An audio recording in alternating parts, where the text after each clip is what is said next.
Good morning and welcome here to Loughborough University. This morning we've got the Midlands XI versus England, and wow, this is different gravy. We're stood here next to the ECB Performance Institute, and what a setting we've got, Owen, for today's game. Yeah, it's fantastic, isn't it? As you say, different gravy looks incredible, Yes, doesn't it? Great facilities. Yes, Australia have done a few changes to the side who lost to England at Fairburn on Monday. Bill Blair is captain today.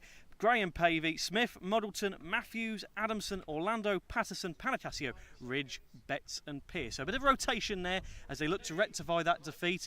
I think heads will still be high though. You know, it took them ages, didn't it, England? So Australia will be looking to rectify that defeat today. This is Midlands XI, Matt. Yeah, join us here. Same old setup. England over 60s cricket. Thank you very much for that. YouTube Live, and we start at 12 o'clock. Thank you very much for that. Yes, that was the intro there with me and Matt early. Thanks for joining us, everybody. Owen Mason here at Loughborough Cricket Club. And as well as getting a nice view of that hill, we also got an interview with one of my friends on this great cricket journey, Rocky the Roo. We caught him with him earlier. Good morning, everybody. We're here at Loughborough Cricket Club, here for the Midlands XI versus Australia, joined, of course, by our friend Rocky the Roo and our new commentator for today, Ben Stevens. Hi, Ben. First of all, good to be along the cricket again. How are you? Yeah, I'm great, thank you, Owen. It's exciting to be here. It's looking like a lovely ground already. As we drove in, the facilities here are amazing, aren't they? And yeah, it's going to be a good game. Hopefully, another good game for Australia as we continue the Grey Ashes series next week, I believe. And yeah, it should be a great day again.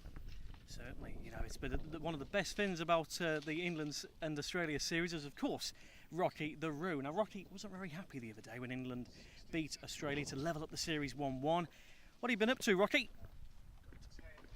Well, yeah, he wasn't happy, but he just said to me that Australia will bounce back and they're going to beat this Midlands XI today. Join us from midday.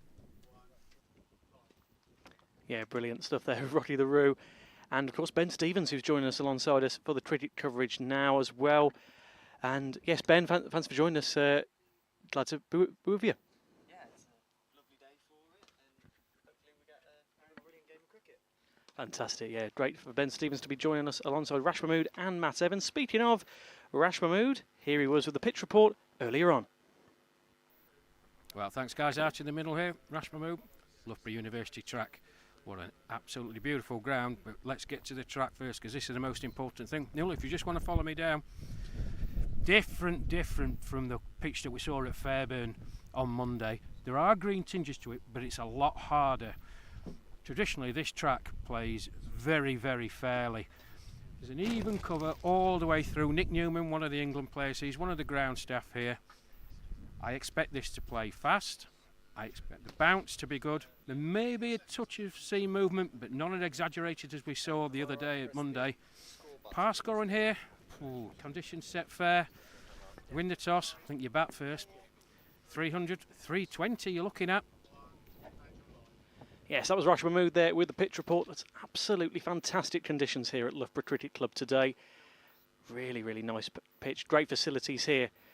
At a fantastic sports university as well. So, on to the teams then. We caught up with the Australian captain. Here he is, Bill Blair. Morning, you join me at Loughborough. I've got Bill Blair with me, who replaces Peter Judd today as the Australian captain for the game against the Midlands XI. Fantastic setting of Loughborough University. What's your first thoughts, Bill? Great facilities to rock up to, beautiful surface, pitch looks good. Yeah, feel really privileged to be here today and play on these facilities. It's a dream, beautiful. And unfortunately, you got the first interview after the first loss of your tour. How have the boys reacted? Anything been said about it? Oh yeah, we definitely reassessed and had to think about things, and obviously the start wasn't ideal, being 6 down for 26 in any game of cricket, but the way we fought back and got to 170 was probably more than what we thought, and it showed us what depth we've got in our batting, gave us even more confidence in how deep we bat. We fought out hard, and even on the bowling side of things, we took it to the 43rd over. So, yeah, although it wasn't what we wanted, it was still we can get positives out of it. So, yeah, we move into today's game now and next couple before the next ODI. And obviously you stepped in as captain. Any other changes to the team today? Oh yeah, we do a bit of a rotation, give guys a bit of a breather and give other guys an opportunity to see what put their hand up. So yeah, we've got obviously Juddy's out, I think Radar O'Reilly's out, so we've got a few guys come in, and I say give them an opportunity for bat bowl and put their hand up and yeah, make make claims to a spot that's possibly available. Excellent. That was Bill Blair. Join us for the toss. I don't know if it's going to be more about the State of Origin game or the conditions. Yeah, thanks very much, Matt, for that. A great interview there with the Australian captain, Bill Blair. Of course, normally the vice captain, but today, in the Midlands 11 game, he will be captaining the side today. So, joining me alongside on the commentary today is Ben Stevens. Ben, good to have you with us. We had a bit of a... it's nice to have you alongside. Of course, we had you last year for a few games. Cut short a bit at Smethwick, which was a shame for your maiden voyage, but you're here today, here at Loughborough. Thanks for joining us. How are you feeling? Yeah, I mean, hopefully we get a full game. That the conditions at Smethwick last year weren't the best for my maiden game, but yeah, lovely conditions today. Lovely pitch, like we've already mentioned, and it'd be great to see this Australia side trying to bounce back from that first defeat of their tour. Well, that's right, Ben, yes, because of course they've just been in the UK just over 2 weeks now, and before Monday's game at Fairburn, they'd had a completely unbeaten start. You know, they'd beat a Northern 11 at Grappenhall. That was their opening game. And of course, wins over the Lions at Cheadle-Hulme. Then that first ODI, they drew first blood in the Grey Ashes. They beat England 250 for 7, a 44-run win there. And, of course, beating Scotland along the way as well. And another Lions victory last Friday at Outybridge. And, of course, it was a valiant effort in the end by Australia at Fairburn. But it is their first defeat. So, like you say, Ben, it'll be interesting to see how they bounce back. And, you know, they'll be facing a Midlands 11 today who, you know, similar to that Northern 11, you know, amalgamated by all the counties in the Midlands. And we've had a great chat with the Midlands captain today, and that was Wayne Murray, and we can hear that now, earlier on. Hello everybody, you join us here at Loughborough Cricket Club, joined here by the Midlands 11 captain Wayne Murray. So Wayne, thanks for joining us. First of all, here at Loughborough, great facilities, isn't it, for a game of cricket? How is it going to be today? Tough, very tough. We played them 2 weeks ago and they got the upper hand with the bat. We struggled with the ball. I expect the same today, to be honest. But we've got a different 11 today, so who knows? Early wickets could always change it. Yeah, an honour for yourself to be the captain. Of course, Staffordshire, your county as well. Just how much of it is it an honour for today, playing the Aussies, to be captain in the Midlands 11? Oh, tremendous, absolutely tremendous. Something I could only dream of, to be honest. Just to be over 60 and still playing is an honour, but to captain the side is a double honour. Thank you, Wayne. Yes, the Midlands 11 take on Australia from midday. Join us for ball by ball commentary. Yeah, thank you for that, Owen, there with Wayne Murray. And we can head straight to Rash Mahmood, who was caught up with both captains after the toss. Okay, out in the middle, the two skippers for today. Toss has just been won. Turning to my right, the normal vice captain, but skipping up today with Peter Judd taking a blow. Bill Blair, nice to see you, Bill. You're batting. Yes, thank you, Rash. Yeah, we had a win on the toss, and we're going to have a bat and yeah, hopefully get some good practice in today, and yeah, see how we go. The deck looks good, so we'll see if we can take advantage of it. Absolutely, beautiful track here prepared by Nick Newman and his team. Very different surface from that on Monday at Fairburn. I think your batsmen will be licking their lips, will they not? Oh, I think they will be. It was a bit different on the other day, so looking at this nice flat, and yeah, it looks a good deck. So I don't know, with Nick looking after it, I don't know whether it'll take spin. I don't know, it might be a spinner's deck, but no, looking forward to it. Looks a good deck. Good stuff, Bill. Thank you for joining us. I'll let you get back to your team. Turning to my left, Wayne Murray. Wayne, representing Staffordshire, but skipper in the team today. Yeah. Great honour for you, sir. Lovely honour. I did it 2 weeks ago and really enjoyed it, and really looking forward to it again today. Super stuff. Your bowlers are going to have to work hard on this track though, Wayne. These Australians, you can see the glint in their eye after the trials and tribulations on Monday. Yeah, 2 weeks ago they got 280. I think it might be the same today, to be honest, but we took a few wickets, so if we get some early wickets, who knows? We could get into their middle order, give that middle order a good bat. We'll see how it happens. Super stuff, Wayne. Please enjoy your day, okay? And good luck to you and the rest of the team. Thank you very much. There's the views of the two skippers today. Out in the middle, Bill Blair and Wayne Murray. Play due to start at midday for this friendly between the Midlands 11 and Australia at this beautiful Loughborough University ground. Join us for ball by ball commentary and the live stream from 12. Yeah, thanks for that, Rash. Yeah, that was the interviews with both Bill Blair and Wayne Murray there, head of this Midlands 11 versus Australia. And we can get you the teams for you for this occasion. There you go, on screen for you. Peter Judd, of course, normally the captain. He's Bill Blair today. The old vice-captain in there, Graham Pavey, Darren Smith, Alan Muddleton, Paul Matthews, John Adamson, Claude Orlando, Jeff Patterson, Tony Panicasio, Stuart Ridge, Terry Betts and Glenn Pearce. And for the Midlands 11, as we say, we had that interview with the captain Wayne Murray, Ian Young on wicket, Kevin Beattie, Steve Hooper, Zahid Mohammed, Adam Potter, Dave Pine, Steve Roberts, Russell Spires, Alistair Stevens, Duncan Waff and James Weil. And we had that chat with Wayne earlier on, Ben, just how much of an honour is it for these Midlands 11 players, of course amalgamated from all the different counties in our, my fine county of the Midlands there, we love the Midlands, but in terms of, just for them, it's an honour, isn't it, to be playing, and not even arguably, it's the best team at over 60s level, these Australian side. Yeah, that's a huge honour for Wayne Murray there, and he said that in the interview as well, didn't he? It's a massive honour to be captaining any sort of England side against an Australian 11, obviously one of the biggest rivalries we have in cricket, and yeah, great for him to have that opportunity to lead out. And he said, being able to play at over 60 is still a great honour, and yeah, to then captain in it as well is even more, and it's a great day for him, and he'll really enjoy this one. Yeah, he arguably couldn't have had a better pitch to play on. This Loughborough cricket pitch. It's just absolutely extraordinary. The facilities here, are second to none. We were speaking to England's Nick Newman earlier on, and even he said, I said, we're near Hartbury College, aren't we? As we go to the University of Gloucestershire. But even he said this is probably the best sports facility, not even just in the UK, but in the world. And that's quite the statement, isn't it, in terms of just, he's not far wrong, because the facilities here, Ben, we were driving through this university, we were almost getting lost earlier, because it's just, there's so much here. It's an absolutely extraordinary facility for sport. It is, it really, really is, especially when you've got the ECB branding all over, and the stumps as well have got England cricket on them, and yeah, it's a gorgeous venue. And obviously myself as a hockey player, we've got 2 gorgeous hockey pitches here as well, and yeah, just the facilities this place has is absolutely amazing, and it's almost such an honour to be here watching this game here today. Yeah, certainly, Ben. So yes, as you see on the screen, the Australia 60s did win the toss and have elected to bat first. As we mentioned, they're looking to rectify the defeat at Fairburn. Their first defeat on this tour. They've had a really good run of it. They've been pushed hard by the Lions side. 2 great games against Australia. We'll see them in action against Australia tomorrow at Stratford-upon-Avon Cricket Club. We'll be there joining you for the live commentary from midday. And Ben, as this will be your first view of the Australian side, even just being around them. You've seen the warm-up earlier on. They really take this seriously, don't they? And that's what they've done all tour, Ben. They've just been so professional when it comes to it.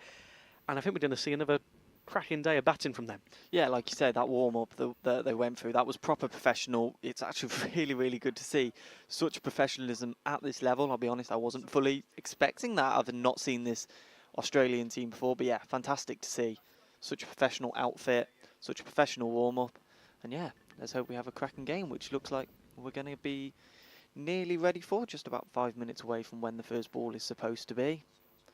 The England team are out on the field, at least most of them, and the 2 Australian batters that are opening are stood by the crease. The 2 umpires look ready as well. Yeah, brilliant. And it's an interesting game for Australia. I believe we'll see a game similar to how they faced off against that Northern 11. The first game we saw them at Grappan Hall 2 weeks ago, because what happened there, Ben, was they obviously batted first, won the toss, but then what they did, they let most of their batters, they retired every so often just to get as many batters out there, to really get that practice in ahead of those England games. It's put them in good stead, because barring Fairburn, Ben, they've had an absolutely fantastic start to this tour. It's 1-1 in the series, so it's still all to play for in the Grey Ashes. Yeah, 100%. I think that's going to be such a good series to watch towards these later games, with the series finally poised at 1-1. And I think mentioning that Australia team and potentially retiring, we'll see if they do that today. And I think it's just a great way to be able to get all the players batting. Confidence is one of the most important things. If you've not got the confidence to hit the ball, you're just going to defend, and you won't get that total up, and you need a good run rate. And yeah, it will be good to see, hopefully, the team rotating through. Yeah, we're just getting in position now. The England fielders are all taking their place. The 2 batters are ready, and there we are. Nice scoreboard.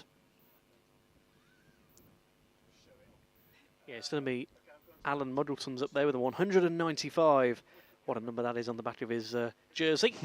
He'll be getting things underway. We'll try and get that other Australian batsman to you in just a moment if my vision's that good. I believe it might be Darren Smith down there. We'll get that confirmed to you in just a moment.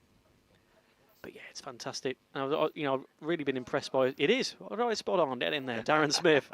We've had some great conversations with him over the last few weeks. He's been, they've all been fantastic to speak to. Really interesting characters, this Australian side, and you could tell how gutted he was towards the end of the game on Monday at Fairburn. They were fielding extremely well. It took England 42.5 overs to reach that target of 172. They got to 176 for 5 in the end in the second ODI at Fairburn. And that was just a valiant effort from Australia because, even they were at 72 for 8 in their own innings, and they got 100 runs in that time on their final 2 wickets. An extraordinary return from them because at one point, at 26 for 6, you didn't know if they were going to reach 100 that day, Ben. Yeah, and I think sometimes it's so important to have a low order that can bat well. And you see it sometimes in the game that, the lower order does really struggle because obviously they're our bowlers. And we look like we're about to get the first ball of this game, Owen. There we go. Yes, it's going to be Roberts. It's a bowl for Alan Muddleton. Close one there. First ball in. But yes, it's Australia will be looking to get off to a roaring start here at Loughborough. Cracking day for it. I mean, this sun's just it's clouded over a little bit, but if it's going to be a warm one today, 26 degrees, I think they said it on my phone earlier. Yeah, hopefully that sun comes out a little bit more. Yeah, just playing it safe early on, Muggleton.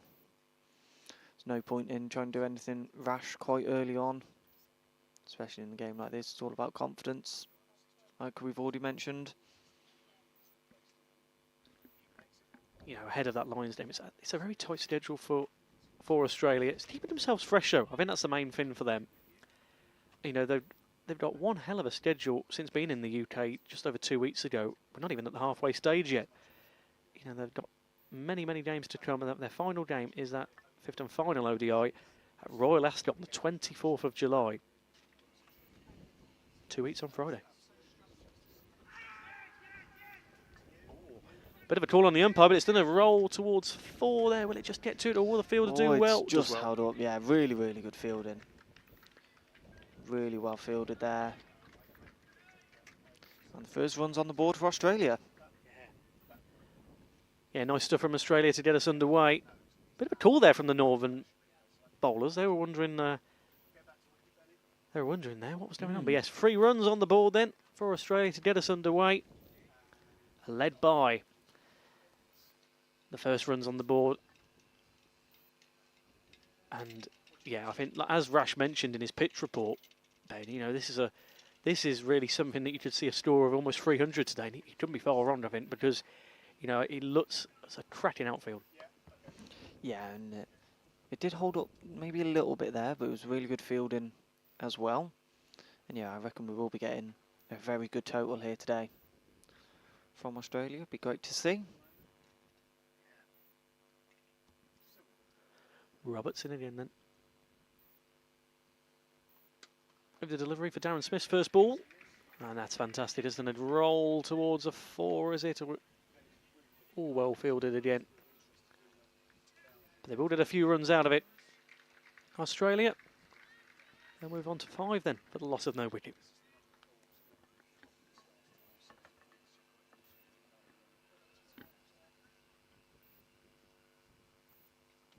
So that's 6 for the loss of no wicket. I mislaid a run there, but yeah, the first over you've seen of Australia so far this summer, Ben. As you say, you looked at the warm-up. They look a great outfit, don't they? They do, certainly. Like we said, it's great to see that professionalism at this moment, and there we go, good first over. 6 without loss. Yeah, nice total to get in your opening over. But even, Wayne Murray was quite confident to start things off in his interview. He said a few early wickets and you never know. And of course, that's what happened at Fairburn the other day. You know, this Australian side are human, as Rash has mentioned. They are infallible. They can have moments like we saw at Fairburn, 26 for 6, but they won't want to see that again on this tour. They weren't very happy, weren't best pleased. The wicket had a fair lot to do with that on Monday at Fairburn. But yeah, 26 for 6, it was extraordinary. Best bit of fielding I've seen from this England side. But yeah, the Midlands 11 looking to put up a good fight then against the world champions. Yeah, it'll be great to see how they handle this Australia side. Obviously, we know the quality that they possess. Like I said, world champions there. It's a great honour for all these players from all these counties in the Midlands to be able to play this Australian team. Yeah, it's a good metric as well to see where they're at. In terms of they're playing a very good standard themselves of over 60s cricket. But just to be, my goodness, when the world champions come to town, that's when you really play your A game, isn't it? So it'll be a great game for them just to, really test what they're made of. Yeah, certainly. And we're just having a bit of a delay to England.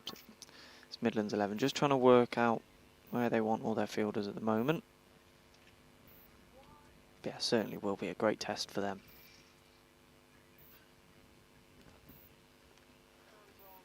But yes, we'll have a rolling commentary duo every 5 overs. Me and Ben Stevens at the moment for you. Of course, Rash Mahmood and Matt Evans will join you from over number 5. So you'll hear a range of voices on the commentary desk today. Fantastic to see here at Loughborough. And it comes in from Duncan Waff, his opening over for the Midlands 11.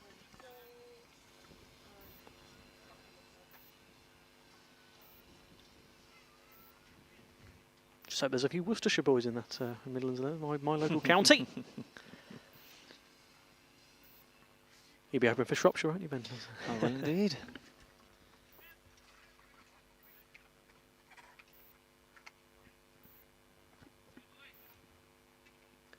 Number 2 to the total then. Decent start from Australia. 8 for the loss of no wickets. And the way they go in and what we've seen of Australia so far, that 300 that Rash predicted, I don't think we'll be far on today. I know we're early doors, of course, could have a complete collapse. I've been a commentator's curse quite a few times this tour already, Ben. Yeah. So we'll keep my mouth shut on that front. Yeah, Muggleton just looked like he wanted to go for a quick single there, but seems like Smith elected not to. Yeah, we've seen that a few times from the Australian side. They've, almost where when they played England, compared to when England haven't gone for that run, just that single, Australia have always seemed to go for it. And that's where, come the end of their innings, that's where your total looks quite impressive, because you've been taking these ones here and there that perhaps, your opponents aren't taking. And that is that small difference, isn't it? Because when it comes to when you're defending a total like that, yeah, that's where the difference is with these sides. Not much difference, as we say. In Australia and England, as we say, finally poised at the moment 1-1 in the Grey Ashes. That will resume at Tame Cricket Club on the 18th of July. But it's been fascinating to see the small differences between the sides.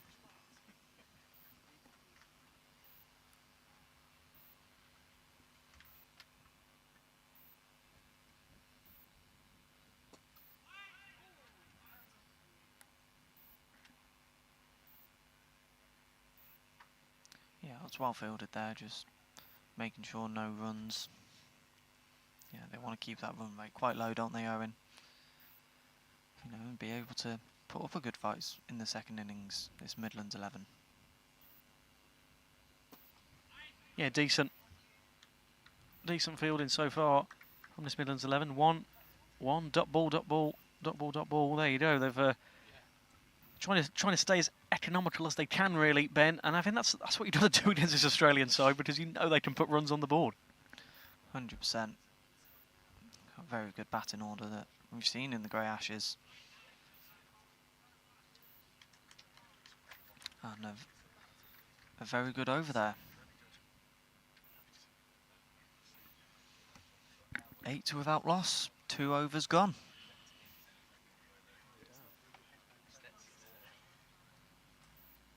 Yeah, they'll be pleased with that, as you can see, in the middle. Darren Smith and Alan Muggleton just having a word to each other. The 2 opening batsmen for the Australian side today. We spoke to Rocky the Roo before, and he actually had a scarf on representing the big game for Australia, the State of the Union. Is it State of the Union? I'm trying to remember what it's called now. But yeah, the big Australian game. That's on today. We weren't sure who he's rooting for, though. We'll have to try and get that to you. The scarf was took off, though.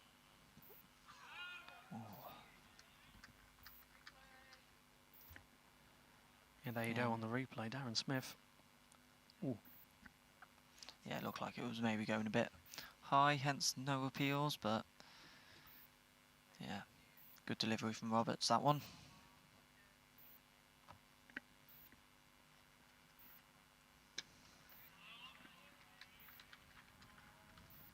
Yeah, maybe we'll have to catch up with your mate Rocky again and find out who he is supporting in that big game for Australia.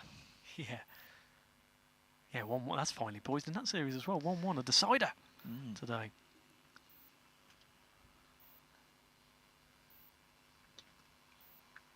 Yeah, some good spell here, this for the Midlands 11. Just really limiting Australia to anything. They know it's early days, but at the same time, as we just mentioned, Ben, this is what you want to see from this Midlands side. Of course, you know, great honour to be picked to play this Australian side. That's another to try and get another, you know, well fielded. And as we say, they shifted around a little bit. And ever since, Ben, I mean, they've lost a run, have they? No, they've done really well since they had a bit of change in the field, and yeah, they're not really letting Australia have anything in these early overs, but still plenty to go. Nice shot and a good single there. And good running. Yeah, that was nice. From Australia as they move on to 9 then for the loss. No wickets, Muddleton and Smith. Smith on to 5 then, off 7 deliveries. Muddleton yet to get off the mark, just yet.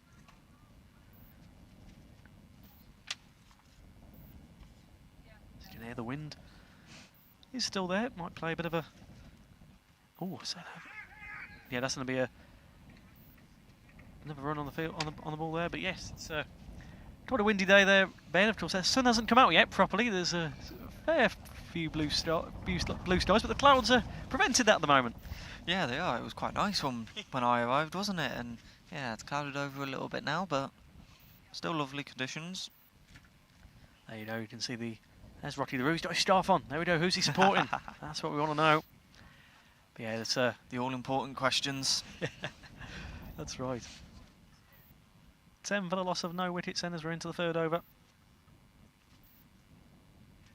4th over, I should say. But yeah, it's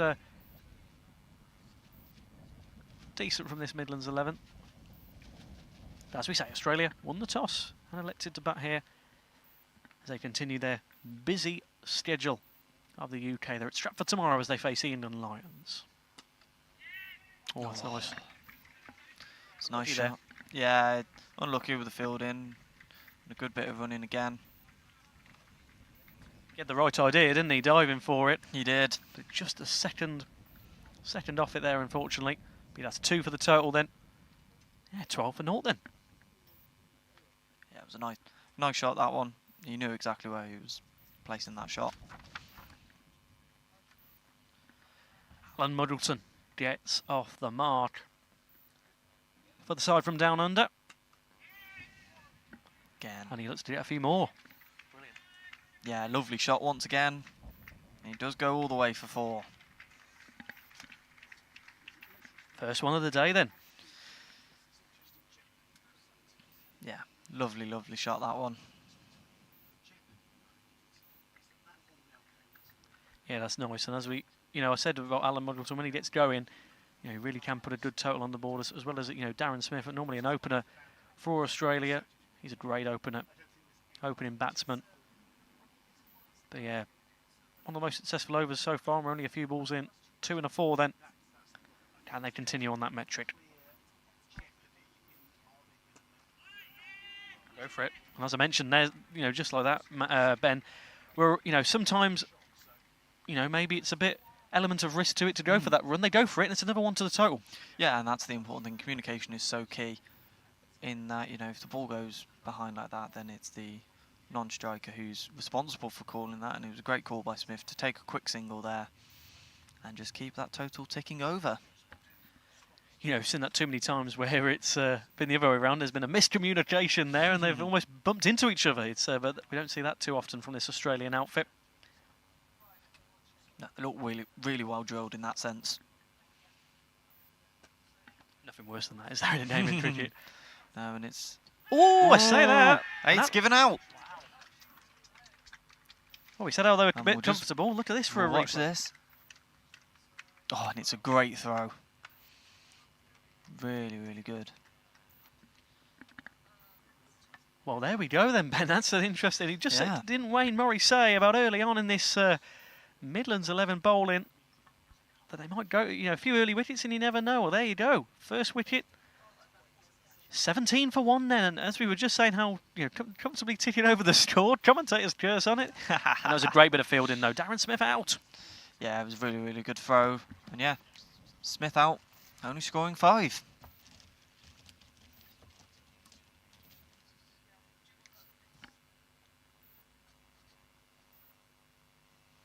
Yeah, fantastic bit of fielding there to stop it and get it back on the stumps quickly. Really, really good run out. Fantastic to see. And like we say, that early wicket.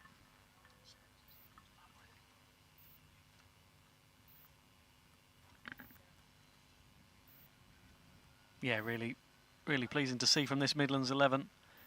Ben, they'll be well chuffed with that. Duncan Waff then gets the opening wicket.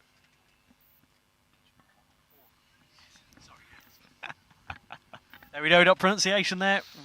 Duncan Watt. We'll get that right by the end of the day. Vance Rash. Very good.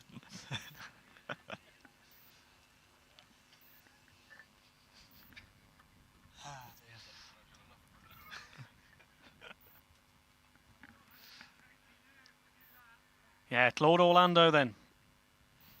Third in for Australia.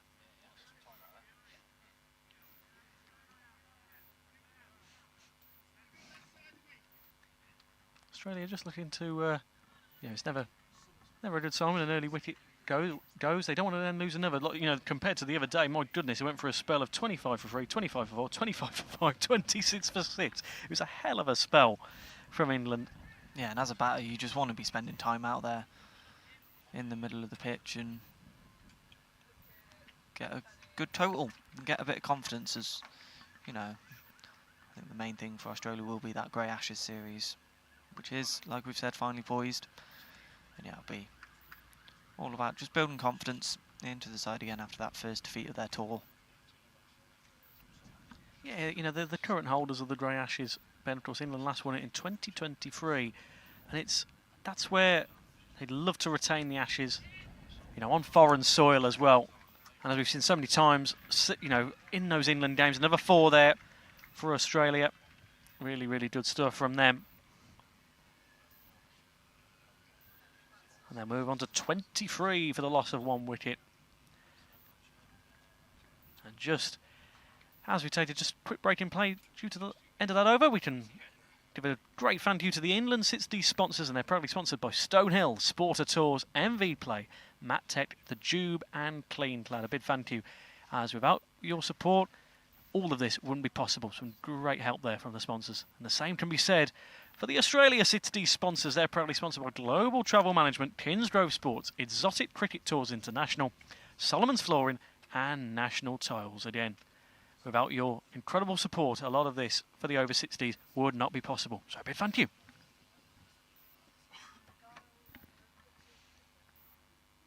Yeah, sits then.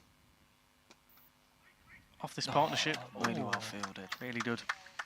Really, really good stop there, just inside that circle, and yeah.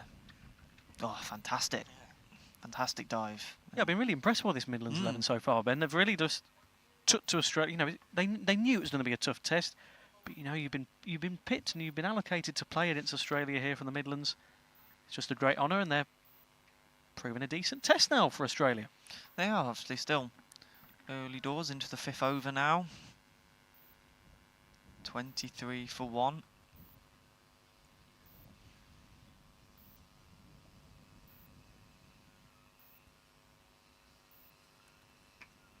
It's nice for Australia because they've got quite a few of these regional games. And, you know, they're playing a side down in Surrey towards the latter end of the tour. Playing a chairman's 11 at Oakermore on Sunday. But, yeah, it's all of these, it just keeps them fresh because, you know, it's all well and good. You could just have the 5 Grey Ashes games. But there's quite a bit of spelling between those games. And it's just about keeping yourself, you know, keeping yourselves fresh. And, you know, as we say, in games like this, they really can test out everyone. You know, the 16 players that they've took on this tour. It's a great game for rotation, Ben. 100%, and it's great to see different players, you know, batting it in different positions and seeing what they can do, and that's a lovely shot. Lovely shot for 4, that one. Straight back down the ground towards the bowler.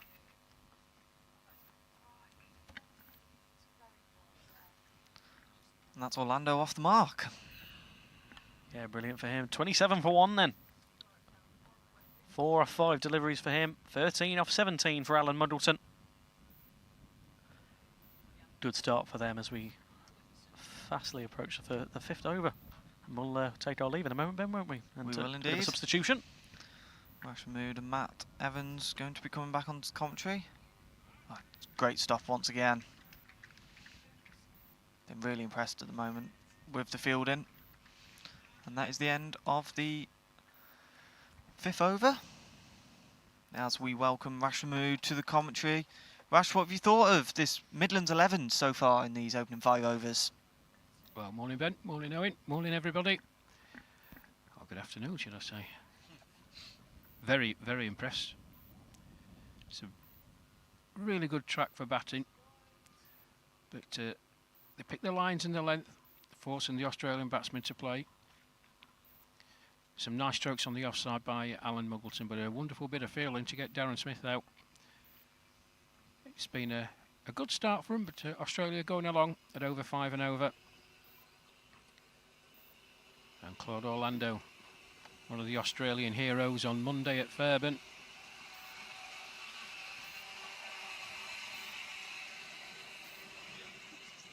He's at the non-striker's end. There's Alan Muggleton, left-hander. He's on strike.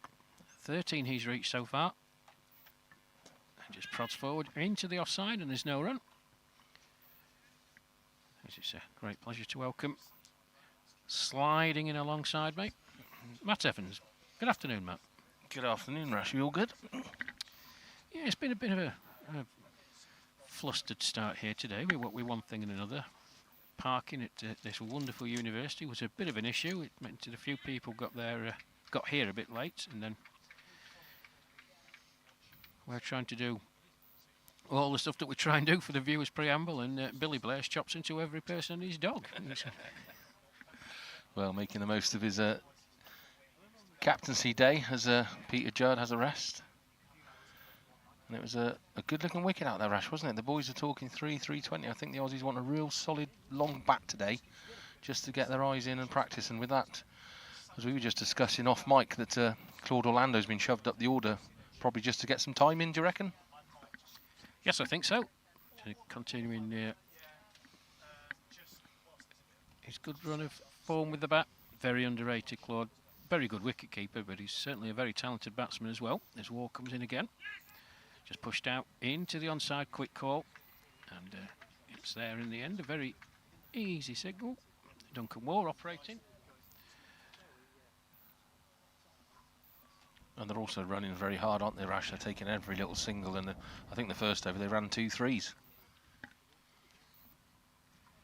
Yes, I was just saying to Owen and Ben just before you came and sat down next to me. It's been a decent start by the Midlands, though. I've got to be honest with you, but that's just overpitched by War and just nicely played out into the offside by Muggleton, and he'll take another single. But Australia going along at a good clip. Yeah, the mobility and athleticism we've sometimes mentioned in the field. A beautiful run out by the Midlands 11, and they've stopped a couple of certain boundaries, so they've got a couple of fit guys out there in the field. Yes, I think there's a couple in this Midlands team who played at Hammerwich at the That's a full toss. And Orlando just misses out this time, plays it straight to the man at mid-on, and there's no run. Played at Hammerwich for the first game of the tour map. Where Australia got 280, I think. Won quite convincingly. But it's a real honour for these county players. Oh, was beaten outside the off stump on that occasion. End of the over, and a good over as well from Duncan Ward. Just a 3 from it. 6 gone here at Loughborough University for this match between the Midlands XI and Australia. Australia winning the toss and batting. 30 for 1, the man out to Darren Smith. Yeah, I think Smith will be very upset about that run out. He was really looking forward to getting a good innings on this track, and if you're a cricket fan, this is the place to come. It's absolutely phenomenal. I'm not saying you'll always get the access we've got. I've just been inside there to the indoor nets and seen a load of the England team's cricket bags lined up ready for collection. It's an absolute delight if you're a cricket fan, and you can get yourself in and have a look around, and the ground is absolutely gorgeous. The Australian players, when they got off the bus, had their jaws on the floor looking at the facilities around. It's definitely a step up from the Fairburns and the little village grounds that we've played at.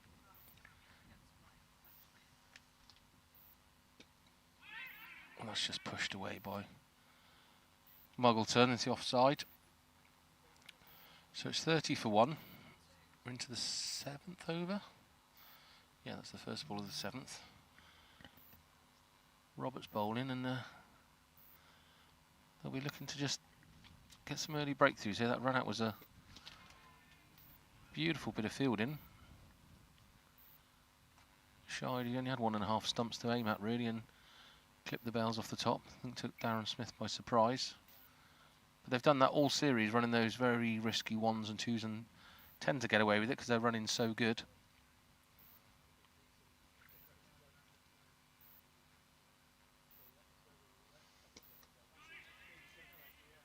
Oh, that's just a little misfield. I haven't said that. Muggleton just pushed that away to point area, and he just missed it first time around. It allows them to run 2 for the Australians. You can see from your pictures there the big university building in the background. They've got the ECB Performance Institute here, and also they do turf lawn management, and Nick Newman was showing us round. There's a pitch behind us where they've got 3 of the Olympic pitches that were never used, shipped in there in trays for the 2012 Olympics, and the Stratford ground was deemed to be not the right shape, so they brought them here for storage and have never left. And Nick was saying in his opinion the wickets over there are probably slightly better, but this doesn't look too bad at all either.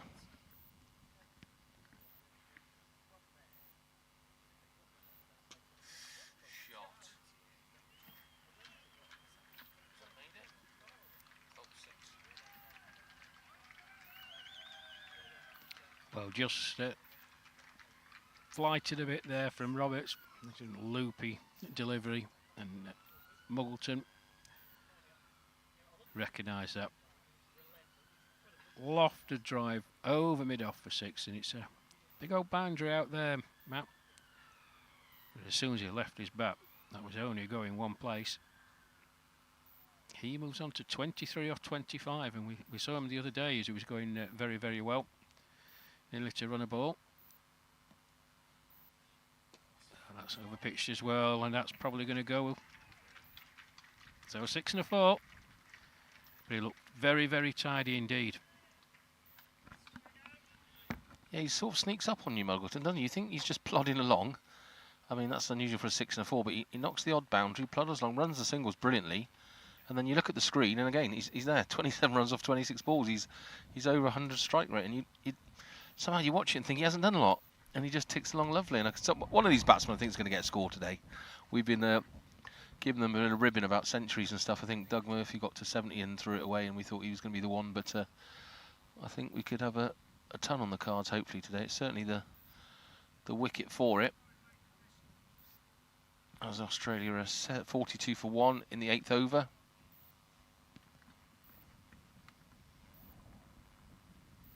Well, I think as a batsman on this track, Matt, you can have no real excuses. When I did my pitch report, yeah, there might be a slight bit of movement off the seam. I don't think you'll get anything in the air at all, but it's not going to be comparable to the green top that the Australian boys faced on Monday at Fairburn. 26 for 6. Having been put in by England, that's a good shot. Short. Ball just sat up, gave Orlando all the time in the world to just rock back on his heels and play that in the air through mid-wicket. Australia racing along here, 42 for 1. But yeah, 26 for 6 after 11.2 overs, and the ball was doing all sorts. It was moving in the air, moving off the seam. And Doug Murphy, poor old Doug, you made the comment. I'm surprised he's still talking to you after what you said on air. It took longer for his folks back home and his fan club to log onto the laptop to see his innings than he lasted. First ball duck. Well, he did call him being dropped today. He said that when he left the last game, I won't be playing the next one. It's time for me to have a rest. But it's definitely, yeah, I don't know if you noticed there, Darren Smith's walking around the boundaries, slapping his thigh there. I think he's really upset that he's missed a chance to bat on this lovely ground, and I think the batsmen are licking his lips, and I think he's just taking himself off for a walk to calm down a little bit, because he's pretty distraught that he's not going to have a chance to have a good old go on this wicket. Well, it's high risk, high reward, Matt. We've talked about it. We know what the Australians want to do. It's push and run. They have complete confidence in their abilities because of their fitness to get to the other end. But you've got to say, it was a really good bit of fielding. So, yeah, if it works, it works. It keeps the scoreboard ticking along. If it doesn't, and the ball's picked up cleanly, as it was, and he's shy at the stumps, off you go. Yeah, and I don't know if Owen mentioned it on the first 5 overs. I was sorting out the State of Origin game on Sky over there for the Aussie boys to watch. But Darren was really upbeat after the loss. He was saying how, you know, no disrespect meant to anyone, but they felt if they had bowled on that, they would have got England out for close to 100. And even if they had made the 170, they wouldn't have taken them 42 overs to get there. So they actually came away from there. They always have a little team meeting on the grass, don't they, in a huddle. And we spoke to him just after that, and he was actually quite optimistic that England had made hard work of it. So I think that gave them a bit of optimism there, and they were looking forward to the other games. And I know one thing he said was, we've got to be better at hitting the ball along the floor. They're feeling like they're taking too many chances because they're going to these little village grounds and the boundaries are in range to hit the big numbers. They said one little telling off they got in the circle was the fact that they need to start playing shots along the ground, and the couple that Darren did play were along the ground of proper drive. So I think he's really upset that he hasn't had a chance to get out there and face a few balls on this surface as we finish the 8th over. It's 46 for 1. Muggleton on 20, Orlando on 9. Yeah, it's a good point that you make, Matt. In the context of the game on Monday, from 26 for 6, as I mentioned, 11.2 overs, to then get up to 172, the last two wickets, 101 runs. I think England at 26 for 6, because this lower order of Australia very rarely do get a chance to bat, let's be honest. They would have been fancying their chances, so they maybe just missed a trick a bit. You made an excellent point on the commentary, Matt, when we were talking, when we were together, that it was noticeable that the attacking lines that England had first off, and cutting off the singles, even though the ball was doing things, it went. And on a small ground like Fairburn, you just start building momentum, and Australia built momentum.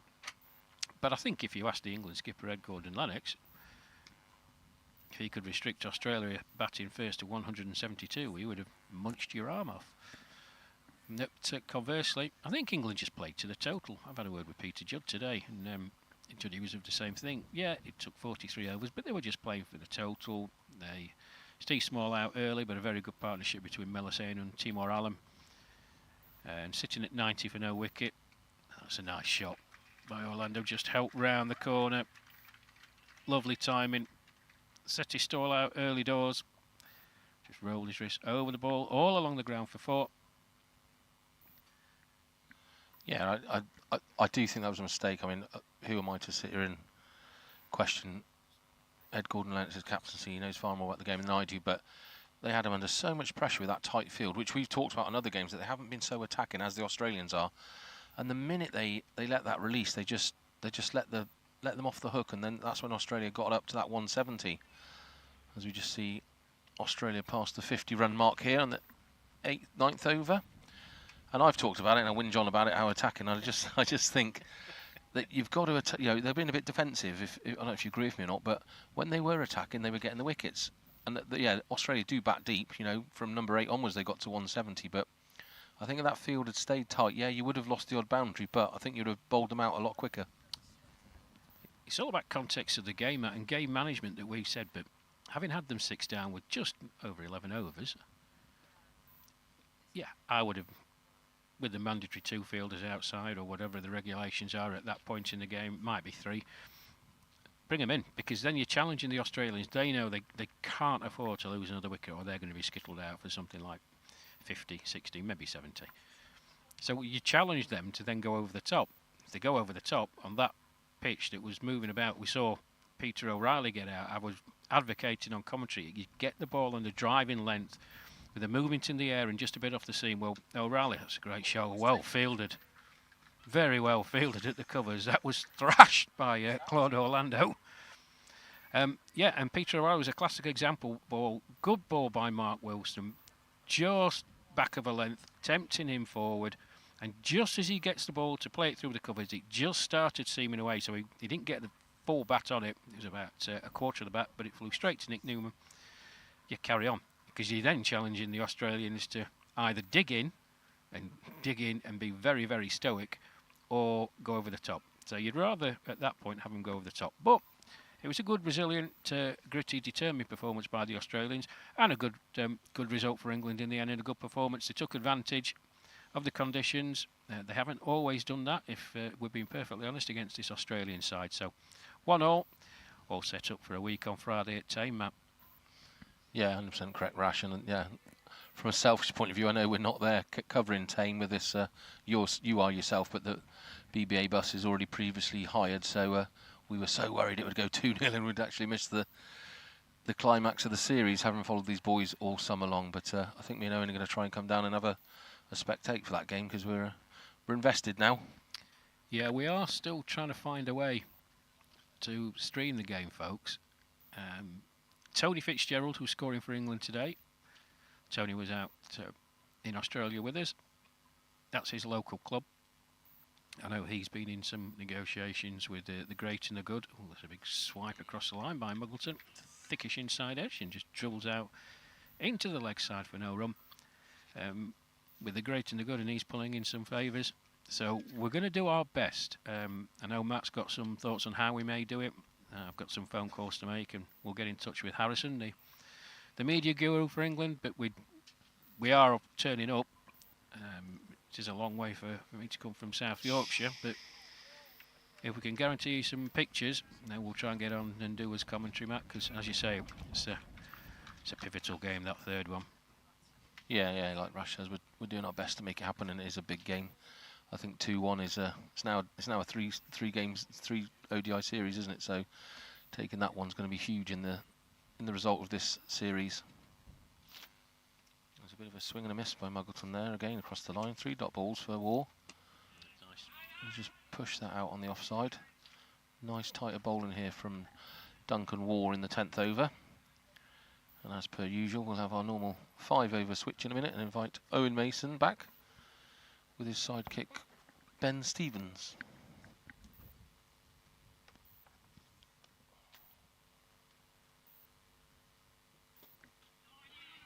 Oh, that was a nice little dab there by Muggleton, but Claude Orlando wasn't up for sprinting that single. Haven't seen the troubles that Darren Smith got into. Darren's always up for a chat, so hopefully when he calms down a little bit from slapping his thigh around the pitch, we'll ask him over for his thoughts. I'm sure he's very disappointed in missing out on a decent innings on this facility in front of him, as War bowls his 6th ball. A little drive there from Muggleton, just into the covers, and it's fielded for 1. And at the end of the 10th, it's 51 for 1, Australia. Muggleton on 28, Orlando on 13, and I'll hand you over to Ben Stevens. Yeah, thank you very much, Matt, for taking us through those 5 overs. Like I say, 51 for 1 at the end of the 10th over as Owen Mason is coming back in alongside me. Yes. Good to be back. And since we've been away, Ben, Australia really ticking over quite nicely, aren't they? 52 for 1 then now. Yeah, it's been a nice partnership this one. 35 runs between the two, Muggleton and Orlando. As we say, that was in our few overs. We saw, of course, Darren Smith's dismissal, 17 for 1. And since then, they've done all right. 52 for 1. Now, really, really good. 10 overs in. They'll be pleased with that. As you say, great partnership, isn't it? And only 24 minutes, 35 runs. Fantastic.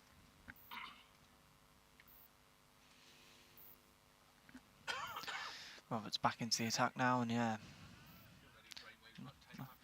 Nice shot there from Muggleton. The start of this over, just a single.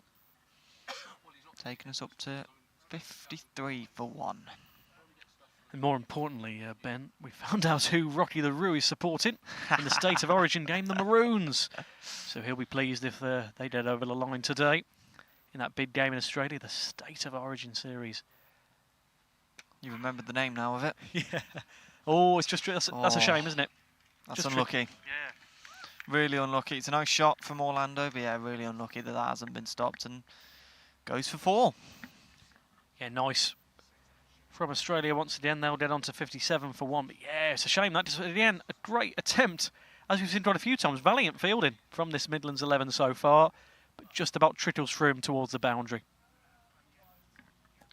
Yeah, I've been pleased with that though, Ben. They've applied themselves quite well. Yes, they're at 57 for 1, but against an Australian side, you know, and getting that early wicket as well. They'll be pleased with that. Just shows the calibre of this Australian side, though, doesn't it? Yeah, it really does. I think, you know, Midlands 11 so far have, you know, shown themselves really, really well. You know, their fielding has been really, really good so far. Obviously, we just saw that one go through forward. It was just unlucky. It was so close. And yeah, it's been, giving us a wide, and the throw not quite accurate enough. There was a chance for a run out there, but yeah, given wide. And that looked like it could have been close. I'm not sure if it actually came off the bat there of Muggleton, but it's a wide and a single. 60 for 1 now.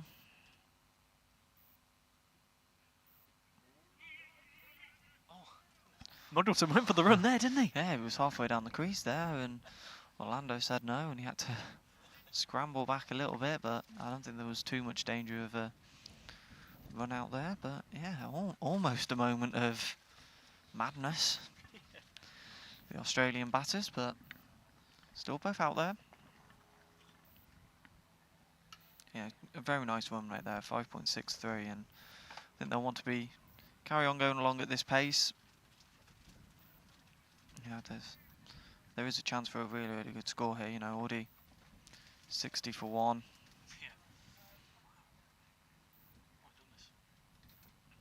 This will be the final ball of this over. If he doesn't bowl any wides or anything. Yeah, that is the final ball of that over from Roberts. A good end to the over after maybe a little bit expensive at the start, but good end. 3 dots to end the over. Yeah, nice from Australia. Duncan War, as we say. I got that completely wrong, didn't I? The pronunciation earlier on. Thanks for that, Rash. But keeping me on my toes. Some things never change, do they, Owen? That's right. But yeah, coming up to 11 overs in then. It's really interesting from Australia so far. Pleased with them. Doesn't look like they're, you know, I think that's a good thing with Australia. They didn't look too disheartened at the end of the game on Monday at Fairburn. I mean, that's the main thing. You got to, you know, it's only your first loss, and you pushed England right to the limit. You know, it took them 42.5 overs to reach that total on Monday. So they can be really pleased with their fielding. Yeah, and I think that's the important thing about having so many games. That's nicely fielded there. by the bowler. And yeah, I think that's the important thing, like I was going to say, about having so many games, is you can't think about it too much. I think if they'd gone into that next game in the Grey Ashes without having played another game, it would be a struggle. But having these games is massively important, and it means they can just almost forget about it and carry on and keep playing. Yeah, exactly. They did a few more runs on the board then. Some good stuff from Australia as they keep on with Middleton and Orlando at the moment. No sign of retirement for either, just as they just look to get a really good, solid figure on the board. Yeah, 31 off 36 from Middleton. Great return from him. 18 off 25 from Claude Orlando. As we've mentioned, Ben, it's a great name, that is, isn't it, Claude Orlando? As we said, it sounds like a movie star. Great name. It does a bit, doesn't it?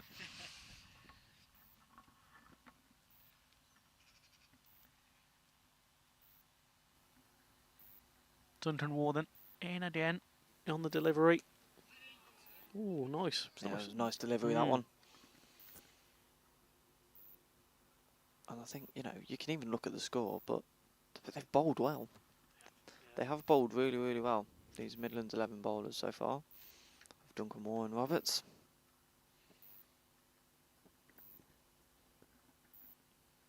Yeah, normally about 9 overs each that they get in there, so we will see someone new coming up fairly soon, unless either Duncan or Roberts play out their 9 overs straight away.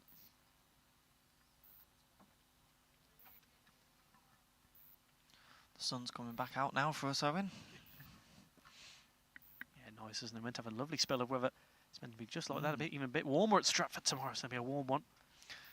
And then a warm weekend for you as well. That's right. But you're off to Corfu. That's right. Oh, there was a chance there for Duncan Moore to be able to almost catch that off his own delivery, but just wide of him, fielded nicely. It's good over this. Only one run.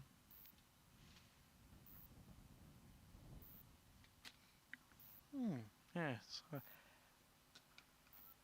I say impressive fielding, and look at something like that, Ben. That's the Fantastic. commentator's curse right there, isn't it? Lovely shot there for 4 from Orlando. Yeah, that's nice, isn't it? Really, really good. Just shows their quality, doesn't it? Oh, I've done this. It does. Yeah. There we are. That's Muggleton retiring now. Yeah, 31 runs off 36 balls, and yeah, retiring, and we'll have a new batter.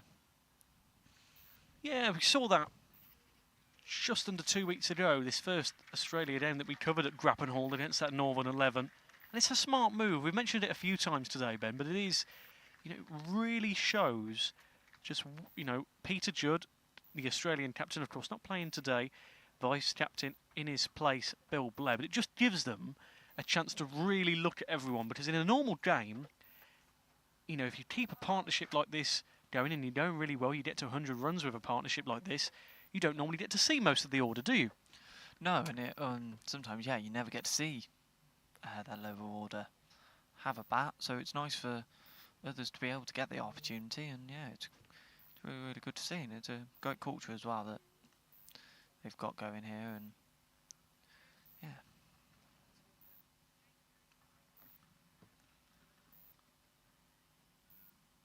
Yeah, it's nice to see that. Really get to test everyone out.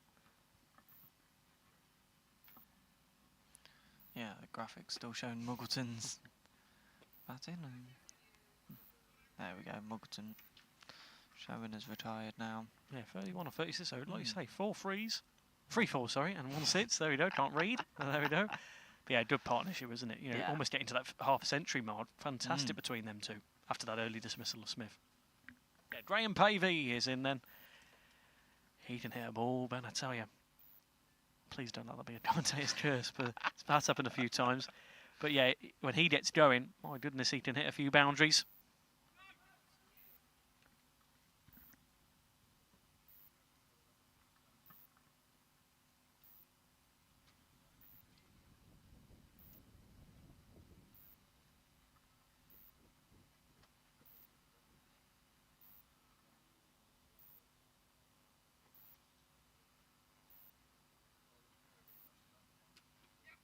Oh, that's a good shot, that one.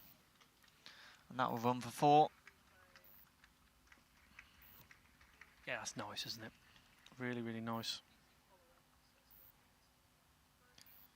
Yeah, lovely, lovely shot, that one. Yeah, Graham Pavey and Claude Orlando then. In the batting, of course. Only that one wicket lost, and that was, of course, Darren Smith at 17 for 1.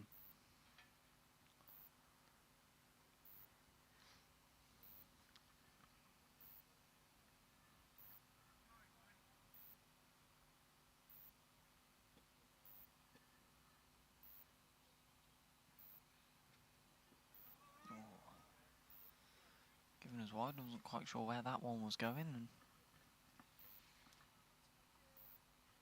yeah, Roberts has bowled well, and he's just been unlucky. There's been a couple of really good shots from these Australian batters. Yeah, they've looked good. There we go, that's better. Now they'll run towards another boundary for Australia. Claude Orlando that time. Getting another 4 for his troubles. 75 for 1 then. Looking very, very good, aren't they? They certainly are. I think Rash's prediction of about 300, 320 will come true.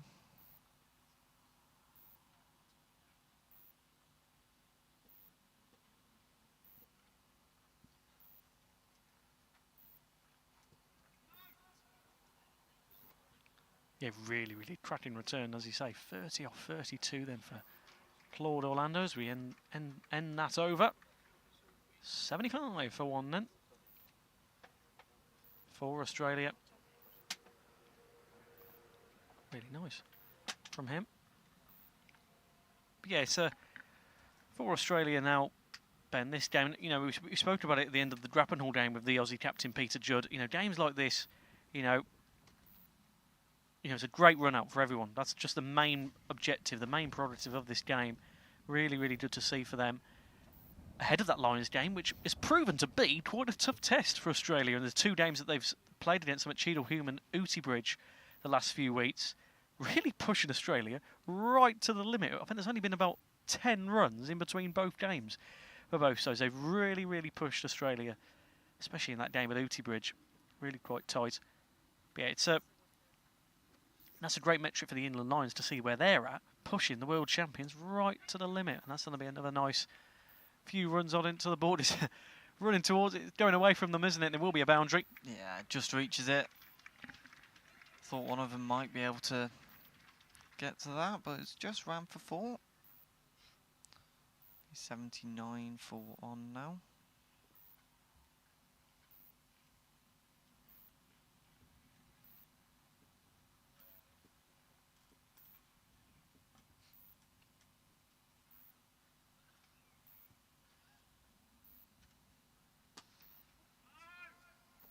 Oh, it's a shame. That's a bit of a misfield there, isn't it? It is. It's not going to quite get there, though.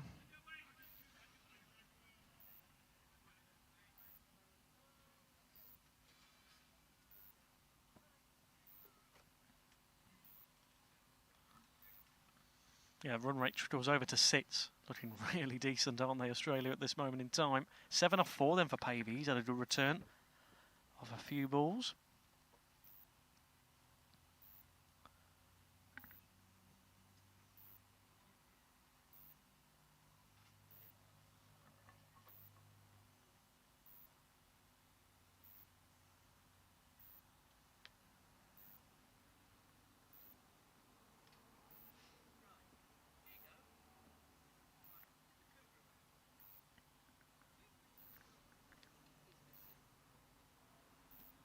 Quite an expensive over so far for Duncan Moore.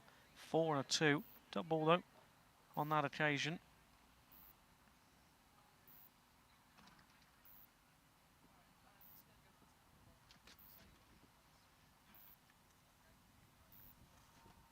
Yeah, but even just being, we spoke to Nick Newman earlier on, and that's a cracking shot. It's well fielded actually in the end, and oh my goodness, had to supposed to be careful, didn't he? Not to let it run out. Yeah, well fielded there. Yeah, another good quick single.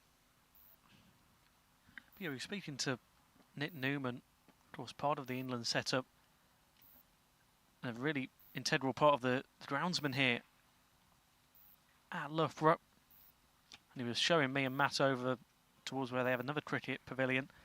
It's a fantastic, setup for all sports. But my goodness, it was the green was just astonishing. He said it was actually originally meant to be used for the London 2012 games. Wow! And they've got a quality of that level now. It looked absolutely fantastic. And audibly said it was better than the one we're playing on at the moment. So wow. yes, no, it's fantastic. Just every sport. It's a whatever sport at this university you're catered well for, aren't you? My goodness, it's you look at the likes of me and Ben have been involved with Cheltenham Town Women, Loughborough Lightning, of course, get playing their games here, and there's some fantastic sides, isn't there? Really like knocking on the door of the Women's National League. Yeah, definitely, and across all other sports as well. We thought Hartpury was a great university for sport, but I think it's just about pips it, doesn't it? Fantastic sports unis, fantastic. Yeah. Just a massive campus as well, isn't it? And it's like fantastic to see, isn't it? It's like a small town. It really is. It really is. It's got its own co-op and everything. Brilliant. Yeah, just a bit of a delay at the moment in terms of not quite sure what's going on.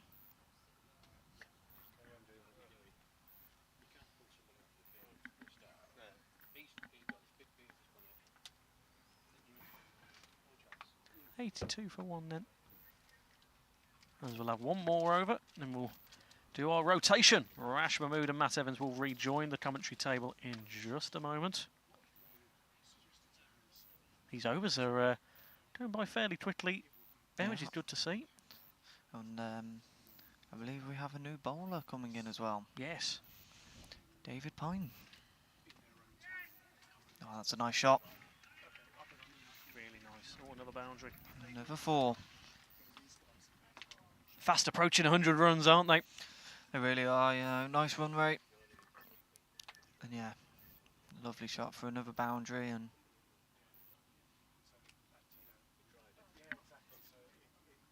86 for 1 now. Going at just over 6 and over now. Yeah, looking really, really good for it.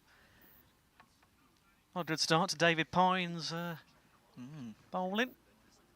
He'll be hoping for a few dot balls now. And as I say that, look at that. Well fielded that time.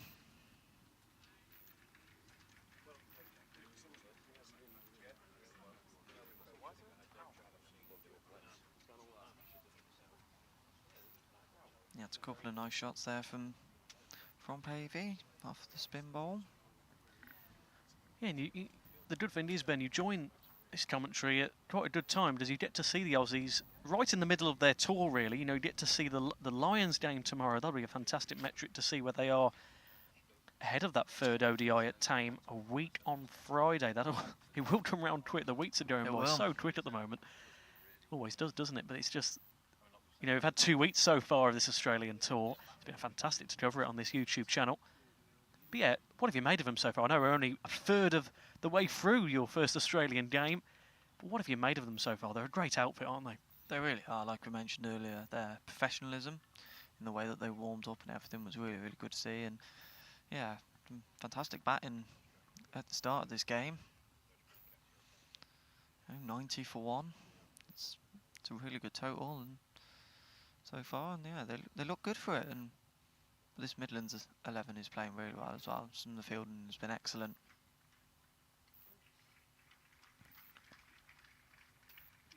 Yeah, doing really well. So yeah, last few deliveries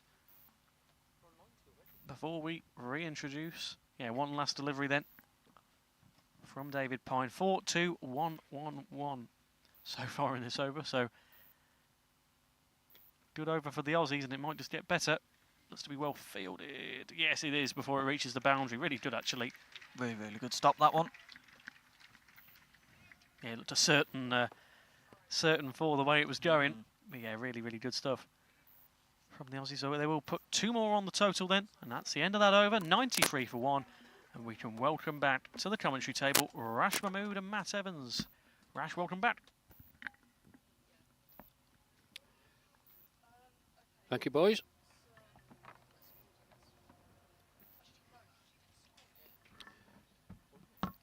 And Claude Orlando, he's retiring, not out. 33 off 36, a very good knock from him. He's shown his worth, showed it on Monday. And what the Australian boys are doing, they're rotating if you're not out. He faced, I think it's 35 balls, somewhere in that region. It gives your teammates a chance to come in. But they're going along very nicely indeed, Australia. Smidge over 6 and over.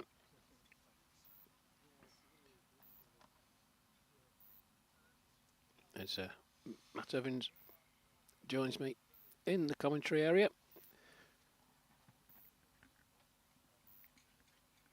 Yeah, once again, Rash, can't believe I'm 93 already. I thought they were ticking along fairly slowly. Just looking at the scoreboard before we came back on air. And then 93 off 15 overs, a third of the way through. They were talking about making the 300 mark today. What do you think on those thoughts? With them retiring on about after facing 35 balls, Matt, I don't know. When you've got 2 men out there who could probably do it, Graham Pavey and Glenn Pearce, number 7 on his back at the non-striker's end. Look, I think they just want time out in the middle and know that what happened on Monday can happen when you're playing in English conditions. A couple of them got some very, very good deliveries, I have to say. So change. At the end, at nearest. Well, we haven't decided what the names are. What are the ends, Matt? What are they called? What would?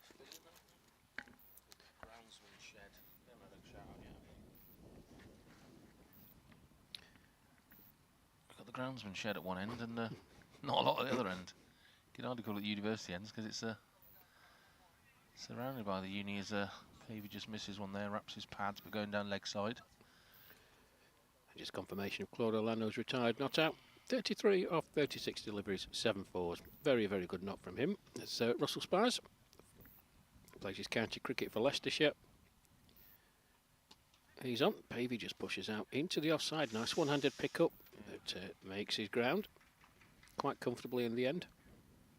Yeah, very selfless what the Australians are doing, isn't it? I mean, I can see what you mean about them batting deep there, because Orlando looked like an opener to me the way he was knocking the ball around there, and he normally bats around 9, 10, 11. So very selfless and great team spirit. They're all, like Rash said, we spoke to Peter Judd at the start, and 35 balls is his number. When you've had that, you make way for someone else, but fantastic team effort.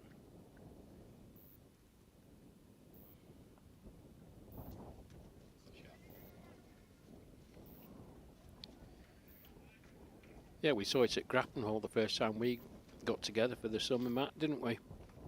That was the approach. I think it just concentrates your mind. It's even back in mind. Yeah, I've got 35 balls. I can't just be blocking. I need to get on with it. In a positive manner. I don't mean you go gung-ho right from the start thinking, oh, I've only got 35, but you can still score plenty of runs in 35 deliveries. Certainly if you like Claude Orlando. 7 boundaries in that 36.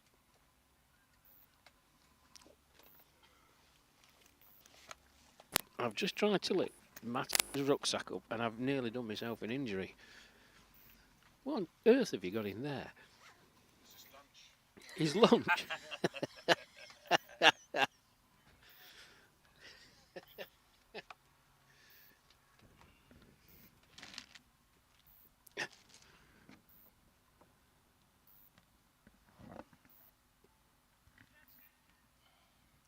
No, I was just thinking actually we haven't... The old YouTube. Yeah, I'll have a look on YouTube today, see if the... Great minds, I was just doing the same. The gang are chatting away to us and we're ignoring them, they'll get all offended. And in fact, Banana Brooks No slips. Does that fielder play ball slightly too full length? So Banana Brooks is the only one on board there. Let us know where you are, Banana Brooks, and anyone else listening, especially the Australian watchers. I know the boys are very keen to hear from you, as some of them have left a lot of family behind and are travelling alone. Others do have some family with them as the break off here for drinks. It's the end of the 16th over. Australia 97 for 1.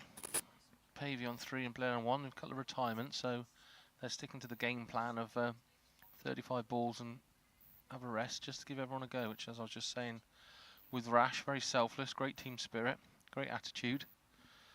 And again, their professionalism didn't drop this morning. They were there 2 hours before doing their warm-up.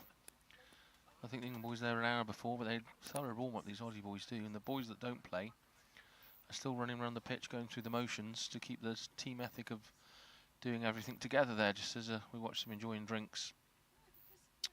So, yeah, nice mentality, really, isn't it, Rash, to team spirit? Yep, it does. It engenders good team spirit, camaraderie, and it's the ethos of the Australians.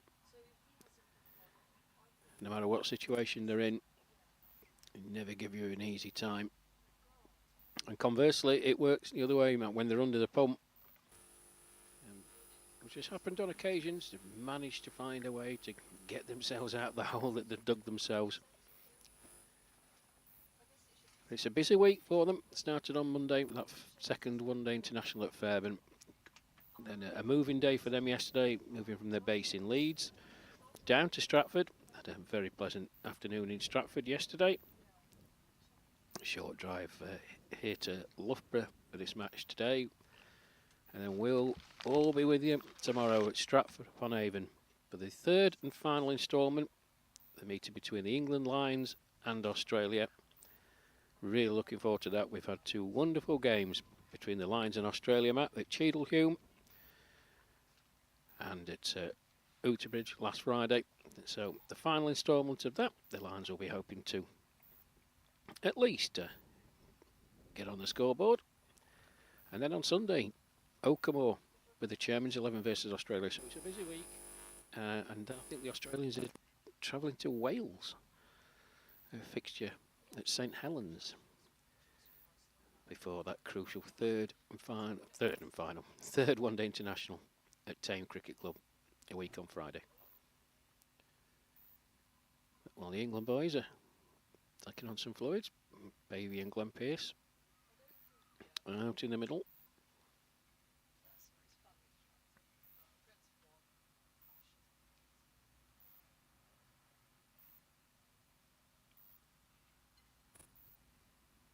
How's Graham Pavey got up to 19?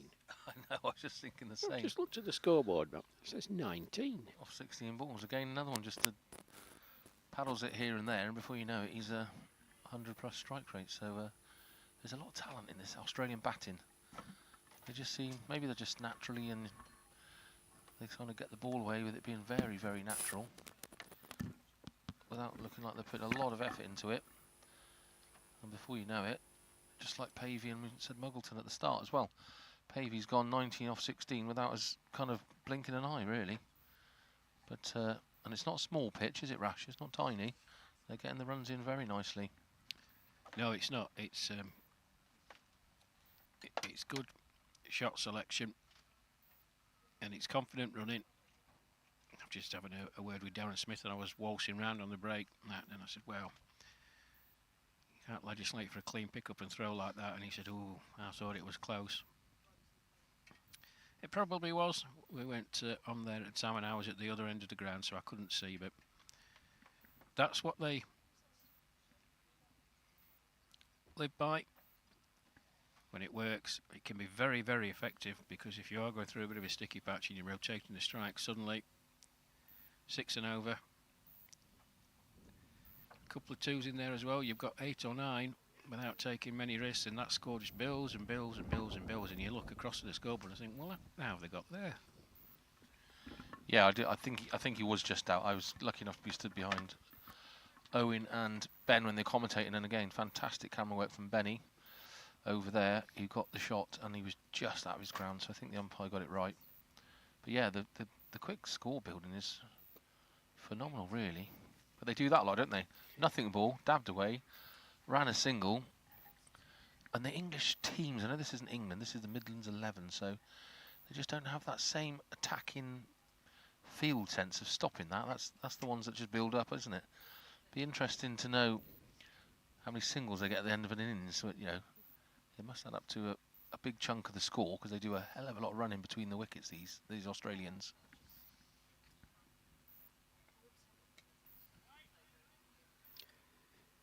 Yeah, the fielders are on the edge of the 30-metre circle, the mandatory 30-metre circle. You've got to have a certain amount of fielders in throughout the innings, so just dabbing it into the offside or leg side. The fielder's probably got to make up 15 yards to get to the ball. That's a misfield by Pine, but there's no run. So if you set off straight away, that fielder's got to be, one, very, very quick. Two, has got to pick the ball up accurately in one hand, and the save movement really have a shy at the stumps. It's a lot to concentrate your mind when you're 60 plus. Yeah, and in those fielding positions as well, you've got to be on your toes. You know, as a kid at school, you're taught walking with the bowler, as you see them doing now. They've got to be alert and on their toes and walking in. That's well hit. Is that? Oh, that's over his head. He smashed that mid-off, over his head. 4 runs, hit the fence before we knew it. I think that was 4, wasn't it? Rash, wasn't it 6? Yeah, I think it was 4, Matt. Umpire Chris Johnson brings up the Australia 100. My player days are over, where I would offer a touch of advice to David Pine not to float one up like that to Glenn Pearce. But he's naturally attacking. We know that. He's finally got one away. Had 2 attempts earlier in the over, but finally gets one away. Back-to-back boundaries for Glenn Pearce. 105 for 1. Yeah, he's been looking for that back foot cut, hasn't he? Almost trying to practice it while he's got time in the middle, and finally got it right. And it's absolutely sublime. You could hear from the sound of the strike that it was out in the middle of the willow and over the boundary rope before we knew it, as we end the 17th over. A bit noisy here as a young groundsman wanders over to this bit of turf for another mow. They've mown the life out of that bit of turf over there. I don't know what it's for. It must be a bit of a nursery. They've gone 4 or 5 different directions on it already. But as Rash said, 17 overs down, 105 for 1. Australia very much looking in command here. They've had a couple of retirements, so they get minutes out in the middle for all the batsmen, which is, again, very good team effort. England have a little shuffle in the field now. I don't know if that's a bowling change, is it, Rash, or is it the same? Spires still on. Yeah, Spires is still on, but he's shuffling his field here. I think it looks like he's going to attempt a few big shots, isn't it? He's stuck a few back on the ropes there. I think he's going to drop a few, and yeah, four out on the ropes. 5 out on the ropes, yeah, he's going to drop a few short and encourage a few Australian shots here and look for the catch. So this could be an interesting one.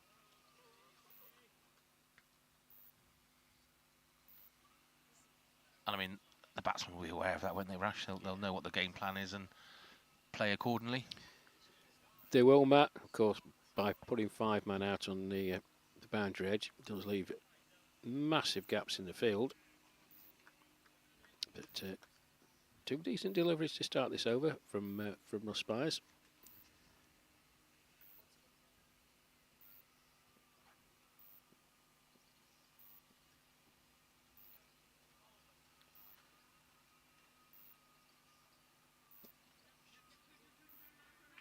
Two is the shout, Pavey. That was a good pick-up. That was a good throw as well, but as soon as he hit that, 2-2-2 was the shout. Yeah, great cricket all round, Rash, as I call that. It was a great shot. Very early call by the batsman of saying 2. They committed to it, and the fielder coming in. Great stop, great arm. Good cricket all round. Yeah, it's going to be 4, is it, down that hill? I don't think he's... Oh, he is stopping that. It's just hit the upslope there. Bit of of footwork. But they've run 3 again. The chap on a test match, what's the stats guy on test match special? He loves a 3. Zoltzman, yeah. Zoltz would love this game. We've had 3 threes run already. He'd be in his element. Does the news quiz on Radio 4. Showing me age. That's just punched into the offside. Zahid Mohammed does the fielding out there. Leicestershire County player. 1 more to the total then. 6 off the over so far. Final delivery to come. Graham Pavey on strike. Goes for a big swing. Plays across the line. Appeal from the bowler, but umpire Nelford having nothing to do with it. 18 overs gone here at Loughborough University. Oh, we've reached it again. And that's why I was worried. I was going to mention that on that appeal. Where's Owen when you need him? We're on the dreaded 1-1-1 as that LBW shout went up. Go and get the youth. Go and get the youth, Matt. We'll never get out of here alive. 111 for 1 then. And the only thing I've spotted so far, Rash, is a little bit disappointing is the size of the crowds. I don't know if you've had any experience here, but I have to say all the little village grounds we've been to have been absolutely superbly supported. Hooty Bridge and Fairburn, there was a lot at Fairburn the other day, all around the pitch. And the only thing here is you've not really got, I don't think there's many spectators at all, apart from the kind of the following party. There's a couple of groundsmen from the university up there watching, but sadly that's about it, which is a slight disappointment for the tourists. Yeah, wonderful venue. I think it. I know the logistics involved in it all. Glenn Pearce has absolutely smashed that through. That's gone for 4. He has an amazing wind-up, Glenn Pearce.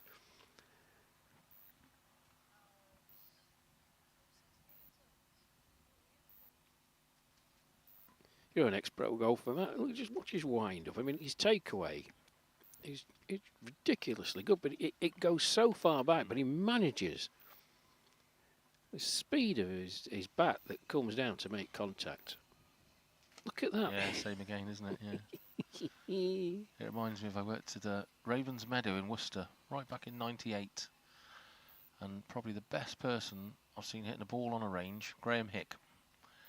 Back there before we had the power game we've got now, it may be just the start of it, but at the back of our range was 310, and this is 98 years ago, and he was smashing balls out the back of it then, and very much like Pavey there, his wind-up, Pearce, was unbelievable. But I think cricketers, I mean, a still ball's a lot easier than a moving ball, and if you look on the replay, the way cricketers transfer their weight through their legs and hips and then release the torso, it's very, very much like golf swing when they're trying to heave one over the bowler's headers. It looks like Pavey and Pearce are trying to do now. A little bit sent back there from a single run. Pearce wasn't having any of it. Yeah, the logistics involved, Matt, just before got a tiny bit off track. It is a nightmare. I mean, I don't know the availability here at Loughborough yesterday and what have you, and this, that and the other. I'm trying to tie it in with the Australian travel plans, but it's certainly a venue I think that in the future may come up for consideration for future England one-day internationals and England Lions matches and things like that. It's no disrespect to the grounds that we've been at and the grounds that we're going to, but I don't think we're going to find a better facility. During our summer of cricket, no, the first thing we said when we turned up is this is a different league, and I know as the Australian players got off their bus, their jaws were on the floor, just admiring what's around them. And well, you know, if the ECB Performance Institute here, it's got to have something about it. But I don't know whether there's a bit of trouble getting in, and in the sense of people don't know you can come in and watch. Do they just let people in? I mean, we were obviously in because we're part of the media team. Whether other people have struggled or there's not been enough publicity about it, maybe there's that side of things to consider from the England over 60s management. Yeah, we'll blame Harrison. Harrison, it's your fault. No, he does a great job, does Harrison, for us. I don't know, I mean, it's the time of year. You former student, Matt, you've just recently finished. Is it exam time, or are you all on the beach now? Or yeah, that's the problem. All the kids have left. They've gone home now for the summer, so students aren't here. I suppose you'd have a few watching if there were, but I just think the local community, there's a lot of them. It's a big cricket area, this clubs and that. Maybe it should be publicised more and have a few more sat on that mound watching some fantastic cricket. But yeah, certainly the students are on the beach and having their summer holidays.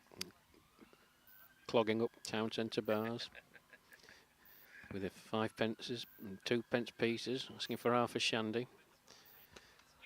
It's gone up a bit since your day, Rash. Oh, it used to really annoy me, that. Half a shandy. What's all that about? Anyway, in 5 deliveries time, there'll be a change in the commentary area. Owen and Ben will be making their way back in.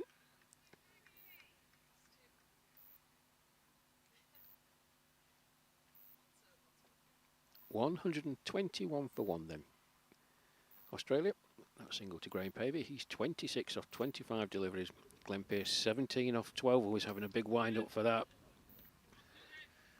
Quite catch all of it. Still went plenty far enough, and due to the misfield, he's going to get back for a second.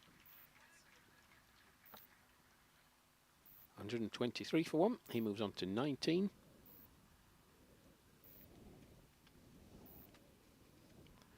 Has the young fella Millad rekindled his love affair with Rocky Roo then? Do we know?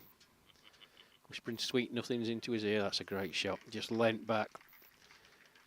Very nicely played by Glenn Pearce. 127 for 1 then. He moves on to 23. Just effortless, that. Beautifully timed shot. Raced away for 4.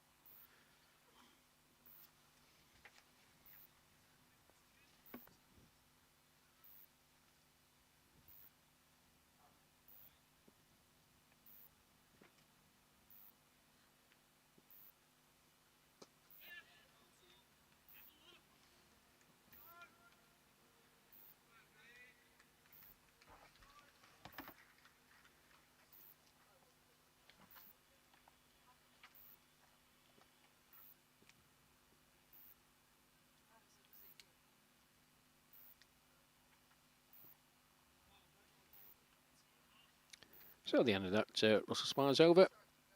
20 overs gone here at Loughborough University for this Midlands 11 versus Australia fixture. Australia winning the toss, electing to bat, have reached 128 for 1. A couple of retirements, Alan Middleton and Claude Orlando, the men out in the middle. Graham Pavey, 26 off an even 26, and Glenn Pearce, 24 off 15. And that's it from myself and Matt. The next 5 overs, Owen and Ben. It's all yours, chaps. Thank you very much, Rash, and Matt as well. And yeah, Owen, Australia are in a great position at the moment, aren't they? Yeah, they certainly are. Every time we take our break and we come back now, they hit the 100 when we were on our break. They're now at 128 for 1. That run rate, 6.4, really, really impressive. And as we say, Graham Pavey's still in, but as we say, we saw that just as we were coming off, that Glenn Pearce came into bat. Look at that, fantastic. In 22 minutes, 35 runs between them for them two. Really, really good return from them as they look to reach a fantastic target. And as we say, as Rash mentioned in his pitch report, par score of about 300, almost halfway there, Ben. Yeah, I definitely think that 300 will be hit if they keep going along at the rate they are. 6.4 is the run rate at the moment, and they've looked really, really good, the Australians, the Australian batters. But the fielding has been really, really good from this Midlands 11 as well, as we keep saying. Yeah, no, it does look good. But now for these two, now just, you know,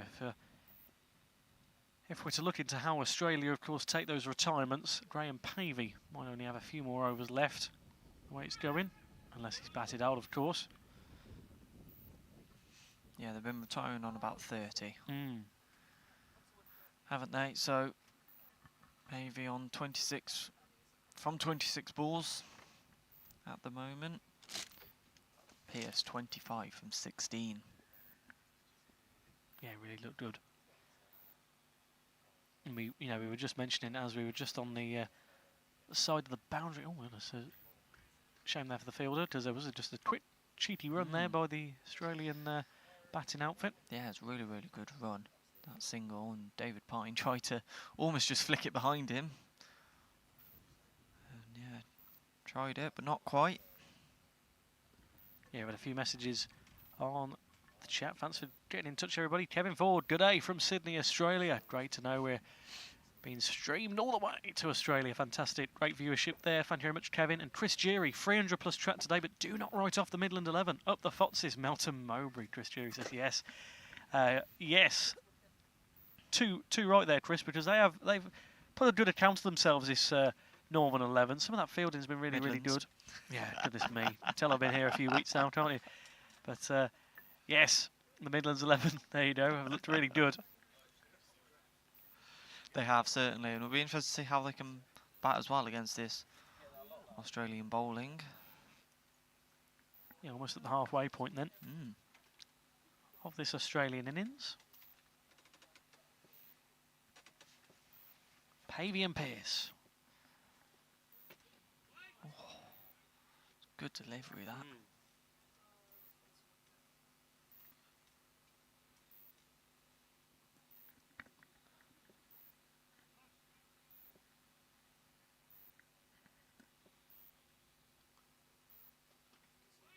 Oh, it's a fantastic catch there. Oh, almost. Oh, it did go into the ground, but almost, yeah. Would have been great if he would have kept that in his hand and been able to keep hold of that, but just drop it. Gave the Australians a chance for a quick single.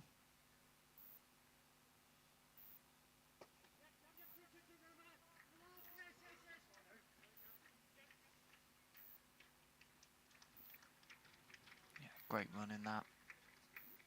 Another 2 runs added to the score.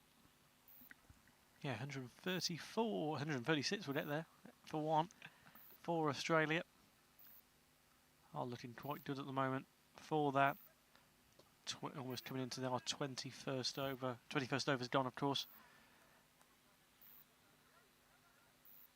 But yeah, you know, Ben, there you go. We'll get there in the end. But yeah, it's the thing is, Ben, this is a good test now because, of course, as we mentioned, thick and fast games. But that Lions game tomorrow, they won't get this sort of score early on unless we have a collapse from the Lions. The Lions will really push them, and if the Lions bat first, as we've seen the last few weeks actually, they put up a really good fight against Australia. And Peter Judd, the last few weeks that we've interviewed him at those games, has been really pleased that his side have been pushed and they've got through it. That's the main thing with a test like that, because you don't want to crumble, do you? And there's another boundary. But getting through those hard tests, it makes you a better player, doesn't it? And they've really been pleased with that. 100%. And like we say, it will only make the Australians better as they focus on the Grey Ashes series. Obviously, 1-1 in that series after their first defeat of their tour on Monday, and yeah, it's having these games is so crucial, and playing against different caliber of players as well, and being able to rotate your team, and so then that you can put your strongest 11 out for the Grey Ashes. It's so important, and it is great to see, and it's great to be seeing different players being given chances as well, isn't it?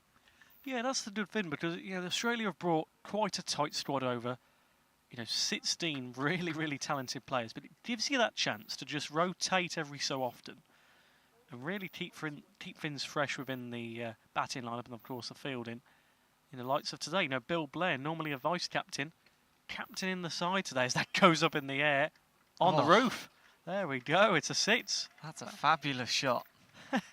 It's gone through the window maybe, I don't know where that's gone actually. Yeah, it landed on the roof somewhere and I'm not quite sure where it's landed, so I think we will be needing a new ball. I don't think we're going to be getting that one back anytime soon. Yeah, did that go through that little sky window? I'm not sure actually where that went. I'm not quite sure where it ended up, but yeah, it's certainly went for 6. I lost it in the sky and then saw it land back on the roof, and umpires have got us a new ball, and what a fabulous shot that was. Yeah, we're just waiting for the score to refresh on stream, but we can inform you it's 147 for 1. Cracking return for Australia so far, just as we approach that halfway stage. My goodness, you know, we saw them in that 5-over spell that we weren't commentating on, Ben, Yeah. reaching that 100 runs. They're almost at 150. They're really flying through these runs, aren't they? Yeah, they're ticking over at a really nice rate. It's great to see. And there we go again. That's a nice way to reach your 150 mark as a team. Lovely, lovely shot, that one. That's 2 boundaries in a row. Yeah, really, really smart batting from this Australian side, as we've come accustomed to over the last few weeks. But yes, really good. And they're enjoying a fantastic day of weather and a great pitch here at Loughborough. Oh, we've done another comment. Here we go. Yes, Gary Smith. Afternoon, lads. Enjoying the commentary. Could you run through the Midlands 11, please? Gary from Waterhorse Cricket Club, Birmingham. Yes, we will do in one moment, Gary. We'll let the teams over. We'll just head to a bit of an overs break and we'll look to get those teams to you. Thank you for getting in touch, show. From near our neck of the woods there, Ben. Another boundary for Australia. Yeah, 3 in a row now. Beautiful batting. You know, they're finding those gaps in the field really, really nicely, aren't they? And picking them out. I mean, that 6 was still magnificent. Definitely the best shot that I think I've seen today. Yeah, fantastic. Yeah, 155 for 1 then now. Cracking point to be halfway through for Australia, as we keep mentioning. That 300 runs, that's very, very likely here at Loughborough this afternoon. A beautiful afternoon of cricket. Yeah, sun's come back out. Sunglasses have had to go back on. It's got nice and bright at the moment again, and it's great to see. You know, of course, as we've mentioned so many times, just a gorgeous facility here at Loughborough. Yeah, they really, you know, Nick Newman was chatting about it this morning. They really take pride in keeping, you know, keeping these cricket pitches really, really good quality, and they really are. It's one of the best we've seen so far on the tour. Actually, it's been. And the Aussies, when they turned up, just had a few words with them. They were really pleased with how it looked. Yeah, it is lovely, and it's given us a great game of cricket as well. It's really, really good first innings as we...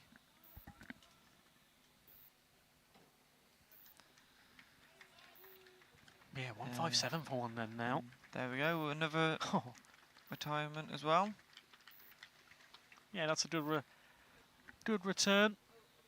I believe. I think that's Graham Pay. Yes. I think so. Yeah. Yeah, we'll see who comes on in place of Mr. Pavey. Great return from him. They're almost getting that half century. Actually, 47 not out for him. Yeah, 158 for 1 now.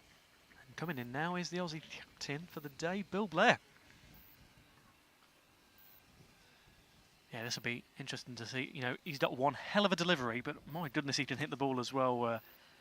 Ben, you know, I've never seen a quicker delivery of a cricket ball on this tour so far. It's absolutely, you wouldn't want to face it. I'll tell you that much. My goodness, he absolutely flies at you. Does Matt was speaking? He might do a bit of a feature with one of the Aussie players.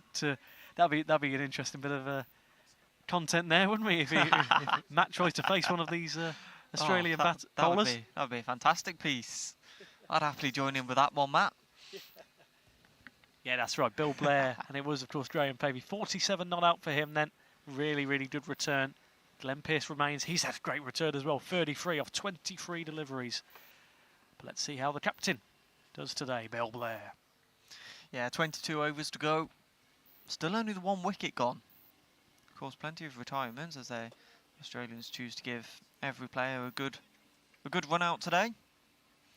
Which, of course, we've mentioned is great for getting confidence through into that team. Yeah, 22 overs to go. 159 for 1, I believe, now. With that single there.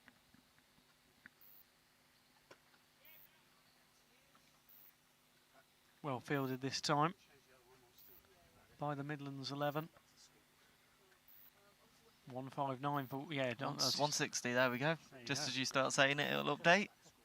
That's right, 160 for 1 then. Rocky the Roo will be pleased. And all the Australian players who are watching on in their canopy there.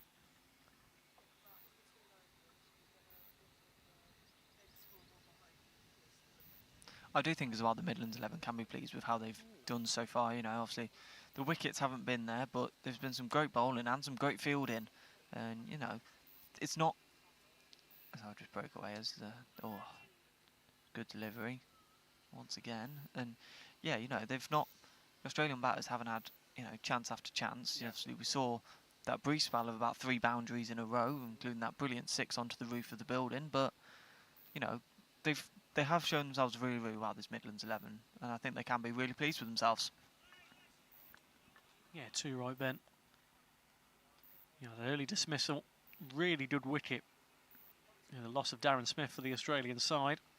Yeah, it was a fantastic throw onto the stumps, wasn't it? Great run out, really, really good fielding.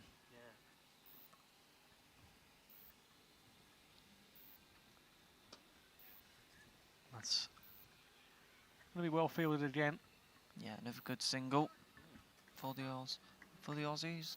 Keep that total ticking over. 161 for 1 now at the end of that over. Yeah, looking good. And as you can see, there's our scoreboard that we're looking at. 161 for 1. One more over until we take our leave again. Yeah. Matt currently on camera duty. Yeah, he's a jack of all trades. Matt, he loves the camera, actually. We'll go through the teams as well. Yeah, if we can. For you quickly. If we can get them on. We will potentially get Rash to go through those teams for you shortly. Yeah. Yeah, one more over then.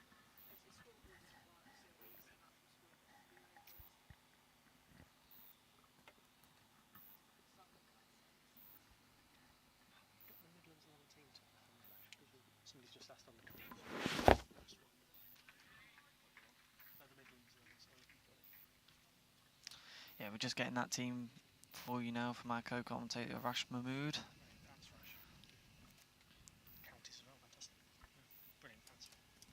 Yeah, Gary, just get those teams to you now for the Midlands 11. Wayne Murray from Staffordshire, the captain. Alistair Stevens from Derbyshire. Dave Pine, Warwickshire. Adam Potter from Worcestershire. Whee, there's my county. Duncan Moore from Warwickshire. Steve Hooper, also from Warwickshire. James Weil, also from Worcestershire. Ian Young, Zahid Mohammed and Russell Spires, both from Leicester. Kevin Beattie from Staffordshire. And Steve Roberts there. Of course, managed by Nigel Moore this afternoon. Umpires Noel Ford. And Chris Johnson in the middle. Sorry, oh yeah, it was Oxfordshire. Trying to work out what that was, that county then. Fantastic, but yes, there's the teams for you. And we can look at that just in good timing, just before the end of our overs. You can see the score on screen there. 163 for 1. Glenn Pearce, 35 off 25. And Bill Blair coming in, free runs, off 7 deliveries. Yeah, just watch the replay of that one. And as the wind picks up a little bit again.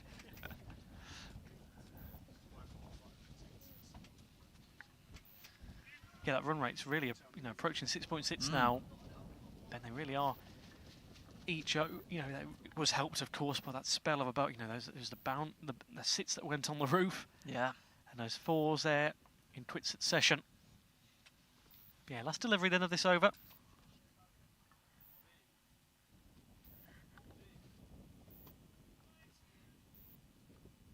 And it will be a dot ball then to end the over. And that's 163 for 1. As Rash Mahmood will rejoin us in the commentary desk.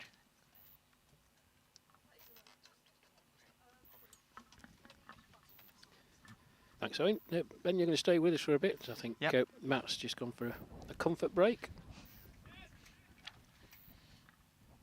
Yeah, Australia looking good, Rash, aren't they? Looking really good for their 163. Some really good returns from Pearce and Pavey at the moment. What have you made of proceeding so far? Halfway through, or just over halfway through?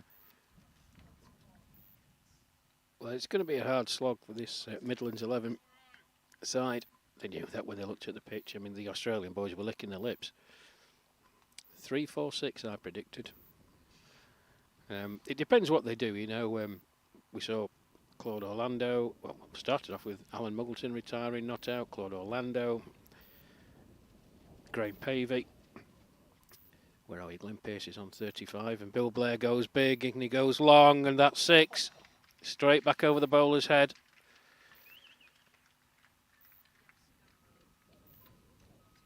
Apologies, that was Glenn Pearce.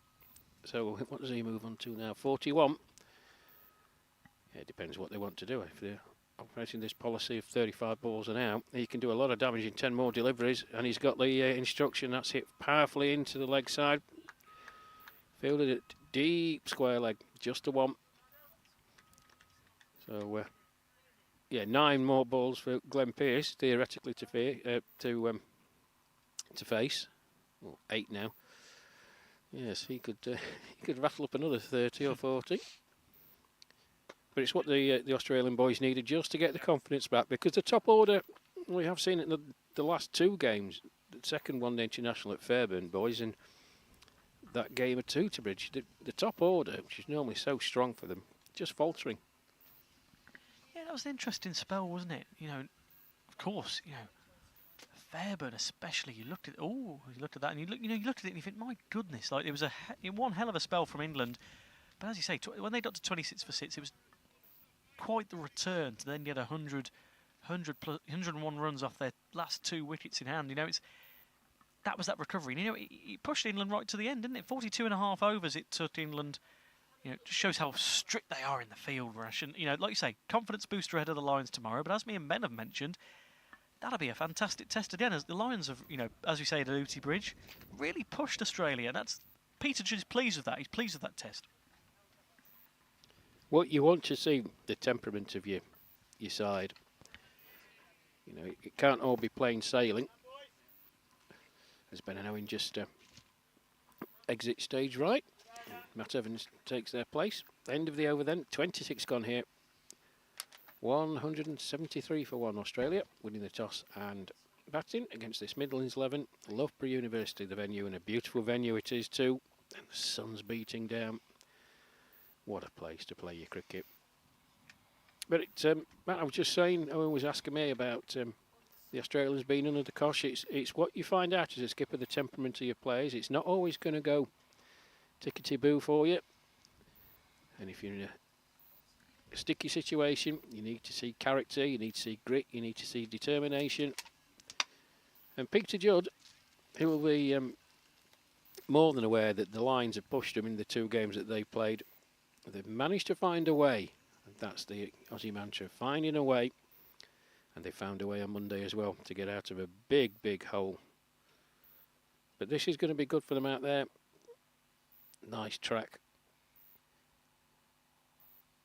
Ball's not jogging about, it's not moving in the air. Fast outfield. They can apply themselves, get out in the middle, get some time out in the middle. And confidence for that game against the Lions tomorrow at Stratford upon Avon. If you're anywhere near, folks, please come down. Weather's set fair. It's a beautiful, beautiful ground. Another high-scoring ground. Should be a good contest. Yeah, we welcome Kevin Ford, Chris Jerry and Gary Smith on the chat. Gary Smith from Alton Cricket Club, Birmingham. And obviously Kev Ford, a regular listener from Sydney, Australia. G'day, mate. So I think you say out there, or we think you say out there. Yeah, and I feel worried for the England Lions boys and the England side here, because this is exactly the tonic the Australian side needed. A good old day's batting, and as said on here by Chris Jerry, definitely a 300+ wicket. Exactly what the Aussie boys said. And again, Rash just had my 5 over break. That little spell on the camera with giving Benny a break. So if the camera work was worse, you'll know why. It was me on it and not the all-time professional Benny. But that's 5 overs. I'm not looking at the scoreboard, and all of a sudden I see 173 for 1. It's a very, very good scoring, and they're starting to open up and play some shots now, aren't they, Rashers? And if you're a cricket fan, this is just sublime. Yeah, it certainly is. Great venue. About 15 years since I was last at Loughborough. It's changed a hell of a lot. That's when you graduated, was it, Rash? I graduated from the School of Hard Knocks. No, you may be surprised, but I didn't have a university education, Matt. No, it's changed a lot, hasn't it? Thanks to Tony Blair sending everyone there. But it's an absolutely lovely track, and you spotted it when we were out there, saying a par of 280. I think they're going to surpass that, but it's a good old wicket they prepare here. The boys, credit to Nick Newman and the whole team.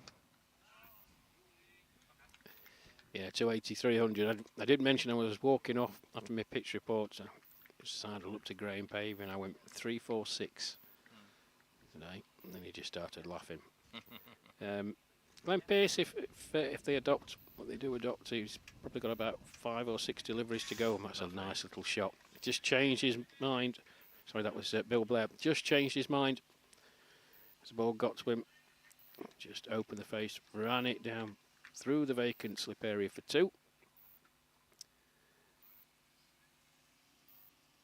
And again, it's hard. It's, for me, very defensive field. It's hard because the boys are opening their shoulders and playing shots now, but someone on the chat a minute ago said no slips, and that shot can't be played that was just played if you've got first slip in place. But they're all on the back foot now, right on the outside of the 30 circle. And I know the boys are starting to hit cuts and pulls and creating openings for run-ins, and beautiful run-in against light misfield by the Midlands 11 fielder.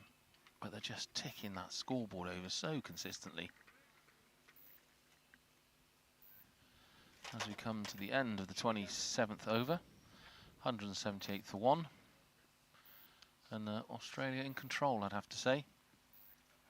Yeah, that running, we've mentioned it a lot, and sorry listeners and viewers if you're getting sick of hearing about it, but it does 2 things for me, Matt. One, it gives the batsman confidence. You know, they like to look at their score, see it ticking over, but 2, it's incredibly frustrating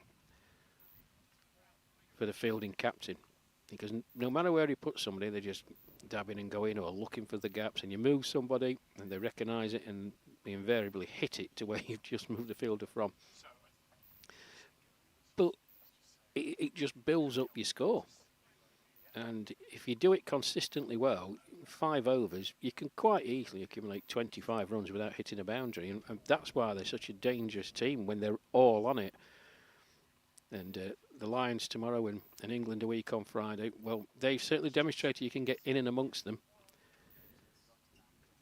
and they've done that by cutting off those scoring lanes as such. As Blair comes down the pitch, straight to the fielder, at long off.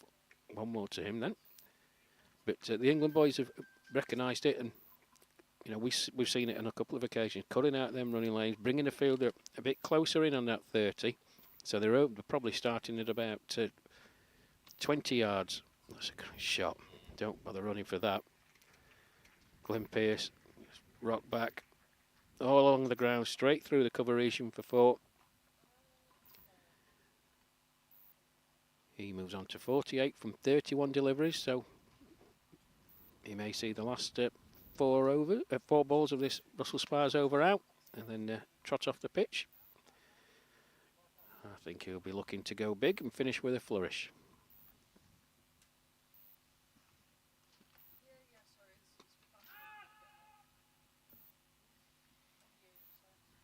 Yeah, and I 100% agree with everything you said there, Rash, and hence why they're world champions, you know. You set the field and they find a way to work around it.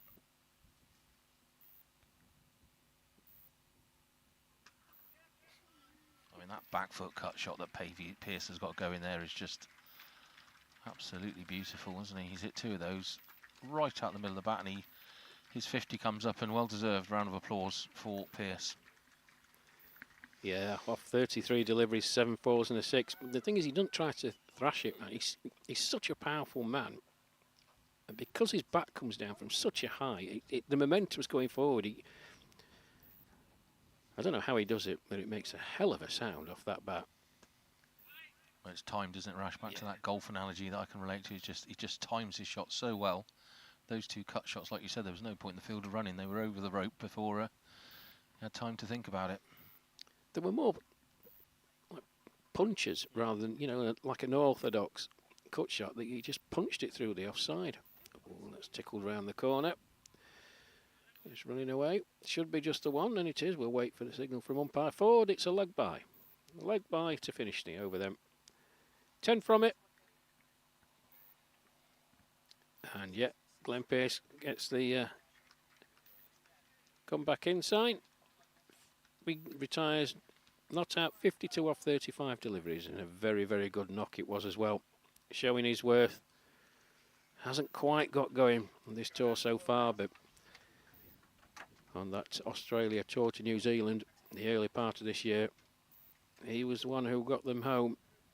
They were in some tricky situations in that 3-match series against the Kiwis, but he came in and changed the course of the game. Very dangerous man coming in the engine room. Yeah, and Benny's catching that. Look at the team spirit. He's walked in there as 50, virtually the whole squad meeting him at the clubhouse doors and patting him on the back, and that team spirit we talked about just evident there. Cracking knock by Pearce.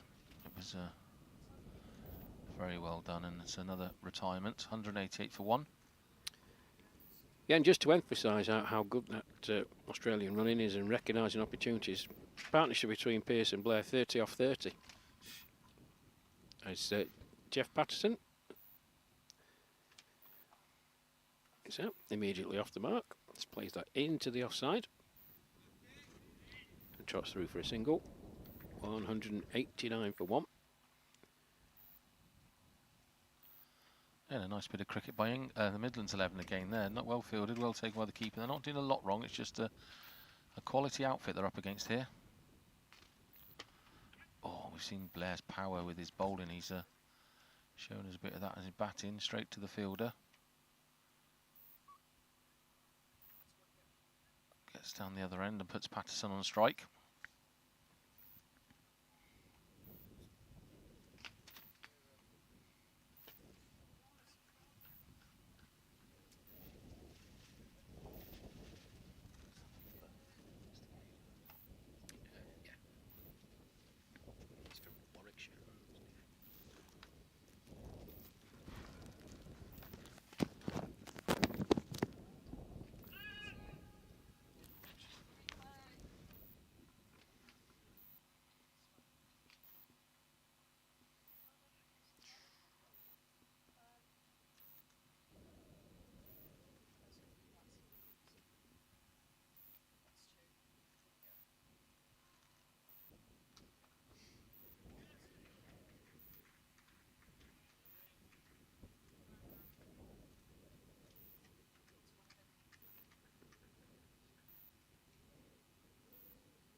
Yeah, decent over Steve Hooper, just 3 off it, and they're going at a run rate of 6.62, so very good bowling there from Steve Hooper, keeping it tight and some nice fielding.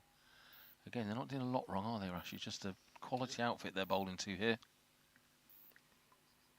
Yeah, good over from Steve Hooper from the far end. 191 for 1. We're nearly halfway through this Australia tour, Matt. You've seen them a fair bit. We've talked about them a fair bit as well. With your impressions, because you've been up close and personal with a few of them, getting some insights. Yeah, the word that always springs to mind is professional. You know, it'd be quite easy at over 60, coming to England, treat it a bit of a holiday. And I think even Kev Watson alluded to it on comms at Fairburn. They're so professional. They're here to win. They're here to do a job. I mean, you see from their warm-up, we were saying that it's a 2-hour warm-up. They really go through their paces. The boys that aren't even playing on the day get a sweat up in the warm-up. And they really are taking this seriously. And I think they are quite determined to take that Ashes home with them back across the seas. And yeah, they're very athletic, very fit. I say, if you're here at the ground, you'll notice that the 4 boys that aren't playing are always having a jog around the field or doing some shuttle runs, and very, very professional. And even this today, you know, all having 35 balls and retiring your wicket. So everyone else that's half a chance just drops short of the field, but a great shot again. You know, you have your 35 balls, you've got your eye in, you've had a look at English conditions, then very selfless team mentality. You retire your wicket so someone else gets a go. It's a very, very professional setup. Everything they do, and even it's a bit old-fashioned, which I am from the golfing world, but when the anthems are played, they've all got the blazers on, they've all got the hats on, they're very well presented. And I have to say, from our point of view, helping us with our work, what a nice bunch of guys. they cannot give enough time to help us out with a bit of content and stuff we asked for at the start of the day and during the day. Yeah, it's cracking fielding there. Midlands 11 there, diving on the leg side to stop a boundary and just give them one run. But they've just looked at, they're at the races, aren't they, Rash? They've come here to win and play cricket, not to take it lightheartedly.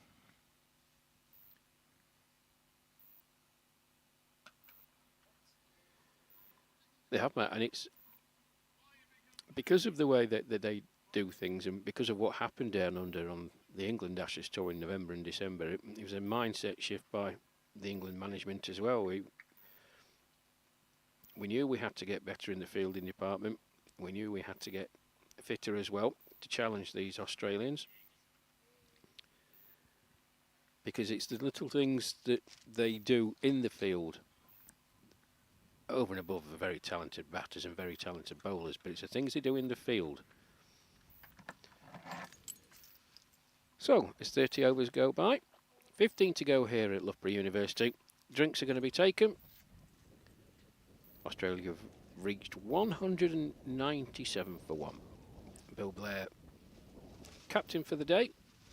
He's 14 not out of 23. Jeff Patterson, just recently to the creases, 5 not out of 7. I'm going to take a slow wander around and try and get a bit of a tan. Beautiful day here now. And I'll hand over to Rocky Rule's love interest, Owen Mason. Thank you very much, Rash. Yes. Fantastic spell for Australia as they edge ever closer to 200 runs then. 2/3 of the way through. Ben Stevens rejoins me. And yeah, we've just been waxing lyrical about them, haven't we, on the side. Ben, they look fantastic. They do. Edging towards 200. They're, as I think I just heard Matt say, a great phrase. Just they're right at the races today, aren't they? They certainly are, but there's not a lot the Midlands 11 could have done. You know, they've done everything they needed to. You know, they've bowled well, they've fielded really well, but the quality is just there from the Australian batters, and every single one of them has come out and, you know, just unbelievable batting from them. And yeah, not a lot this Midlands 11 could do, but they can definitely hold themselves, you know, very, very well. You know, 30 overs gone, 197 for 1. The score could have been a lot higher if not for some of that fantastic fielding. Oh, certainly. My goodness, they could be, you know, edging towards about, you know, 230, 240 if it wasn't for that field, and they've done really well actually, just to limit Australia. So as you say, there's been a few dot balls out there, a few overs when there's only been one, you know, especially early on, wasn't it? They kept them quite tight, didn't they? A few overs in. But yes, as we say, drinks being took here at Loughborough. It's a warm day, so much needed. Thanks for joining us, just approaching 2 o'clock on the England Over 60s YouTube channel.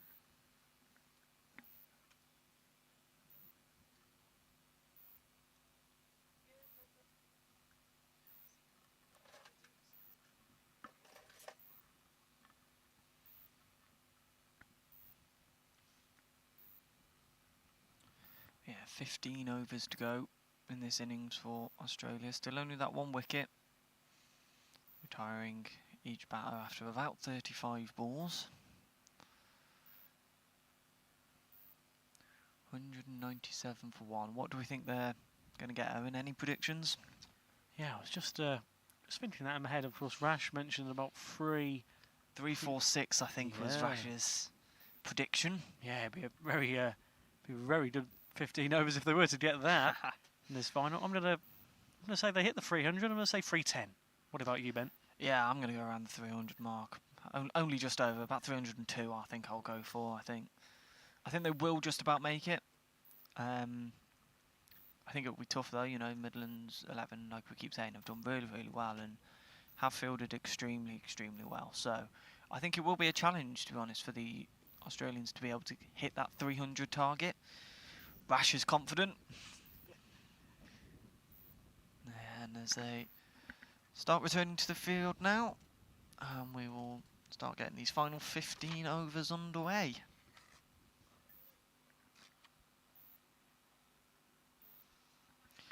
I'll tell you what though, and it's been great to see, you know, each Australian batter, you know, almost all retiring around the same score. You know, they've all like kind of been around the same level, haven't they? And it's been really, really good to see so far. Yeah, we didn't see it at Fairburn, of course, from that moment of madness, really. You know, when they lost 3 wickets within, you know, it was unfortunate for them in the end at Fairburn. Of course, losing the toss at a ground like Fairburn, Rash mentioned it. You know, it really would have put England in a compromised position. You know, batting first on that really quick outfield. But yeah, this has been nice to see from Australia because you know, we knew what they were about anyway. But my goodness, they really, when they get going, they really can put any side under pressure. Yeah, they can. It'll be great to see them against the England Lions team tomorrow at Stratford-upon-Avon. That'll be a fantastic game again. Can't wait to watch these Australians in action again. It's been brilliant to watch. And here we go then, the final 15 overs.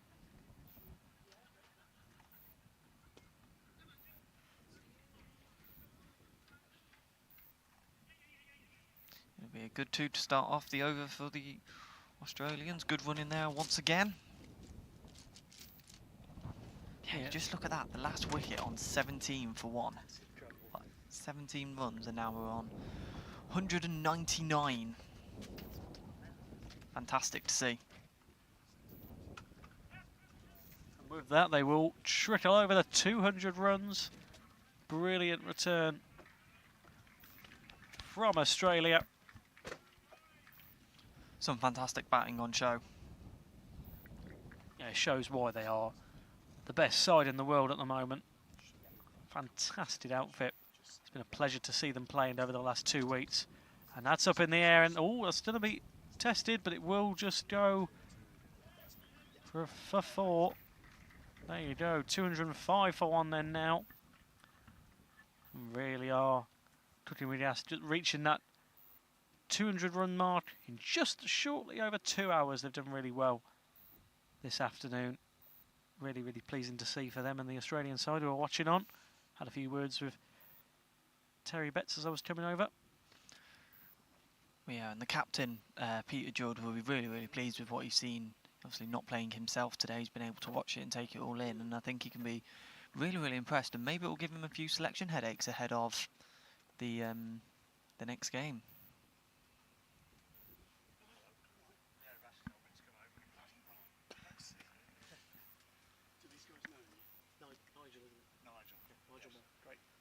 Can we have it written down and your role in your group, just so we put up a graphic? I'm the match manager today.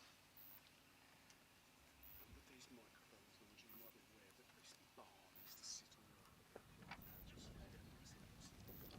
Another good delivery there, and it'll be another quick 2 runs for the Australians. And in just a moment, we'll have our first guest on the commentary desk with us. Play for the Lions this summer already. Nigel Moore, thanks for joining us. How are you? Very well, thank you. Very well. Not so well for watching my team getting battered around the field today, but we've taken a wicket. None of the bowlers have yet, but it's a good run out by Kev Beattie early on. Yeah, so it has been, you know, as you say, you're playing the side, the world champions, and as you say, that early wicket lost, you know, haven't really put a foot wrong. It's just when you play a side like this on a pitch like this, you know, you're in for a long afternoon, Nigel. Indeed, yeah, but they're still smiling at the last drinks break. They were reluctant to come off for their 5 overs if they're sitting off, so that's a good sign. And they know it's a good deck to bat on later, so fingers crossed we can keep them under 300 and chase them down. You never know.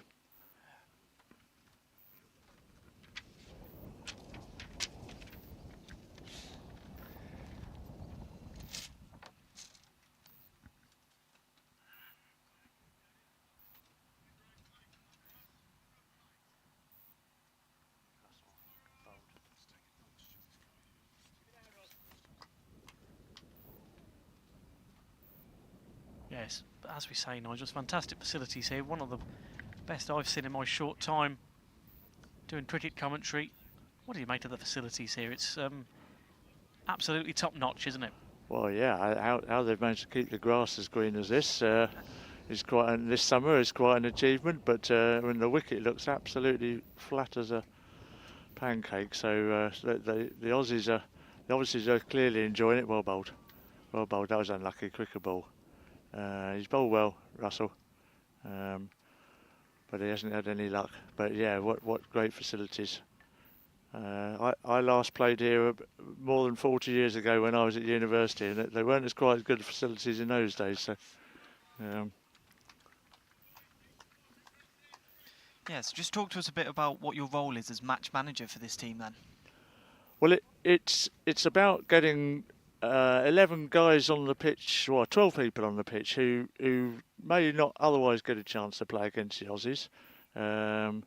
And making sure they get on there and play to their as best of their abilities as they can, really, and making sure they understand that the Aussies will play like this. Just keep coming at you, and not to get too uptight about that. Just keep exercising your skills, really.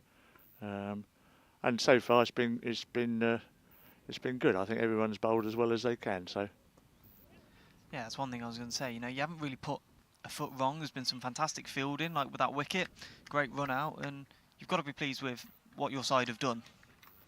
yes, I am. Captain's done well. I mean, you captain your county side like I do for Warwickshire, and your 11 players. They all know pretty well where to field. Most weeks we get them in the same places.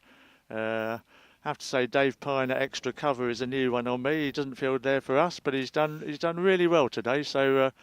Next time we might stick him extra cover as well. So, but yeah, the captain's got to find people to field and get them in the right slot. That's not easy, but so far he's done a terrific job.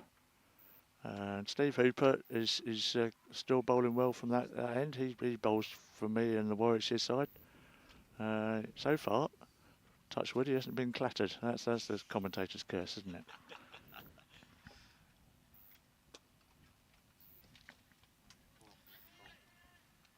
Yeah, cracking effort as that just trickles over towards the boundary.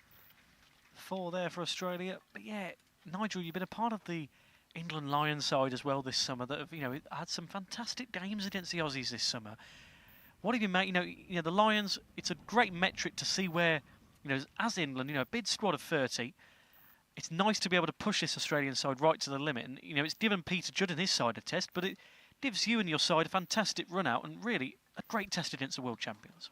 Yeah, I think Jason Corn takes a lot of praise for that. I think the Lions should have beaten the Aussies in both games so far.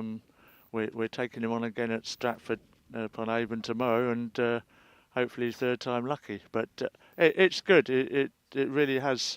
The Lions has moved on a lot. I played for them a couple of years ago, and it's a way better, stronger side than it was then. So yeah, it's just enjoyable to play against the Aussies. I know they come hard at you, but it's just good fun to take them on and see if you can deliver. Just a pity we haven't quite. If I'd taken the court and bowled in the last game, it might have all been different.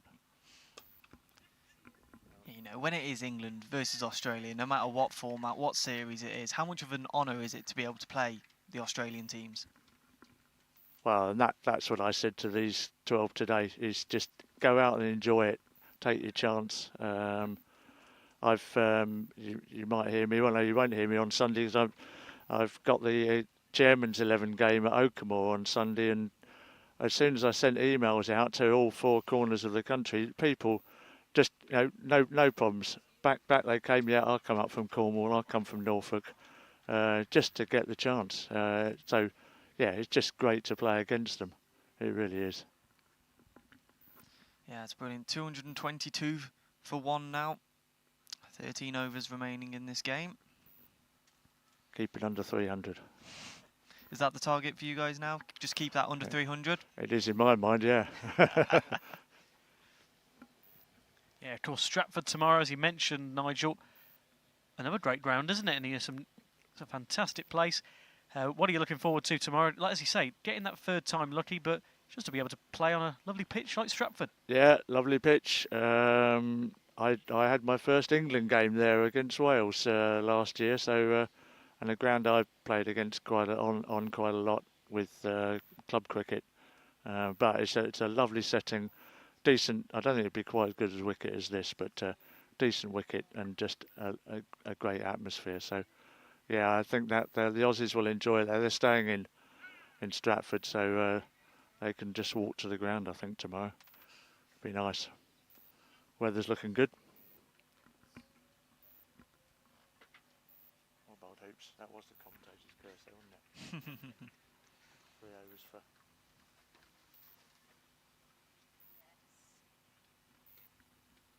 Yeah, 227 for 1 then. 12 overs remain. See the groundsman hard at work in the corner, just preparing some of the winter nets. Yeah, 227 for 1 at the moment. And how pleasing has it been, Nigel, to see, players like, Timor Allen making his England over 60s debut after a great return at Cheadle Hulme just under 2 weeks ago in that first Lions game. That shows how, you have a good knock for the Lions. You're well up for a chance of being involved in the Grey Ashes games. How much of an incentive is that? To really have a good knock in these Lions games. It's a good test. Absolutely, and that's what Jason said before the game I played.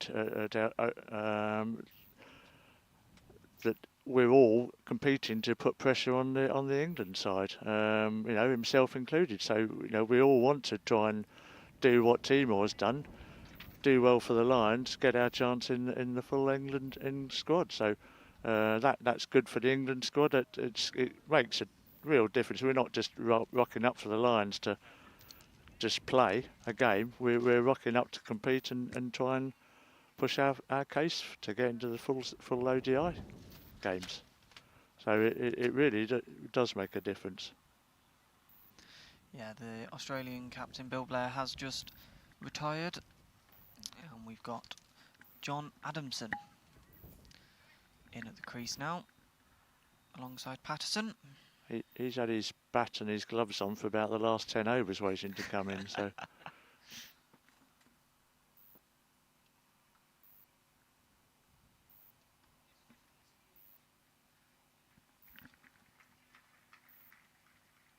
The good thing is, Nigel, as well, being a bid squad, but there's such a good camaraderie, isn't there, between the England boys? Every time it's an honour to put on that shirt, isn't it? But it's nice to, you play with some fantastic players and some great personalities in the group as well. Yeah, it is, and some of the new people have come into a setup that's really set up to achieve. So that and as you say, it is just good when you get there. I mean, you've played against quite a few of them in the counties setup, but then to get in there, and even today you hear the chat amongst this team, and it's really brilliant. They've all played against and with each other, and that really helps. When you go on the pitch, you want to know that you've got people who are going to help you as well on the day. That one's coming towards us.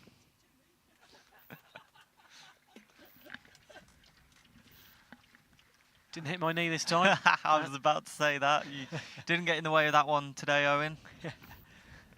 Yeah, Bill Blair right on the kneecap at Ooty Bridge last week. But that was towards our OB truck. You saw the BBA media van that's providing this live coverage.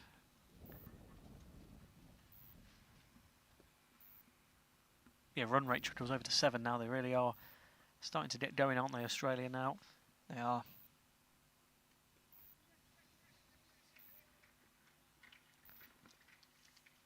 And even in general, Nigel, in terms of over 60s cricket at county level, that's ever growing as well as international level. It's fantastic to see that for all age groups. I started playing seniors. It was Alan Oakman,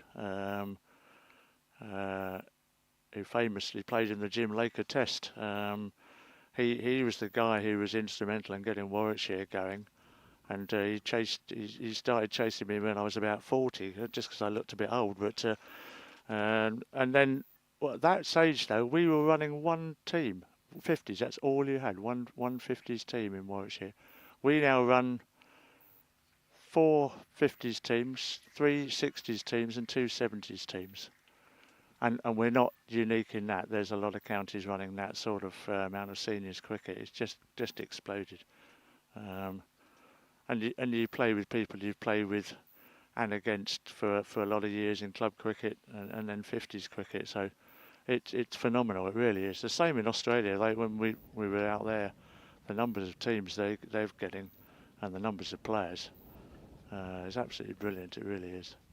Yeah, and how hard does that make it to pick these teams to play against someone like Australia?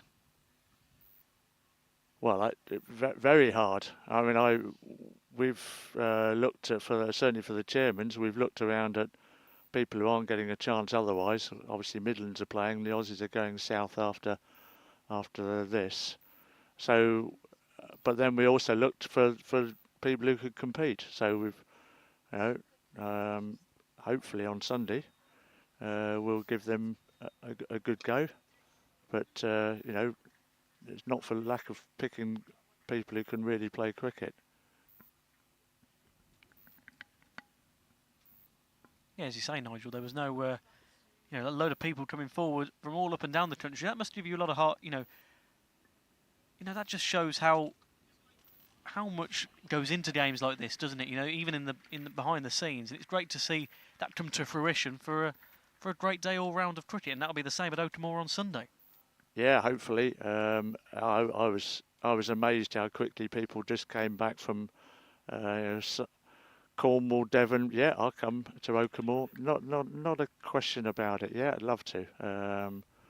So it's been very heartening for them to get their chance against the Aussies. Oh, well bowled. We've got a wicket. Just seen it on the replay there.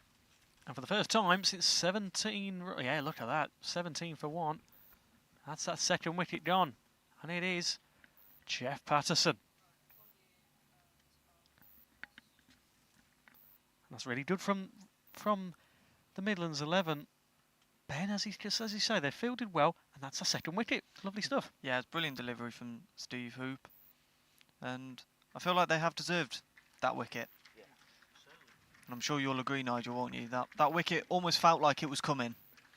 Yeah, wickets help slow them up. Surely they're not going to be allowed to come back in and bat a second time if we whistle through the rest of them. How many have they? Who's coming in next? Batting at where? Oh, number 8 coming in, is it? Number 9 coming, I believe. Yeah. The problem is the Aussies bat to 11. As they almost showed on against the England team the other day, 62, 26 for 6 and still got to 170. So, yeah, Paul Matthews coming in to join Adamson. John Adamson there, but yeah, it's just coming up to the end of this over.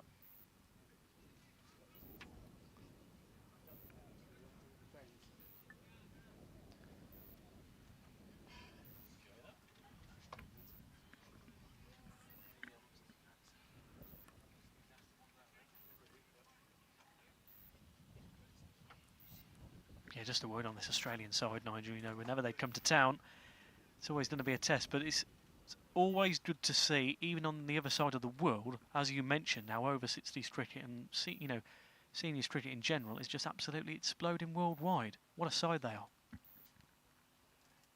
Yeah, they are, and they've got a good selection policy. They go quite hard at getting new blood in and making sure. I'm not sure we've seen Bex before. He's come into this tour and seems to be willing to play every single day and every single match and try and bowl quick. So that's just another one that's added to their pool. I think we'll see in the field they might be slightly more athletic than the Midlands side today. But bold Steve. That will just about won't reach the boundary, well fielded in the end. They've all done a few more runs to it. Maybe one more delivery in this over. And we almost 10 to go, Ben. 249 for 2, did it right. And it's, as we say, Nigel will hope in his final 10 overs that they... thank you very much, Nigel Moore, for joining us. Really good insight there. Thank you very much, Nigel. Thank you. I've just got to go and switch one fielder out. Oh, yes. That's all right. Always busy. Thank you very much. But yeah, thanks for taking the time, Nigel, to join us there. Yeah, great player who's been involved in the Lions setup and the England side over the last year or so.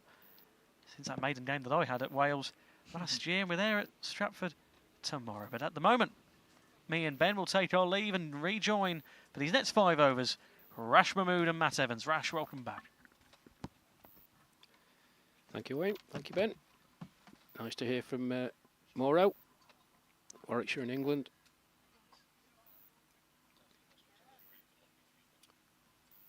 So 10 to go here.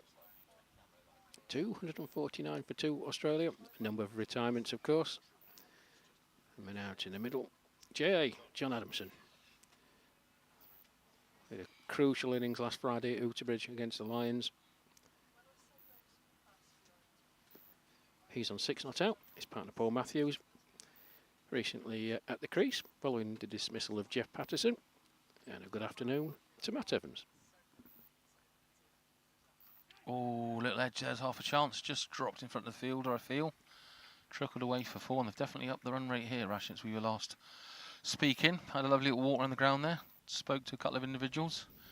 Darren Smith, more than obliging as always, giving his little take on that run out. And Did you say he was never out? yeah, it wasn't his fault. He said it was his fault, but he did say it was a good bit of fielding. I spoke to the Midlands XI skipper on the way around as well, just as the 250 runs for Australia comes up. He was saying he only had 1.5 stumps to aim at as I thought, and it was a good bit of fielding. And to be fair to Darren, sportsman he is, he agreed that it was a lovely pick-up and a lovely throw-in. But when we pressed him on the total, he obviously said defo 300 they're looking for. When I pressed him on 350, he wasn't so confident. But there's certainly been a few more boundaries struck since we were last sat here. I think it was 6.26 last time I looked at the run rates. Now 7.19. So giving the Midlands 11 something really strong to defend and hit at and chase down, I suppose. Yeah, Zahid Mohammed, just commonly known as Zed. That's down the leg side, signalled a wide by umpire Ford. Plays his cricket for Leicestershire. But it's been a good workout for these Aussie boys.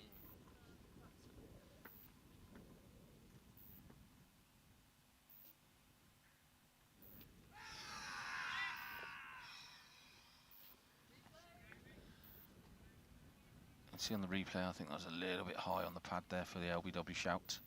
And he made a good point about this 35 ball rotation, Rash. Darren Smith saying, you know, these players have paid a lot of money to be here. We're talking 15,000 Australian dollars, nearly £10,000 British. And pittance to those millionaires. Yeah, I know, they're all high rollers. Don't let them give you any sob stories. But for them I have to sell a kidney to get out to Australia. But for them to come here and then not have a bat, they obviously, that's part of the fair setup, is they've all paid a lot of money to get here, so giving everyone a swing of the bat and to face a few balls. But again, it's very fair, very, very team spirited, and they're in very good spirits over there. Certainly the Queenslanders, after they won the State of Origin 24-6. Oh, I think, do you know what? I think there's only one in the touring party. Well, Cheryl's defo one because she's got the scarf on and she's cheering away there. Waved the scarf from her face as I walked past. She was very happy with the result. Which city's Queensland's that? Sydney, or was that lower?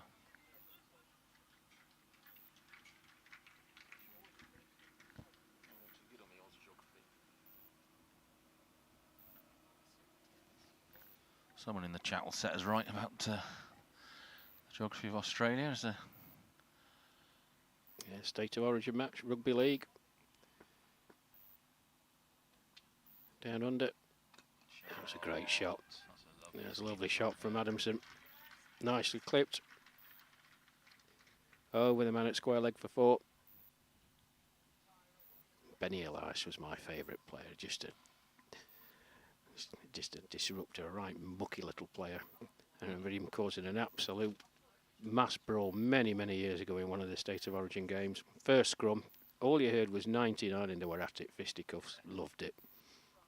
I'm showing my age again, Matt. You are.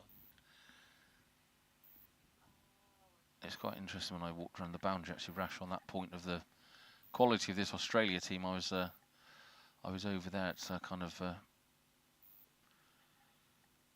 on the leg side, and Bill Blair hit a couple of 4s. They shuffled the field around. Then I was stood in the only gap on that side, and then what do you know? Next ball, it came straight at me in that gap. So it just shows the absolute quality of this this Australian batting lineup. Very hard to play against, and they're enjoying themselves out there today. Darren Smith saying this is the best wicket they played on this tour. Yeah, they played on some good ones.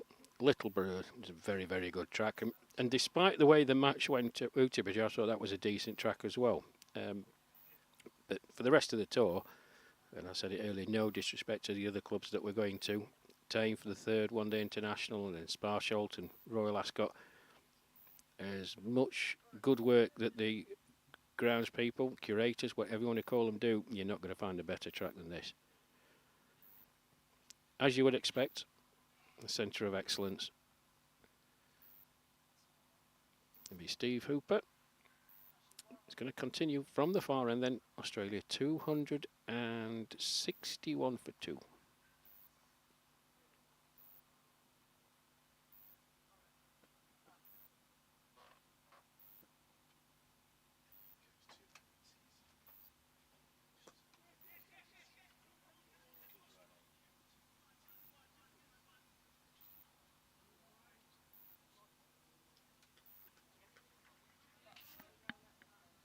Again, the Australians showing some of that absolute quality running between the wickets there, taking a single, good communication.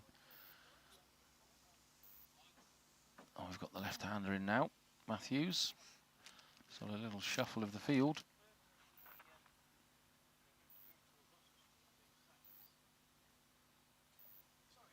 Oh, Steve Hooper comes in again. He went for a few boundaries and I was walking around, so...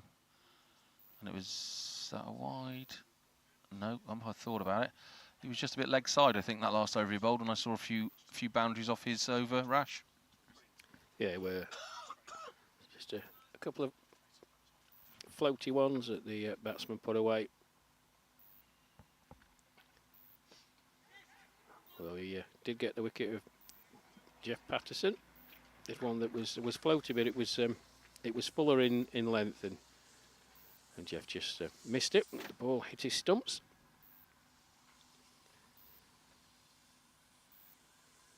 We're talking about the Australians, Matt. Let's not forget these Midlands boys, this Midlands 11. Great experience for them. You know, with the best will in the world. Not going to force their way into the line setup. And if you're not in the line setup, then you can't progress to the full England setup. But what a great experience for them. Played club cricket for a number of years. Represent the county with a great deal of pride. No little skill and enterprise, but this is a day that they won't forget.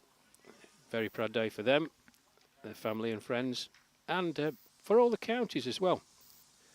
Numerous counties represented here today in this Midlands 11.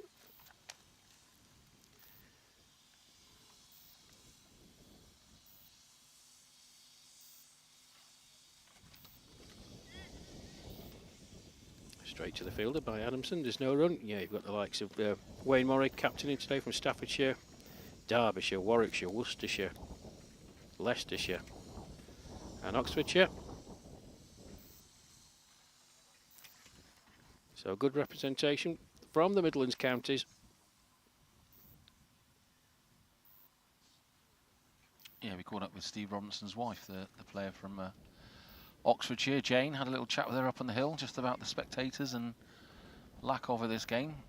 And I do have to say again, I mean, you've said there's a number of quality players out there. Like I like to say in every game, you never judge a match till the second team has a look at the wicket. There's enough decent batsmen in this Midlands 11, Rash, to put a bit of a score up themselves, I presume. You've seen these boys play before? Yeah, they certainly are. I don't think if they get in they'll be retiring after 35 deliveries. They'll want to take as much time out of the middle as they can, you know. It's at their age. We don't know when the Australians will be touring again. So they've got to take their opportunity when they get it and just take the moment for what it is, absorb it. I'm sure they'll give a good account. Yeah, and again, what an honour for the openers to test themselves against the like of Bill Blair and Terry Beck. And like I said to the... Oh, that's a lovely shot straight over the bowler's head. I said to the Midlands 11, good bit of fielding, kept him with some footwork and thrown back. But I'm looking forward to seeing Blair and Beck on this quick wicket. I think they're going to get it going down there at some pace today. I'm looking forward to it. Yeah, I can quite confidently say, I think, Matt, that when the Midlands 11 go in on this track with the sun coming out as well, that they won't, for a long, long time, have faced people with the quality and quickness of the Aussie skipper today, Bill Blair. Terry Beck's as well, we've been impressed with him. He can push it through. So that'll be a test for them. But you want to test yourself against the best, and they certainly will have the opportunity when they go out to bat, testing themselves against some of the very best in the world.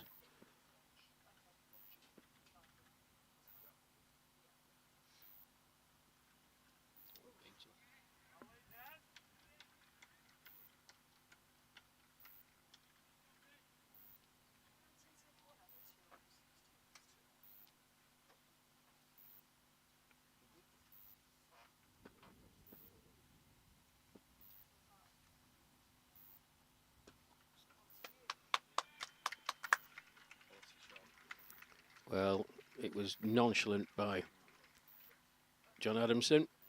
It's the flick over deep deep square leg. One bounce before 272 for 2 then. Adamson 11 not out. Paul Matthews 2 not out. 36 gone. 9 overs to go here at Loughborough University.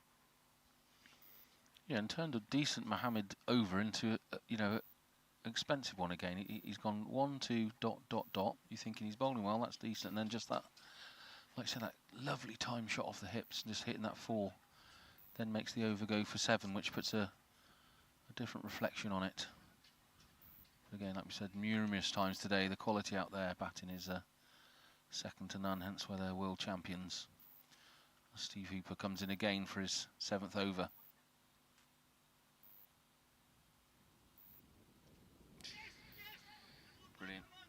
Brilliant running. A little dab there from Matthews, and they've run 2 off that. Just almost straight behind the wicketkeeper, and then they've run 2, and again that just epitomises the Australian running on this tour. I guess to name the end rush, we need to find out what that building is behind that end. It's probably got a name, hasn't it? The science block or something. Yeah, it probably has. Where's Newman when you want him? He'll be skulking somewhere. He's meant to be working today, Newman. Where is he? England's Nick Newman, one of the ground staff here. I know he's very, very proud of what they have got here at Loughborough. I'll try and find out from Nick when we have a break in a couple of overs' time.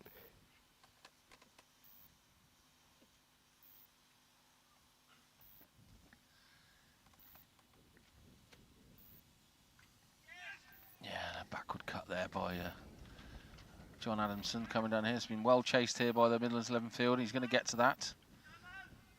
Very nicely done and thrown in well as well. Yeah, Nick Newman was in the run 3 there again, yeah, so another one for results on the radio, 3 run. Newman was actually sat there on the steps having a cheeky cup of coffee when I went past him. Yeah, totally skiving. It's meant to be working.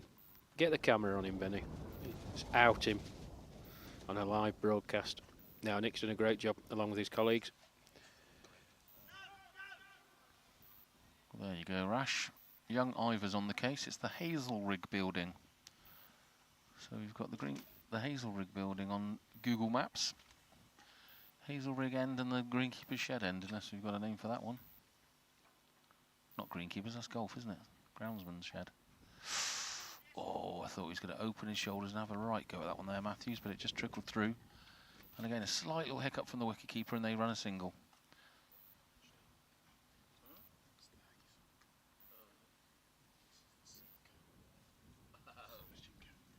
Yeah. No, Seb Coburn. That's the one to our... Hazelrig's the one to our right there, Rash, and that's the Seb Co building behind, so... Famous British athlete, Seb Co. That's a lovely sweep shot, that, Rash, wasn't it? Yeah, we saw a lot of that last Friday from Adamson. One of his favourites. Very powerful striker of the ball. End of that Steve Hooper over then. 7 overs bowled by him, 1 for 58. The wicket of Jeff Patterson coming his way. 283 for 2, Australia. Having won the toss and elected to bat. 6 to go. They're behind up 300 plus. I'm still thinking I don't think they'll be far off that 3-4-6 that I predicted. See how they want to attack it.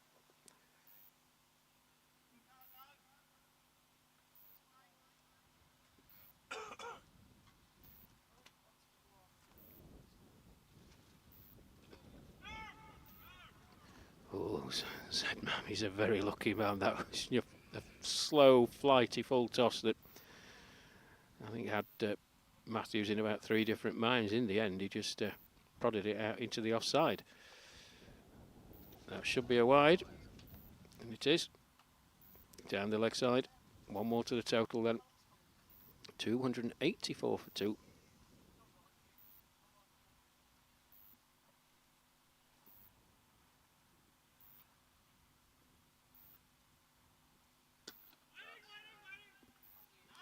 Well, that's 2 Mohammed's got away with. Again, another full toss. Not timed by Matthews at all, straight to the fielder.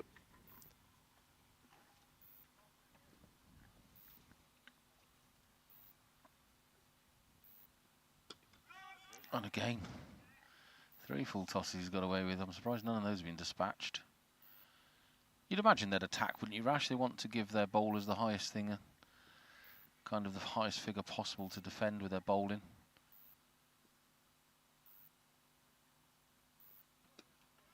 I mean, that's 7 and over from here. That's another 50 runs, which is up to the 230. Might you want to try and hit the 250-ish or your 246 as you predicted?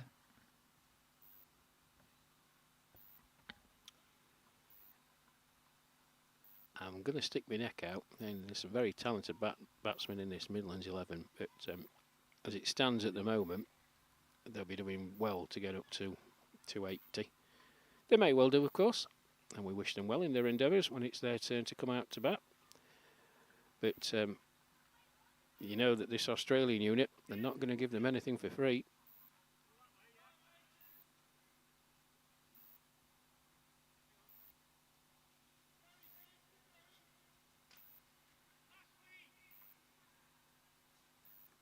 I will say one thing for this Midlands 11, they've rattled through their overs. Just, we're coming up to 25 to 3. So that's good to see. I know it's a bugbear of a lot of players watching. Slow over 8s. Yeah, oh, good effort. Well, John Adamson absolutely crunched that. And it just backwards a square on the leg side. Hit to him very, very powerfully. Got his right hand to it, but couldn't prevent it going for a boundary. Another boundary to Adamson, then he moves on to 35. Not out of 20. It's partner Paul Matthews. 9 off 16. 289 for 2 as we approach the last 5. That's me and Matt done. And hand you over to Owen. And first you'll hear the voice of Ben. Yeah, thank you very much, Rash. And 289 for 2 now, as we've just said, Owen. It's looking good for Australia, isn't it? Maybe that 300 target will be hit, much to the disappointment of Nigel. That's right, yeah. Just 5 to go. I said about 310. You just said over 300. I think we might be a bit closer to Rash's target. I think we will. Yeah, the way they're going as he celebrates to our left, fantastic. But yeah, it's really good return from Australia, and even just on that last delivery, Ben, we almost saw an extraordinary catch. Would have been catch of the day, wouldn't it? That would have been magnificent. That really would have been a superb catch. It's unlucky, it's just a bit wide of him, and then even more unfortunate that it goes for 4. But yeah, a great attempt, and we all really thought that was going to be out. But yeah, just having another reshuffle of the field here. This Midlands 11. Yeah, you joined us here at Loughborough. Fantastic facilities here at the top of the Midlands, just near Leicester. First time I've been here. It's fantastic facilities here at Loughborough University. Yeah, first time for me as well, and I knew it was a big campus and a very sporty campus, but I wasn't expecting, to see this, a full ECB facility almost set up in here. Photos of the likes of Joe Root just in the corridor, just very, very cool. England branding everywhere, and the base of the ECB is fantastic to see, and you can understand why they'd use such a fantastic facility like this. Yeah, it's what you want, really. It's almost like in terms of, you compare it to one of our other sports we cover, Ben, it's like the St George's Park, isn't it, it is. Of cricket. Yeah, it's a fantastic facility nonetheless. As you say, the England side have been here, the first side have been here, haven't they, in terms of training in between tests, which is fantastic to just know that, really. It's yeah, and I believe India were here as well briefly before part of their series against England. Yeah, it's brilliant over so far, this from Roberts. Dot, dot, dot. And that'll be the commentator's curse. Yeah, I think it would be the first maiden. It would. Of this game for the Midlands 11, as we say that. There you go. There you go.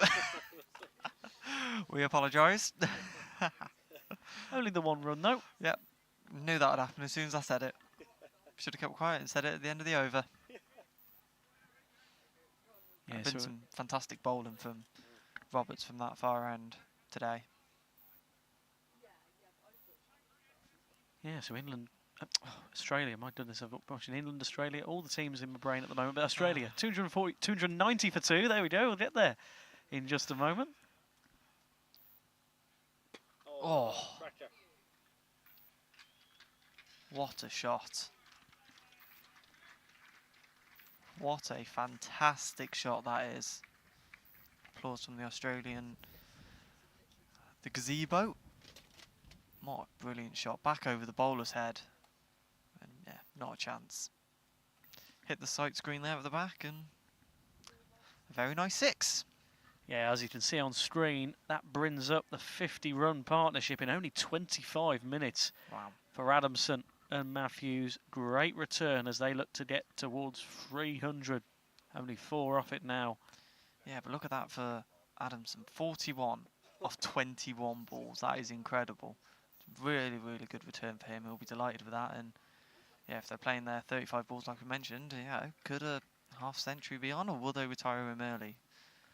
Well, yeah, that would be the first half century, wouldn't it? For they've all got very, very close, haven't they, Ben, as you mentioned? Have. Yeah.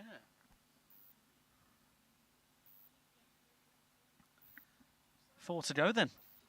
Of this Australian innings, 296 for 2 here at a very sunny Loughborough. Yeah, it's been brilliant to watch them bat, but I tell you something, I cannot wait to watch them bowl. Yeah. I've heard good things from you and Matt and Rash, so I'm excited to see how they bowl.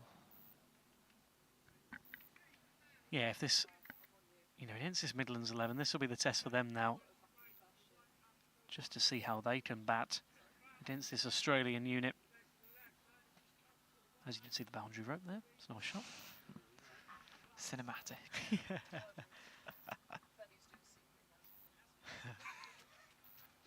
Yeah, run rate now 7.2. Fantastic return from them. Would be the highest we've seen from them so far on tour. That's exactly what you want for confidence after your first defeat.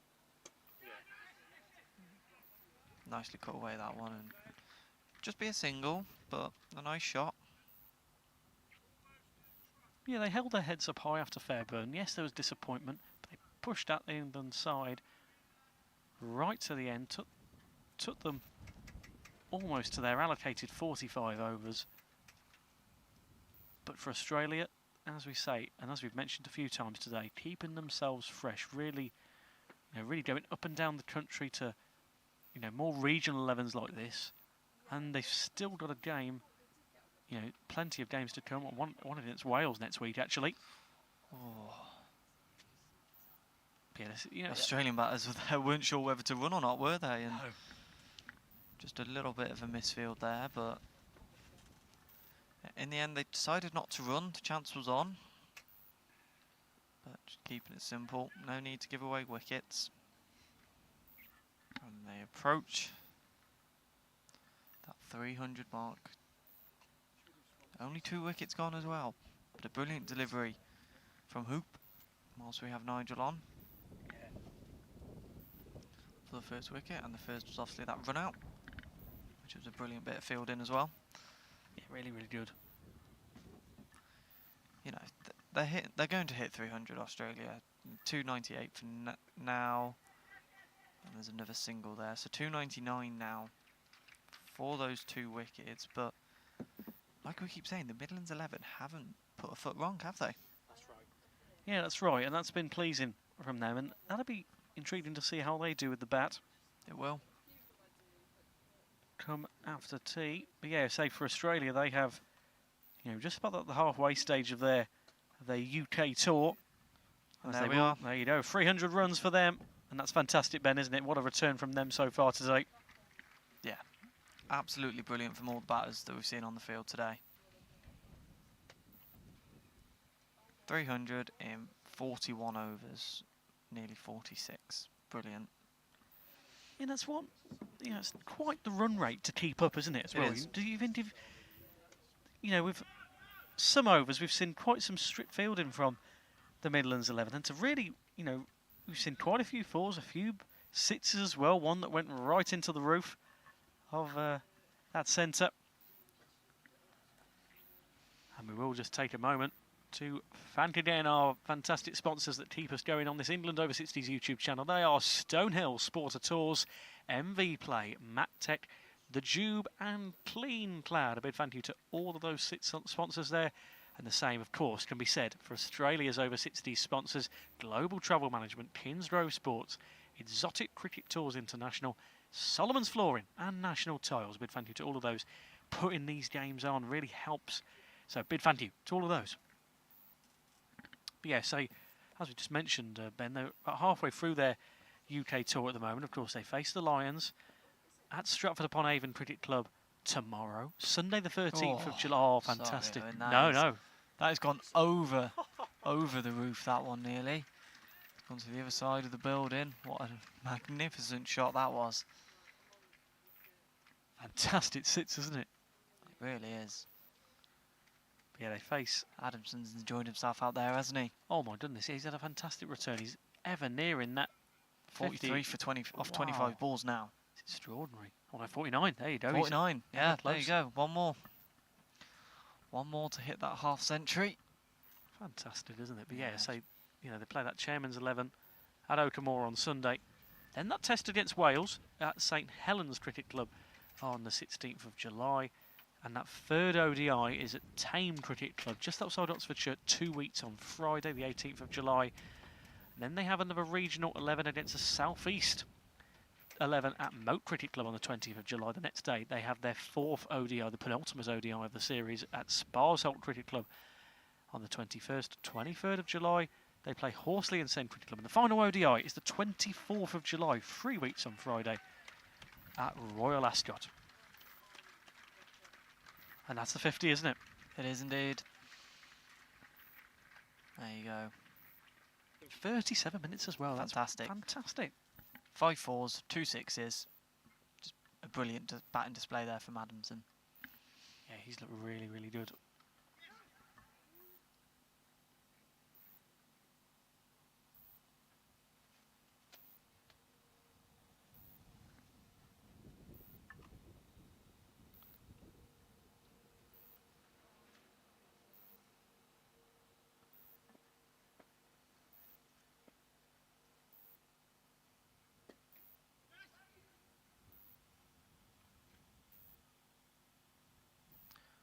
well fielded there at the boundary. I thought that one might go all the way, but got across quickly and stopped it from going over the rope. So bit more good fielding from the Midlands 11. I know we keep saying it, but they have been really, really good in the field, to be honest. Just a few shots that you just can't do anything about. Well, that's right. You know, when you're playing a side like this, when they really get going, they certainly do. And even you mentioned it earlier on, but getting that single just there, you know, some teams played a bit safe there and they wouldn't take that run. Yeah. But that's the difference with this Australian side. They'll keep ticking over. And Rash made a great point a week or so ago where, you know, Australia might end up having, oh, it's fantastic, another 4 there. You know, in terms of, they might be at a certain point of the innings where they might be, you know, 70 runs in. And then before you know it, they've hit the 100, they've hit these targets just because they keep ticking over every over with these singles and twos. Yeah, like at the start, the run rate wasn't quite where they'd want it to be. And yeah, since that, they've really got going with it.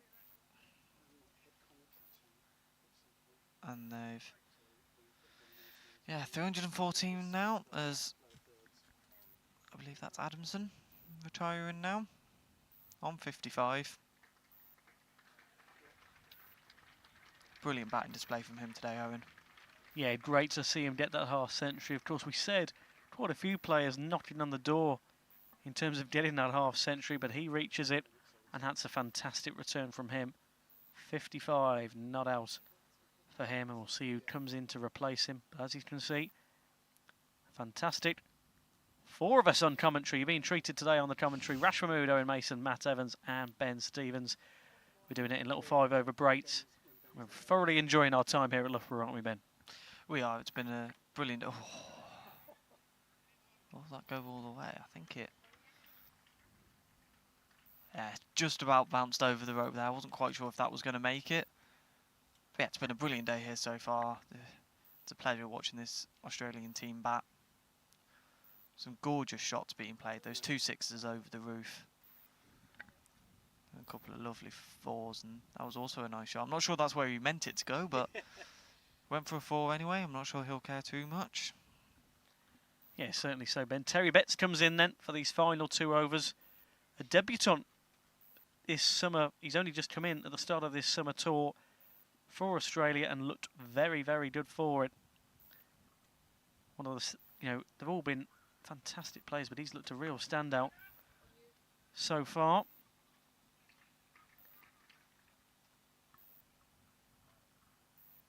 No, sorry, it's just replaced itself. I think we've had a scorers of, I thought it was Terry Betts, it's actually Stuart Ridge. There you go.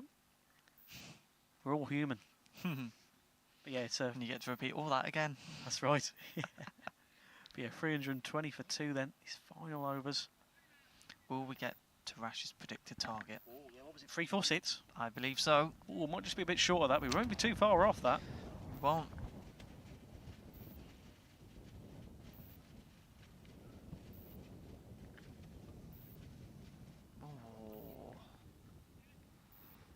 Good delivery, that one. I thought that was quite close, that one.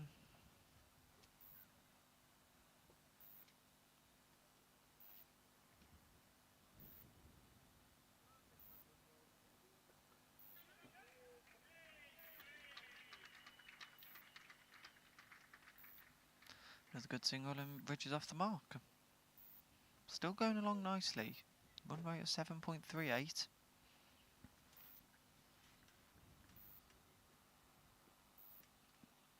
Yeah, looking good. Oh. Some brilliant deliveries. Just not letting the Australian batters have anything off those few. Another dot ball.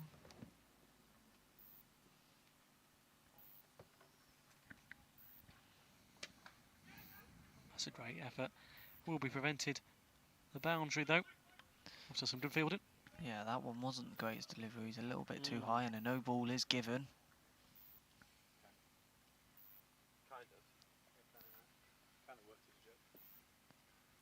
Yeah, just a bit too high, that one, I think. And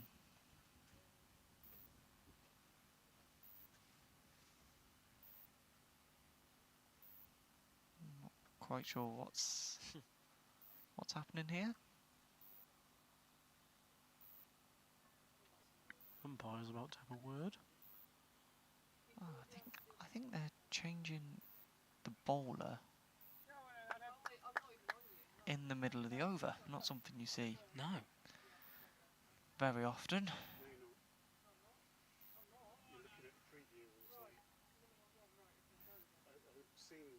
So yeah, 2 no balls in an over, and they've decided to swap it. Yeah.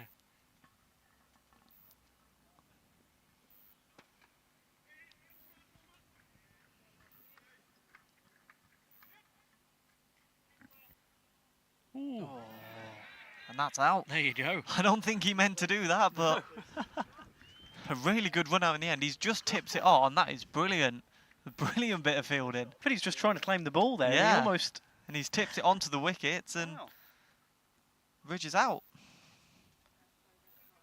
Only the. Matthews, sorry, Oh. Matthews is the one walking. I got a bit excited there. Yeah, that's a very interesting turn of events. And a third wicket took for the Midlands 11. And as we say, it looked like he almost claimed the ball and it went towards the wicket. That's brilliant. I've never seen anything like that before. That's yeah.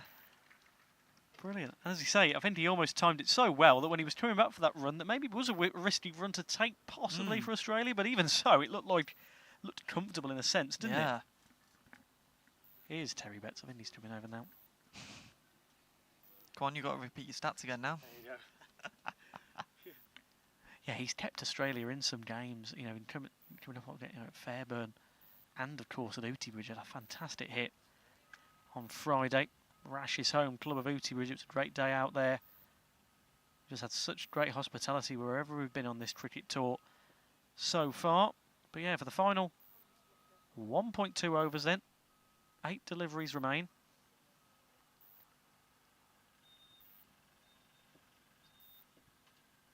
It's Terry Betts. And Paul Matthews. Say that we might be in the final over, I'm not sure. No, I think this will now be the final over. A bit confusing with the bowler change and the score on screen not changing, but we can confirm. Ah, there we are. Just as I say it. Yeah, it was Paul Matthews who got out, actually. Yeah. There we go. Good run for the Midlands 11. They'll be chuffed with that. Nigel Moore will be as well. 324 for 3 then in this final over of the Australian innings. 7 minutes to 3 here at Loughborough Cricket Club. Thanks for joining us. Let us know where you're watching from on the YouTube stream. Yeah, I think what's good now as well is for Australia, every single person's now been out to the crease. We haven't had any batters come back. Obviously, the ones that have retired could come back in if they chose to. Yeah. Batter number 11.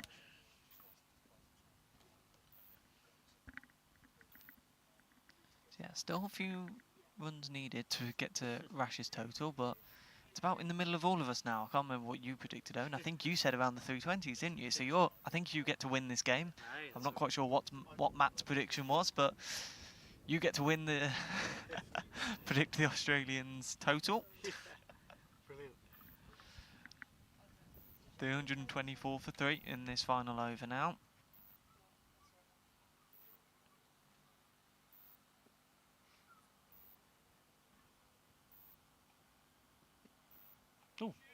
Oh, they will go for the run in the end. Got to be careful with that. Yeah, I think that was fine to take a run there. I think with the ball being in the middle of the crease and the keeper and bowler couldn't quite decide who was going to go for it at first. They got away with that. It could have been a dangerous one, but worked out all right in the end. It was a good run to take. 325 now with 5 balls remaining.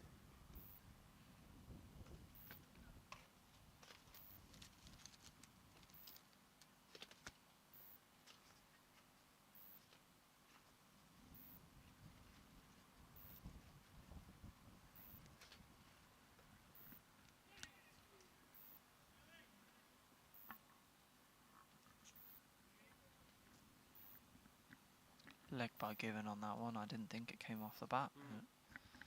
It's another run.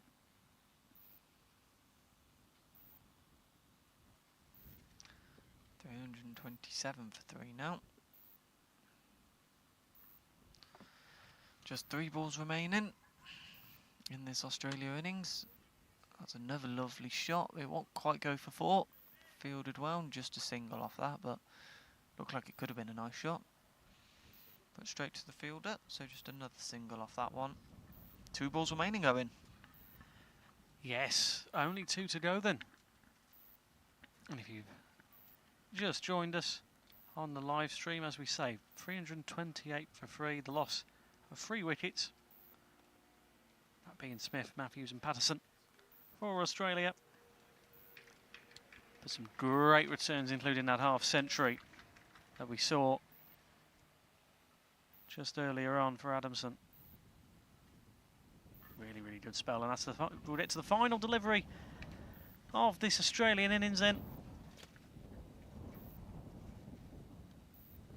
Can they get a boundary to finish us off? Be nice and They'll go for it. Yeah. Oh, you can see he swung for it. He wanted the boundary, didn't he? Yeah. Ridge wanted that boundary. It's given us a leg bye, and that is the end of the Australian innings. 330 for 3 wickets then for Australia. The standout being Adamson's half century. 55 he got to in the end. Yeah. So this Midlands 11 need 331 to win this game. That is a brilliant total by the Australians. Yeah, it's a great return from them, and they'll be pleased with that. You know, really shaking off the cobwebs of Monday's defeat, the first defeat of the UK Tour at Fairburn Cricket Club in the second ODI that levelled up the series. But at Loughborough Cricket Club, fantastic day of it here.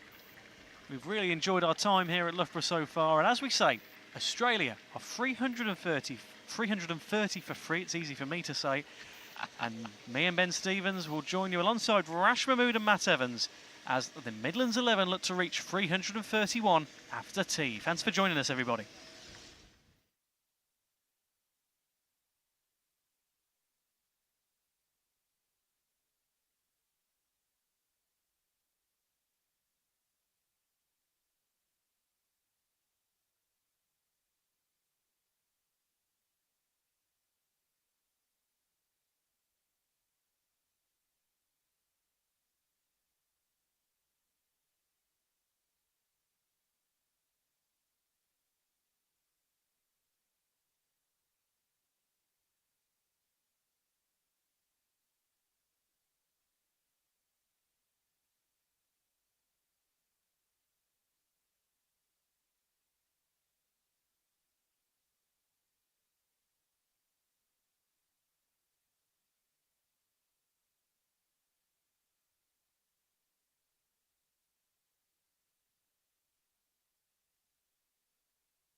Hello everybody, welcome back to Loughborough Cricket Club.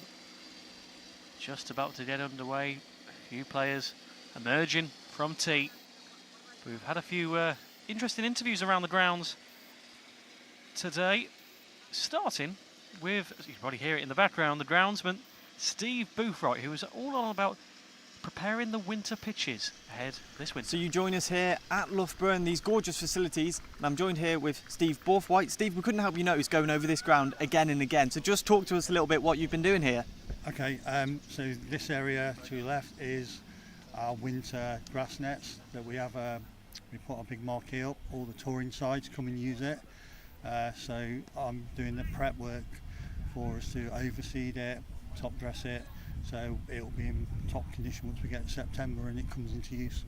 Yeah, because obviously cricket is always a summer sport, and how important is it for players to be able to play not just in the summer as well? Yeah, it's massively important because it's with ECB based here, so any of the touring sides, the women, the men, the Lions, they need to be able to practice on grass through the winter so that they arrive on tour in the best shape they can. So that's our job, to produce these pitches. Perfect, thank you very much. It's been great watching you at work today, and join us again for more ball by ball commentary. Yeah, it was great to hear from Steve there about the interesting work. We were all intrigued by it. And then we also got to hear from Darren Smith, part of the Australia team. Here's what he had to say. Hello and welcome to Loughborough Cricket Ground here. I'm here with Darren Smith, the unlucky batsman today, run out. I saw you walking around afterwards, slapping your thigh. You were annoyed. You really fancied a few deliveries out there on this wicket today, didn't you? Oh, I did, very much so. This is the best wicket we've played on for a long time, and this was very nice. And to be able to throw yourself away with a wicket like that is very, very disappointing, to say the least. I spoke to the England skipper, and you had words at drink saying it was a decent bit of fielding, wasn't it? He had one and a half stumps to aim at, and he clipped the bails off. Yes, it was a very good piece of fielding. He had to pick it up as well. On this field, it was pretty easy to pick up, but he did a really good job of it. And I didn't go first time, which I should have gone. And my fault. Yeah. So it was only just, but I don't think I was out by far. And we're just talking about the selfless act of your team here, real team spirit. 35 balls and you swap over, you retire your wicket. I mean, that's fantastic team spirit. Yeah, look, the Australians have really, we've worked it out that we want to be able to help all our players and try and give everyone a fair crack. And because we all paid $15,000, $20,000 to get here, everyone deserves an opportunity. And the Australians have really believed in camaraderie, and we just do that right now every time, trying to help each other through the provincial sides, and which is so good. It gives them the opportunity to be confident and have that opportunity to bat on and to push through. Sometimes you have some tight struggles, but they've done really well. I'm really, really impressed with the way that the boys have stuck in here, and this reminds me of what happened in Chennai. Last year, we had a trial game against Canada, and I got out for very cheap and caught behind and I walked. And we got something like 390 runs and everyone retired. It looks like it's the same game. So what are the teams saying? Last question, what are the teams saying? You're looking for a pass score now. You obviously want to go past 300. Are we thinking 350 or? Nah, 300 plus I think would be a fair score, three something. Look, we have batted really well. We also run between the wickets quite well, and the boys have really taken hold of they're not. It's also a pretty big ground. The grounds that we've played at lately have been small. This really plays into our hands. We run like 10 hairs, and the boys will just milk the singles, the twos, threes very quickly, and they're very. All the boys are really, really fit. I don't think there's too many injuries, which is quite good. And the boys are really backing each other and believing in each other. So we're looking forward to be able to play England again on a fair deck. So there you are, Kylie. Darren's doing well. Not enough runs today, but hear from him soon. Oh, Kylie. Yeah, well, so poor Kylie. She'll be sitting there going, Darren, you did it again. But she's gorgeous. Thank you, Kylie. A shout out to you. And thank you for all your support. Take care. We'll see you soon. Thank you. Yeah, always great to hear from Darren Smith there alongside Matt Evans, and always gives a great honest chat about the Australian innings. And we can have another interview now, another one that Matt got, and he got it one of the Midlands XI's family. Here he is now. Hi, you joined me here with Jane from Witney in Oxfordshire. She's saying you made a bit of a trek today. We have, it's been lovely, really worth coming. And we were just saying this is the fewest spectators we've had at all these games. All the village grounds have been pretty full. Is that because it's at the university, or did you have any trouble getting in? Didn't have any trouble coming in, no. And why the long journey? Are you watching someone specific? Steve Roberts. Is your husband? My husband. Playing for the Midlands XI? Midlands, yeah. Is he batting or bowling? He's bowling. He's bowling. And they're getting a few runs on the board, so the batsmen are going to have to do a bit of a job. Yep, definitely. Well, we've got glorious sunshine, and you can ask for a nicer day for it. No, it's gorgeous, thank you. That's Jane. Enjoy the day. Yeah, that was Matt there. Getting some nice insight with the family.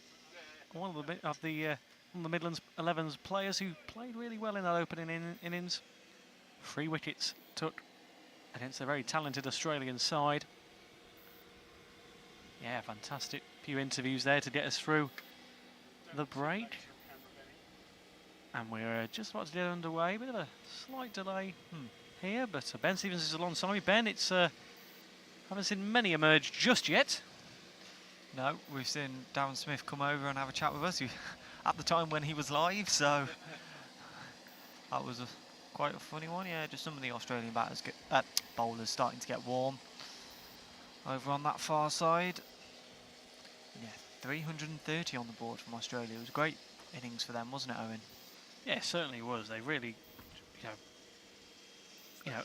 shook off the cobwebs of that defeat at Fairburn on Monday, and just really showed the world what they can do. 330 for free, fantastic from them. Will be a tall task for this Midlands XI, but they'll give it a good go. We spoke to Nigel Moore. He's got a side here, Ben, they've put a side together from across the county who are some really, really talented over 60s players. Definitely, and I don't think we can count them out at all, because they fielded really, really well, bowled well, took 3 very good wickets. Those run-outs were brilliant. I know the third one didn't look slightly intended, but it was a wicket nonetheless, so I certainly don't think we can count them out. I do think they will give Australia a really, really good challenge. And yeah, hopefully we just get a good close game of cricket. Yeah, it would be nice, wouldn't it? Either side of Australia are able to put a bit of early pressure on. We've just had a bit of an update there. Play to resume at 4 o'clock. We've got about 15 minutes before then. Well, I said that, it's just done off now, so it's maybe they heard me, but in the scorers over there. But yeah, it's really enjoyed it so far here at Loughborough. They've really, that run rate, fantastic, 7.33. Really impressive from the Aussies, but this Midlands XI will, as we say, they took 3 wickets, and now we're hoping to really just give themselves a really good showing here at a fantastic venue for cricket. One of the best I've seen in the UK, really, Ben. Yeah, certainly. I mean, all the sports facilities across every single sport that they have here are absolutely fantastic, and especially for cricket when it's the home of the ECB. You've got all the groundsmen walking out in full England kit. And the work they're putting in, like when I spoke to Steve earlier, it's really interesting to see what they're doing. The amount of work that has to go in to doing these winter nets, which aren't going to be used until September. The amount of work going into them now that they have to do, it is quite incredible, really, isn't it? Yeah, you mentioned it, Ben, off air with me. It gives them crucial time on grass when you wouldn't get it, would you? At that time of the year, you normally have to move into your indoor facilities. But that's that difference, isn't it? For when England are to play, in Australia come this winter, for the Ashes, that gives them some crucial, really gets them prepared in a way that they normally wouldn't be able to, at that time of the year. So it's really, really beneficial for them. Yeah, because obviously England plays normally. That's when they go abroad to play their cricket, isn't it, during those winter months?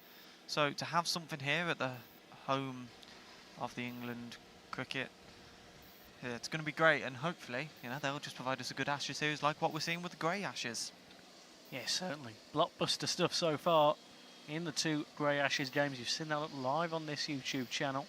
Of course, Australia drew first blood at Loughborough 9 days ago. And then, of course, Monday just gone at Fairburn. England drew level. A fantastic bowling performance that saw them put Australia for 20 sits for sits. It was an extraordinary run of fielding. But yeah, this Midlands 11, a good test, a good metric to see where Australia are at just about the halfway stage of their UK tour. As they face the Lions tomorrow at Stratford, Ben will be there. We will indeed, and some more lovely weather according to the forecasts, and should be another great day of cricket. It'll be great to see this Australian team once again. Yeah, I'm just watching them warm up their bowling, and they certainly do look a quick side, and just confirmation that play will resume at 4 o'clock in just over 10 minutes time. So in the meantime, you've got to listen to us ramble on.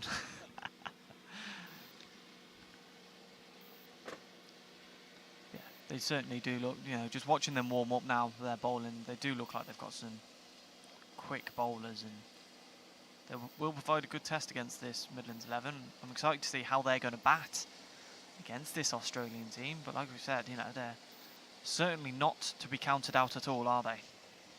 Oh, certainly so. They have that never give in attitude, and it's fantastic, really, just to see. You know, this UK tour that we've seen them on has really opened my eyes on the world of over 60s cricket worldwide. You know, we've seen so far when we've done commentary, we've seen the England side, we've seen Wales, we've seen Scotland as well. But just to see, you know, this Australian side, the best side in the world at this level, is just, it's just been an honour to see, really. And they've been a fantastic team to just have a chat to, get some interviews with. The insight we've had from them has been fantastic, as well as, you know, the likes of Nigel Moore, who we've seen today, who's been involved with the England Lions setup. A big thank you for him for joining us earlier on the commentary desk. He will be involved, no doubt, tomorrow at Stratford.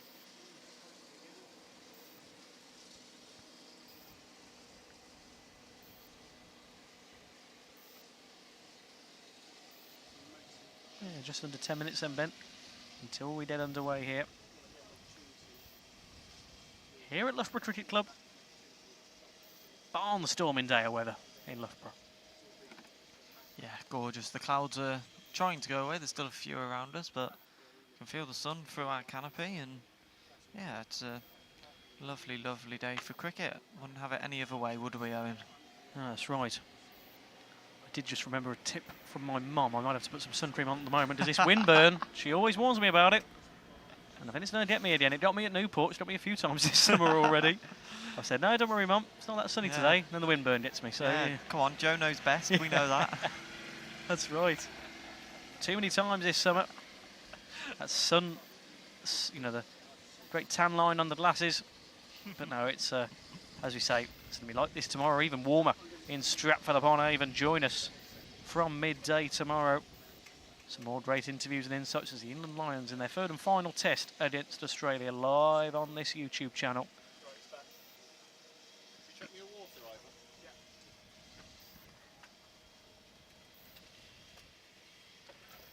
But even, you know, just then, Ben, we were in the, just with the both sides as they were having their tea break. Again, fantastic facilities where we were, and what a view, by the way, of this pitch from up there. And what a lunch as well. That was brilliant. Very nice, wasn't it? Very nice bit of food. But yeah, and just being able to sit with the teams, and you know, they're all so friendly, and it's great to be around, really. And this is my first day, and you've had 2 weeks of it, and yeah, it's been great to be here today, and I'm excited for tomorrow as well. Yeah, great camaraderie in there. And a great facility. We actually had a little peek in. You could see some of the indoor courts where Dud Murphy said he was training earlier on. Yeah, we'll have to have a wonder next time. Rash Mahmood and Matt Evans, sorry. Next time they're on the commentary. Yeah, nice warm up from Australia. Continuing here. No sign of the England batters yet. They will take their time to come out, and there you go. On the camera, we can see a bit of the work going on. That's where the winter nets will be, as I was talking to Steve about earlier. Yeah, that's always fantastic to see, isn't it? We mentioned it's brilliant for them to be able to offer the England team that. And, you know, it's a fantastic Yeah, it's going to be an interesting insight. He gave us some really good insight, didn't he? Where we were, some good interviews. Of course, we saw Matt with Darren Smith. Always loves to chat away with Matt. Always a good laugh. Kylie will be pleased with the mention as well. Fantastic. But yes, it's as you can see, a few of the crowd either perching on the hill or under the canopy. Yeah, it's not a bad place to watch a game of cricket, is it, up on that hill? Certainly. Yeah, as you mentioned, just even when you drove in here this morning, the facilities almost take your breath away, don't you? You almost think, my goodness, are we in a small town or a university campus? It's absolutely extraordinary, the facilities on site here at Loughborough. Really, really pleasing to see how much goes into, it's Olympic pathways, isn't it, when you're in this sort of sporting 100%. facility. It's fantastic. Yeah, 100%. It's incredible to see, obviously Loughborough Uni are known for their sport. Their women's hockey team, I know for certain, are in the top division. I'm pretty sure their men's team are as well. Obviously with netball as well, Loughborough Lightning are right up there.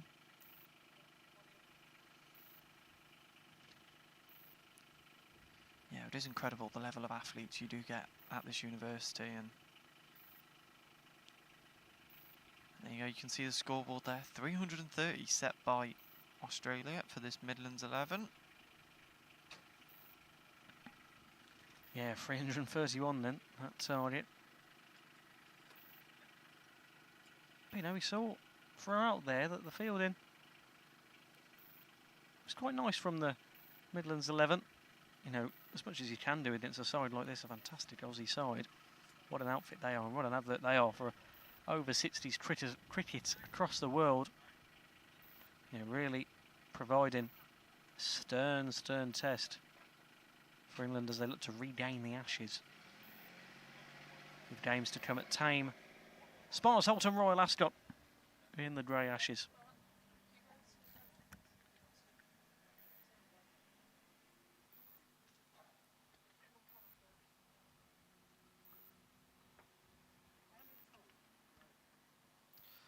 Yeah, about 5 minutes to go now until play will resume at 4 o'clock. Australia still just going through their final warm-ups.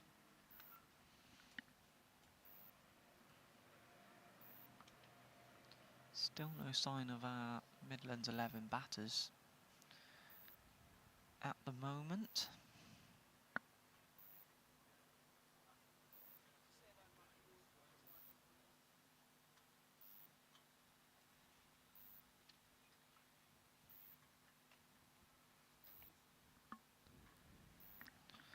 Yeah, Australia just heading off the pitch now for their final talk before we get back underway.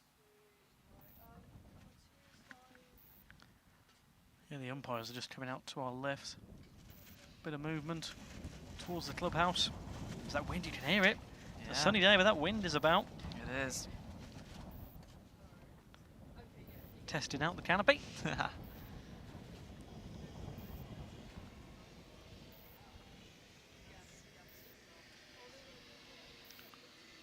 tractors, as you say, putting in some tireless work. There we go, you can see on screen now the Australia side just having their final debrief. Somebody's got the silly shirt on. We've heard about that tradition, Ben. It's somebody who throughout the game or on their off days has a bit of a blunder.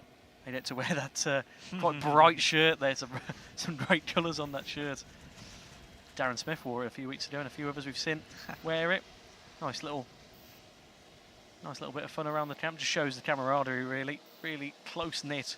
I've heard that from everyone that we spoke to from an Australian persuasion, but just how close knit they are as a unit. 16, of course, made the tour. Plus, of course, the wives and family members who've come over for the ride as well. The London flight, yeah, from Australia. Yeah, it's great to see things like having a shirt to wear. Things like that are always funny. I love those sorts of things, and it really does bring the group closer together, and especially when you are so far from home for this tour, it's great to see things like that. And here we are, the Midlands 11 batters are making their way onto the field, and so are Australia as well.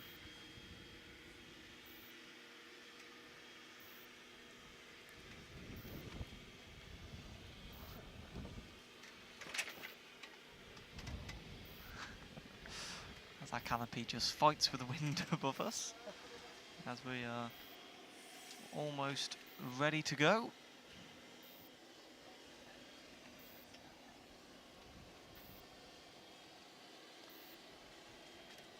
Yeah, 331 then, that target for the Midlands 11 to reach.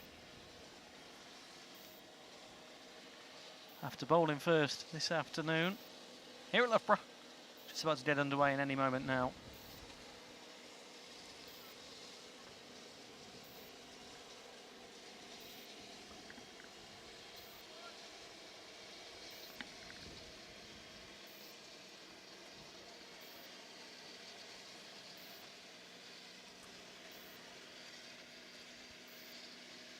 Yeah, I'm excited for this innings, Owen. I think it will be great for Australia to have, you know, a good attack, you know, take a couple of early wickets, but at the same time we want to see a great game, and I think the Midlands 11 will provide that. I think they will. I do think they are going to push Australia, and yeah, hopefully get near that 331 target. Yeah, that will be nice to see as we just slowly approach 4 o'clock. Finally, the tractors have stopped so we can hear ourselves fin, but they've been tireless at work. The work never stops, does it, Ben? My goodness, it's fantastic to see. No, it really doesn't. And I've had the tractor out during the tea break, and here we are, the first ball of this second innings. Oh, well fielded.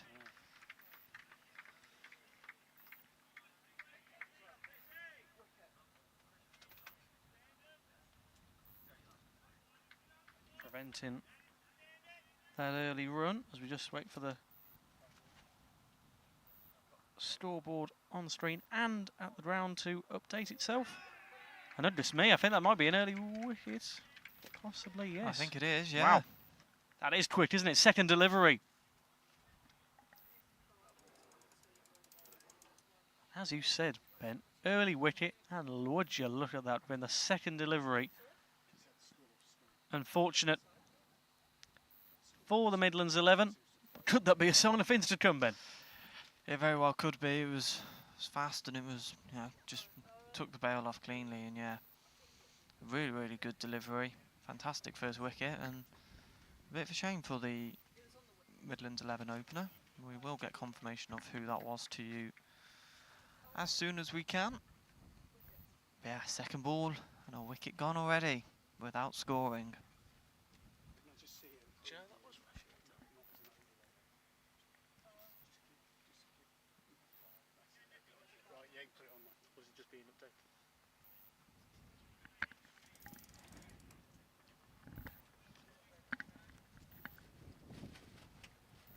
Here's Beattie. He went out there. Not an ideal start. 0 for 1, just like Australia actually were at the start of their innings when Dud Murphy went out on Monday. 0 for 1, oh dear. Not a good start. Hey, Ben, it's your namesake up next, Stevens. There we go. Yeah, Ridge, great start for Stuart Ridge, an early wicket on his second delivery. And yeah, a dot ball and a wicket. Fantastic start for him. It's exactly what Australia would have wanted. Really, really good start.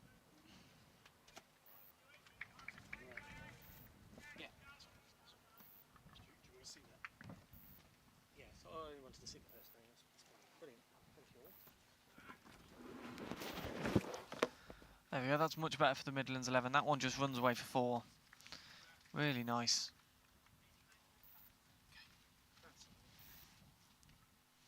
And then we are, we're off the mark. Adam Potter.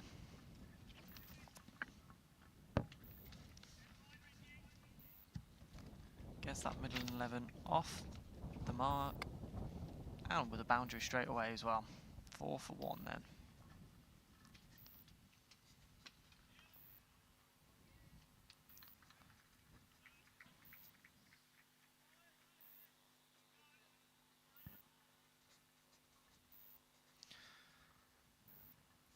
Yeah, you can see there the run rate that's required for this Midlands 11, 7.38. It's quite high. It'll be challenging for them to get that, but as we know, it can change very, very quickly. Another dot ball there from Ridge. Yeah, as you said, Ben, it's quite the steep run rate. But boundary in the first over is not a bad start at all. Wouldn't have wanted that early wicket lost, but no. But you can already see the difference almost between Australia and, you know, like you were saying, you know, there was a few times there where you thought, oh, there could have been a run chance. Like you're saying, that's sometimes the difference between this Australia side, because they would have taken some of those runs. And yep, 4 for 1 off that first over.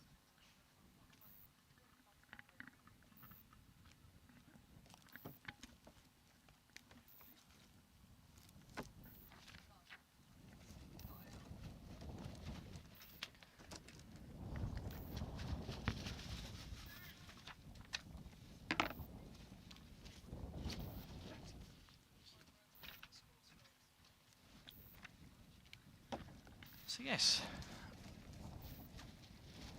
Adam Potter and Alistair Stevens in then at the moment for the Midlands 11. We're starting to get blown away a little bit, aren't we, with this wind?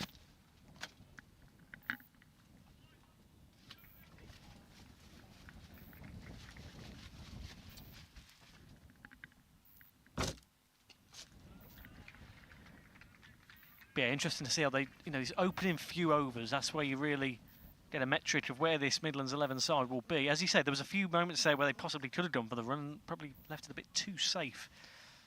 Yeah, but sometimes it's better to play it safe at the start, isn't it, than Certainly. lose early wickets from run-outs like that.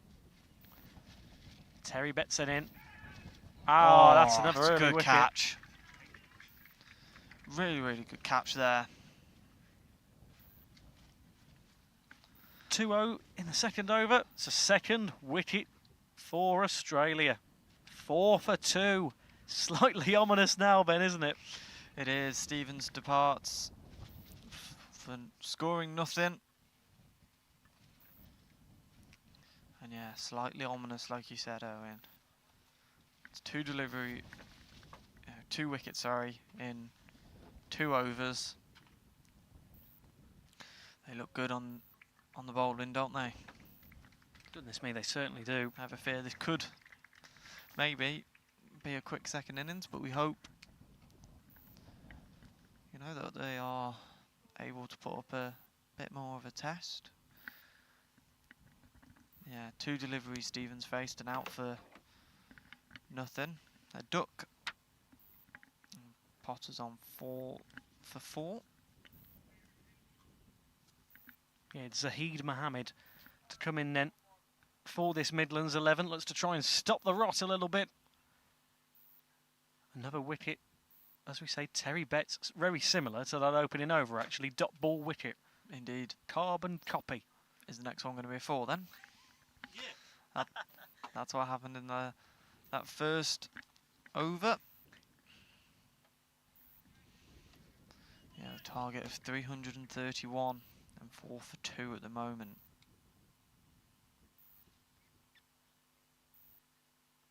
It does take it out of you though, doesn't it? You know, whatever level of cricket you're at, you know, the Midlands 11 batsmen have been fielding for 3 hours. Yes, they have that break, but it's especially in this heat, really does get to you, doesn't it? Yeah, it's a long time stood in the field, isn't it? And Certainly especially when you see Australia, you know, putting on the scores that they were, despite how good they were playing, it does make it a long afternoon, but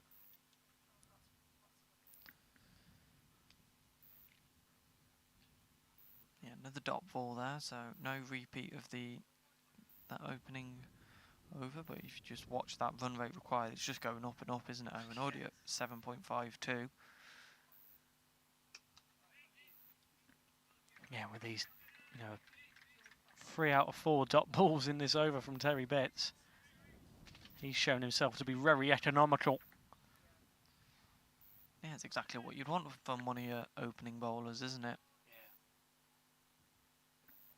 Tell you one thing though, Ben, wait till Tony Panicasio gets in. The last 2 Mondays we've covered an Australian game. He's got 3 wickets in each game. Wow. Had a fantastic outing at Loughborough. We had him on the interview post-match after Australia went 1-0 up in the Grey Ashes series. And, you know, they're all coming back to me now. Fairburn Cricket Club, there we go. That's where we were last Monday, only 2 days ago. That was another 3 incredibly wickets took, as they really pushed that England side to the limit there at Fairburn. Yeah, he had... Rash loves his stats, but he made an incredible stat where he had, Tony Panicasio took 33 wickets in the calendar year of 2024. The IMC Player of the Year last year. Wow. You know, figures like that, you're not surprised. It's another good delivery. It's a wicket maiden then, isn't it? It Mr. is Terry indeed. Betts. Very good first over from Bex. And a really, really good start for Australia in the field as well. Yeah, really, really good.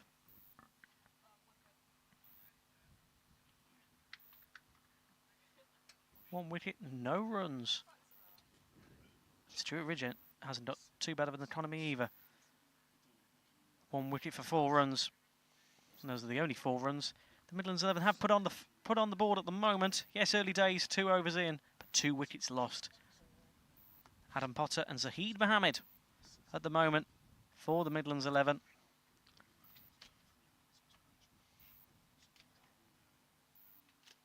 Can this... just have to see, as if, there was a spell, I think, in one of the games where there was 5 maidens in a row. Wow. So it shows that, against a side like this, they're not letting up anything, even though they've got a target of 330. And that's what I've really been impressed with from Australia. Despite if they're defending a big enough target, their fielding it stays the same. It's strict as anything. It's absolutely fantastic. That's what you want to see. You don't want to see any let up, do you, really, even when you've got a target of plus 300? No, you're exactly right there, Owen. And we've seen that already. They're nice and tight. Nothing's really got through other than that 1 boundary, and we've now got a fielder there covering that area. And yeah, it's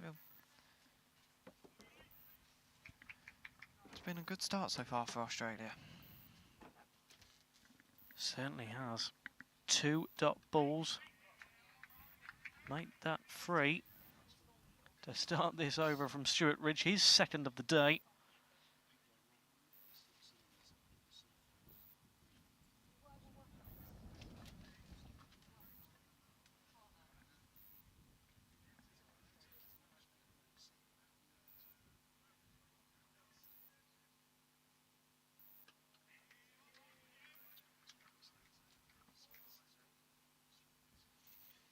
And another dot ball, Owen.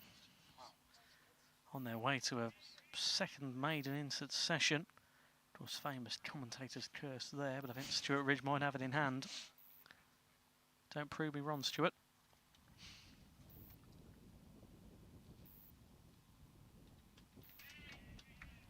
There's number 5 of the over. We'll just get a replay on that. Really keeping that bowling tight, aren't they, at the moment, Australia? Not letting up whatsoever, Ben. No, not at all. England haven't, this Midlands 11, sorry, haven't really got much chance to take any runs here. Bowled really, really well so far. That's another one. There you go then. 2 maidens in succession. 1 for Terry Betts, 1 for Stuart Ridge then now. Remains 4 for 2.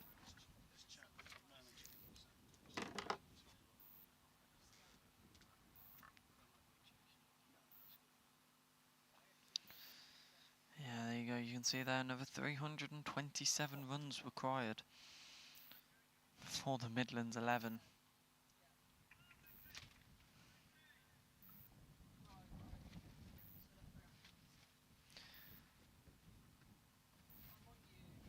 Terry Betson makes his big run up. It's another dot ball. Australia keeping it very, very tight at this moment in time. We keep saying it, but you know, fantastic bowling performance at the moment, isn't it? I know we're only 3 overs in, but they are looking very, very ominous, as Rash Mahmood would say.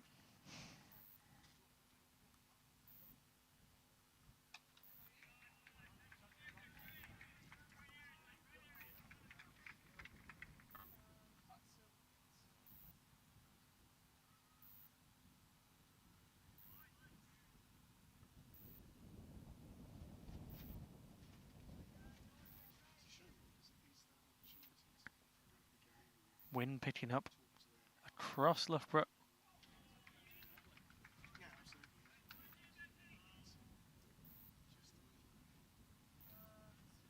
That's another dot ball then. 3 in a row. And he needs another 3 for a third successive maiden, Ben. I have a feeling we might be saying that a lot today in this second innings.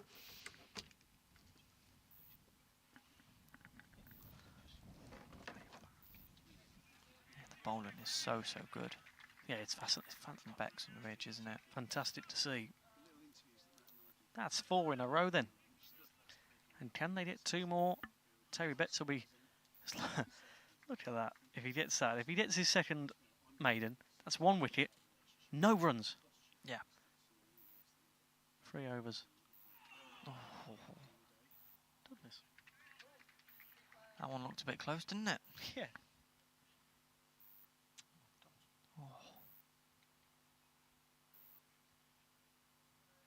Another great delivery there from Becks.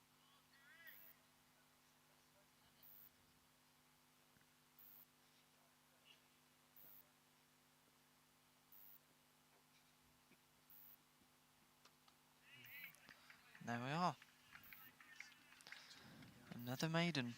Trifecta of maidens for Australia. That run rate that they are currently on at 1, because obviously they're 4 overs in. Yes, they got that boundary. It's equivalent to 1 run and over. 2 overs for Terry Betts, 2 maidens, 1 wicket. It's a fantastic return from him, and those Australian boys will be very happy with what they're seeing out there at the moment. 4 for 2, and we're in the 4th over, Ben. Yeah. They're maybe taking a little bit more time than Midlands 11 were between overs, but it's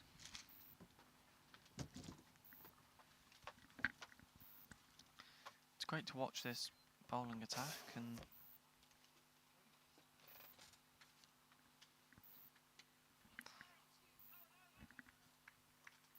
it will be not a boundary at that point, but it would the maidens will be broken there. It will for Australia.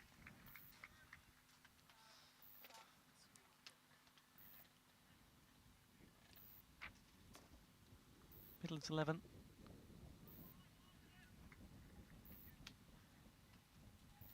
Yeah, add another to the total there. 5 for 2 then.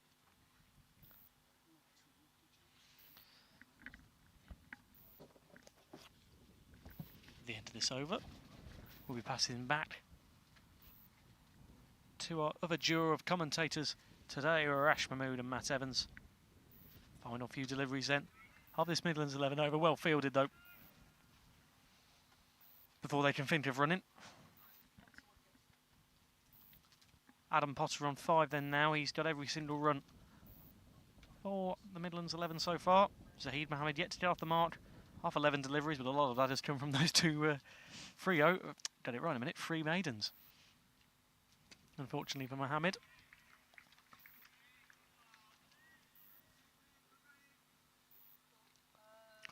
yeah, there's just not much opportunity, is there, from this Australian bowling?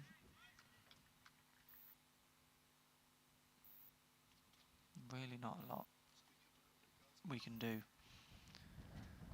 from this bowling. It's been brilliant so far, and oh, that one has gone through though, as we say that. That one will be 4. Yeah, they'll take that. It's their second boundary of the day. 9 for 2 then. They won't mind that. No, now that Mohammed's off the mark, it will be, you know, maybe that's all that he needed to maybe start getting a couple of singles, and that's all they need at the moment, isn't it? Yeah, exactly, Ben. You know, yes, 2 wickets have been lost, but they've just got to keep going, this Midlands 11. With shots like that, just the way they decide not to run there. It was a bit close for comfort. Yeah, fielded well there, wasn't it? Got past the wicket-keeper, but did well to get down and stop it from running for 4 again. That's where both boundaries have come from so far.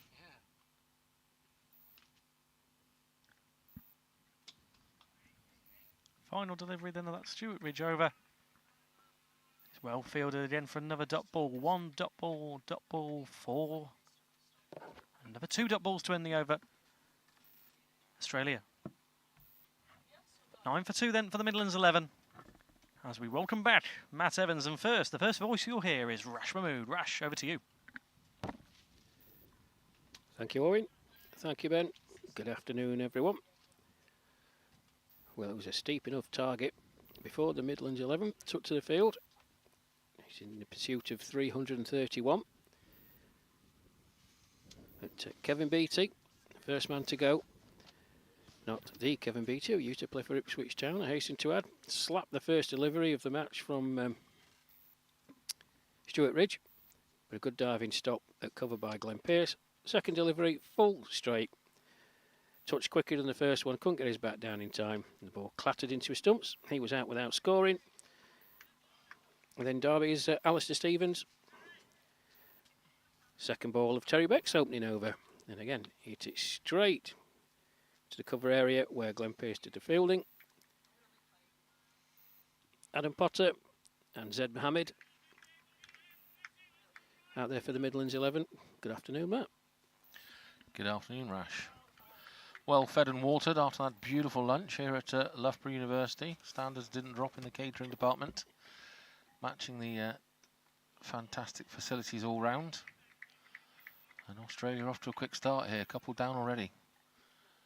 Like Rash said, it looked like an ominous task before Australia took to the field. And with those early cut the wickets, looking even more of a steep hill to climb. And you can't blame the Midlands boys, they've got a big total to chase, so they've got to play shots. That's another wide. Beck's being a bit wide on this second wide of this over. We know from my other couple of debates, I'm not a fan of just dabbing the ball away and seeing your overs out for a bit of personal time in the crease. They may as well go for it and try and reach the run rate. As difficult it's going to seem against this brilliant outfit, the Australian over 60s cricket team. He's not given that one. Beck's struggling just to find his line here, Rash. Yeah, very uncharacteristic.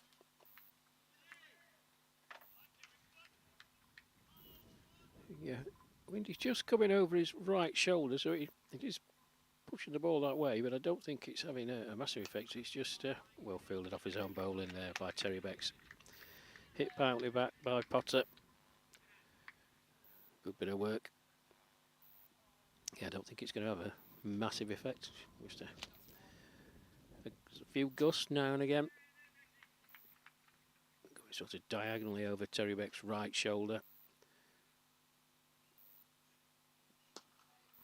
A fuller delivery, well stopped by Graham Pavey.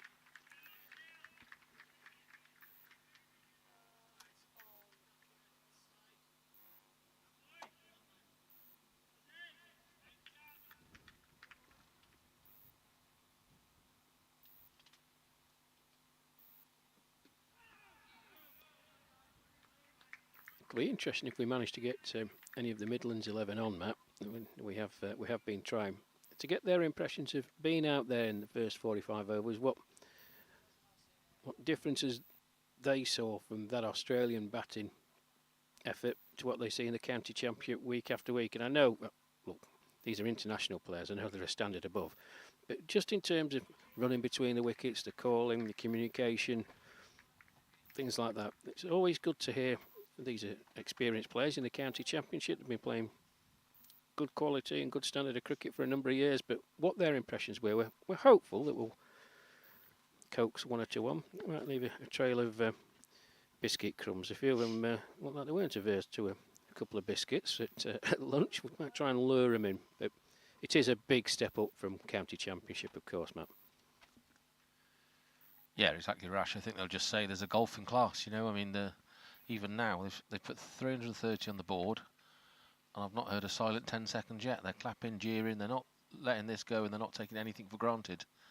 They're out there for the kill. They're not here for the easy ride in a quiet afternoon. It's almost like they've got the impression they want to get this done as quick as possible. So they really are going for the jugular. Foot on the neck time, Rush, as I say. Good old foot on the neck. Brilliant. I love that. It doesn't sound right when it comes out of my mouth, Matt. I love that. Stuart Redgen, continuing, full and straight again. It really doesn't change what he does, Stuart. And he's very effective in what he does. Full and straight, the batsman misses, he hits either the stumps, as you saw, with his second delivery, or wraps the batsman on the pads and gives the umpire a decision to make. Does throw in the odd quicker delivery as well.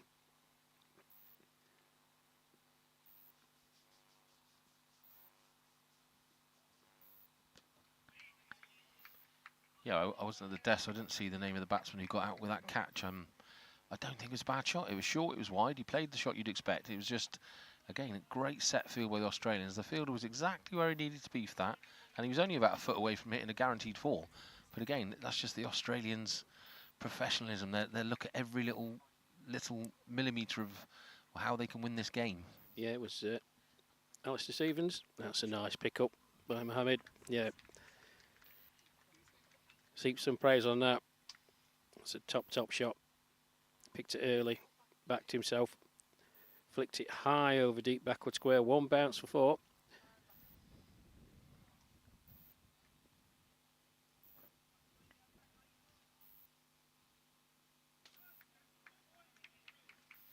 Yeah, we need those shots, Rash. The required run rate 8.31, so they can't just sit back and dab the ball around. They've got to play their shots, so I don't mind that. I'd rather see them getting out to a catch and playing shots and trying to go for the win here than just sitting back and accepting they've lost and getting themselves some time in the crease. It won't be very often, as you've said, that they get out there to play against an Australia 11, even at this age group. So enjoy yourself, play some strokes, try and make a name for yourself. You know, it only takes a couple of heroes to put a couple of 50, 75 century on the board, and we've got a game on our hands. Well, it was a full toss from Ridge. Nicely put away, but for a moment, Alan Muggleton, 195 on his back. He was interested. It was hit so powerfully and so well timed that it absolutely flew past him. So 2 boundaries to Mohammed in that over. That'll make him feel a lot better. He's moved on to 12 off 21 deliveries. His batting partner, Adam Potter, is 5 from 17. 7 overs gone here at Loughborough University. And this match between the Midlands 11 and Australia. And the Midlands 11 have moved on to 19 for 2, chasing 331.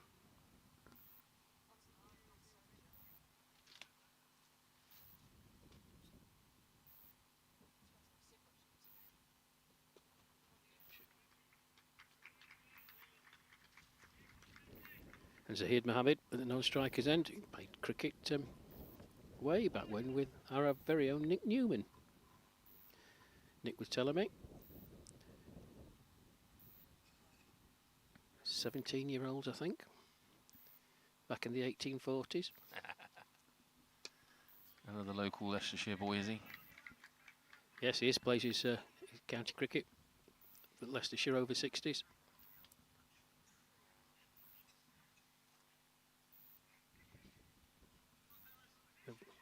Decent batsman, by all accounts. First time I've seen him live, but he's got a lot of runs.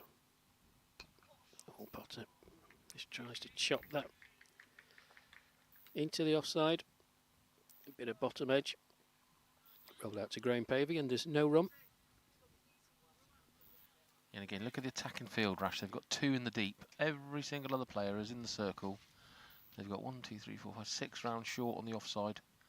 Looking for that little nick or that catch, or someone playing a shot. And it's down the leg side a little bit. That's a great chase there, whoever's on that boundary.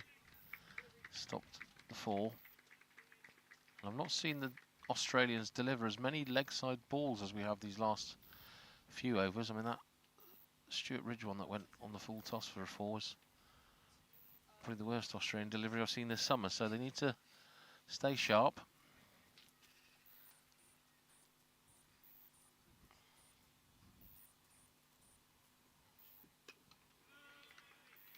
That's more like it, straight down the barrel, that one from Terry Becks. And again, just crazy figures you dream of, isn't it? 1 for 4 off 4 overs after this ball. If it's a dot. Very difficult for this Midlands 11 to get the foot in the game. Oh, done that again. That wicketkeeper's very good at showing the stumps. If you see the replay here, the ball goes past, shouts to a nick, and then you'll see, oh, he went to him, and he shies the stumps from behind again. So they've got to be aware of everything out there, these Midlands 11 batsmen. Yeah, just that little passage of play there, the delivery. John Adamson stumping today. Any opportunity they can, keeping the batsman honest. How often do you see when the ball beats the batsman, he goes for a little wander here and there, but the awareness and the skill to throw it. It's hit the stump second time he's done that, as you said, Matt, in this Midlands 11 innings.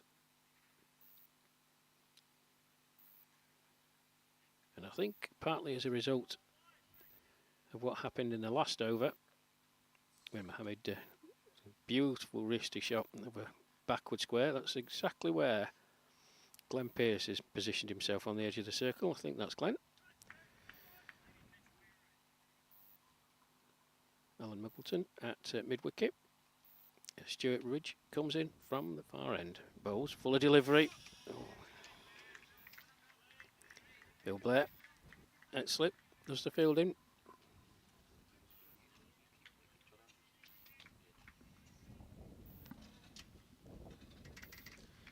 Yeah, it was right up in the block hole, wasn't it? I think just got a bit of back to it to steer it away from the stumps. As Ridge charges in. Oh, that's a shot. That's a great drive. That is a well-deserved 4 runs there. Yeah, good shot, good execution. Didn't try and thrash it. Backed himself. Over cover. Not too far over Graham Pavey's head, but in truth, he was never going to catch it. Nicely timed by Mohammed. He moves on to 16.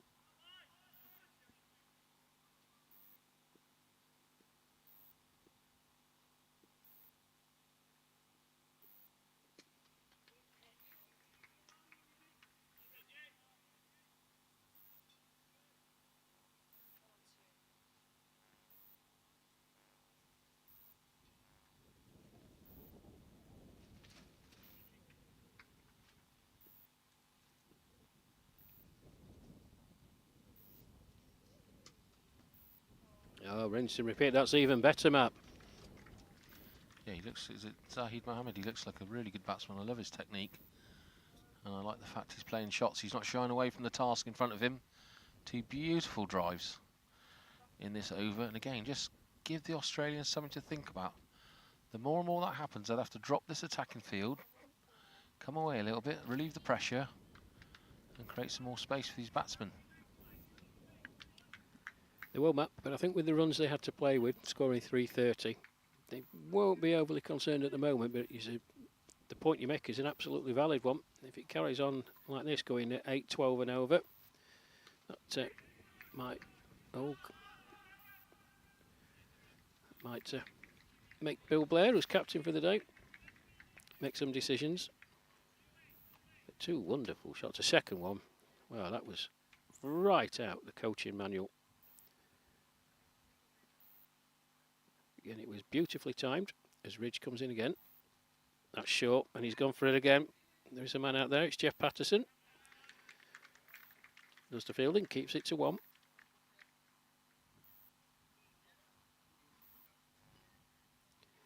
And the end of that, Stuart Ridge over. 9 from it then. The Midlands 11 have moved up to 30 for 2. 9 overs gone. Potter on 7. Mohammed 21 off 27 deliveries.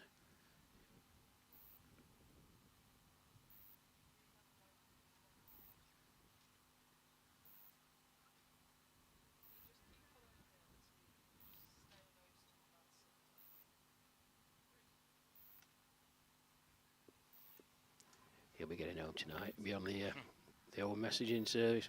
Did you see? I slapped that Australian international bowler. Hit him for 2 boundaries and he's over.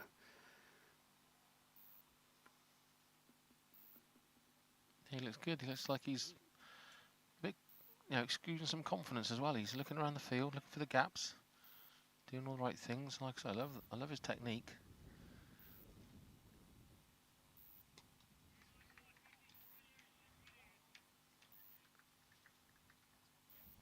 And this is as good as bowling as he would have faced, I suppose, Rash, Hitting those 2 fours, he'd have really revelled in that because these are the top quality bowlers he's facing here.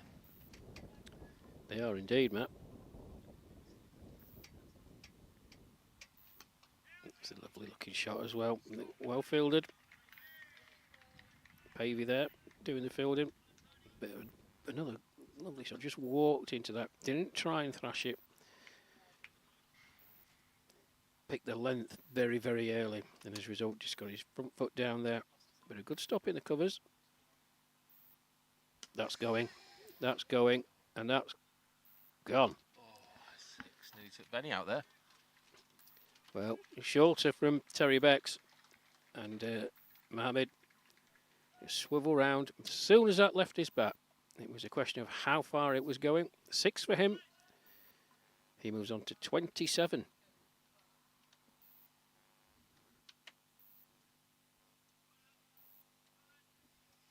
Yeah, and 27 off 30 as well, Rash, so he's going at a good tick. He's obviously up for getting the job done here and making a name for himself today. That's a lovely shot again. He looks like he's seeing the ball really well.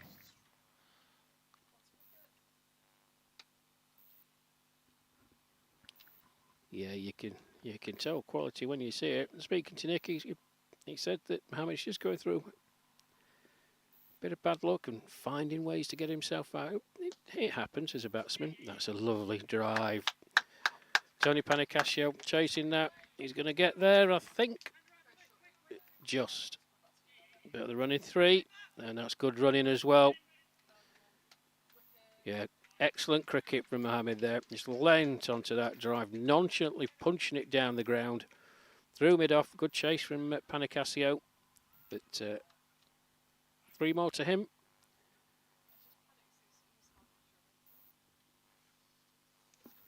You wonder how someone driving the ball as well as that can struggle, really. He's moved on to 30 for 32 as we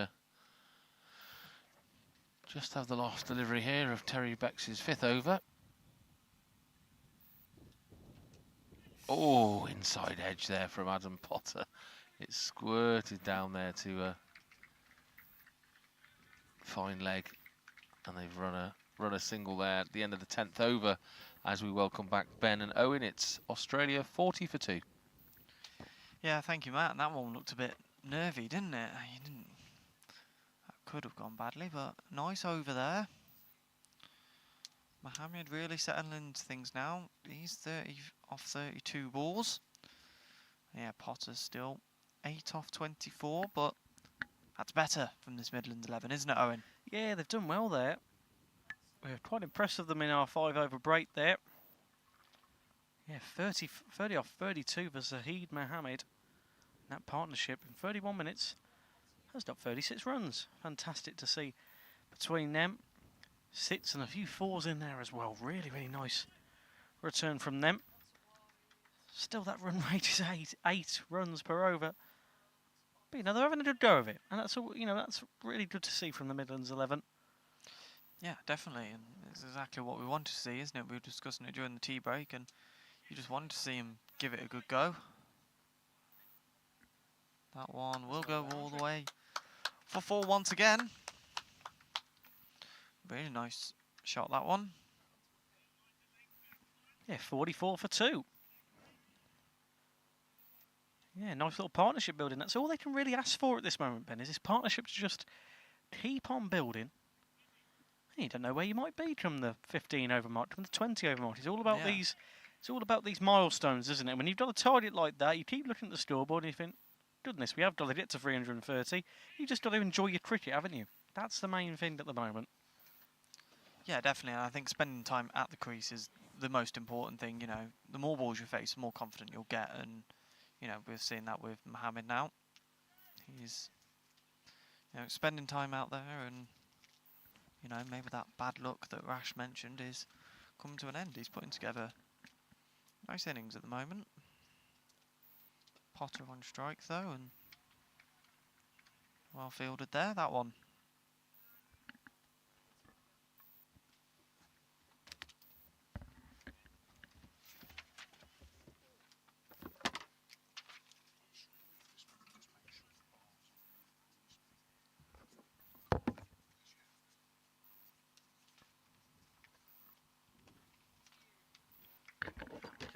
Say now, glad to be joined in the commentary desk by Australia's very own Dud Murphy. Dud, good to have you with us. And what have you made of this so far for Australia? Great opening innings, 330. Can't ask for much more on a beautiful surface such as this one at Loughborough.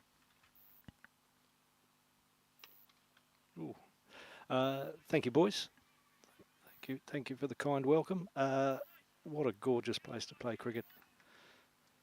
Many thanks to all you English taxpayers and cricket lovers out there for the funds you've put into this facility.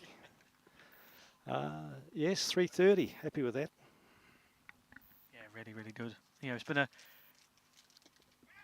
really decent opening innings. Opening bowling from Terry Betts and Stuart Ridge. You know, it's 3 maidens in a row. That, you know, just the last few Midlands 11 have just slightly grown into it with Adam Potter and Mohammed. A nice partnership forming there. But it's one thing from this Australian outfit that you really like to keep the bowling as tight as possible. How pleasing has that been to see this afternoon? Obviously very pleased. The skipper keeps a tight rein on things, and he just wants us to be better every day. And I'd like to think these 2 openers have shown that.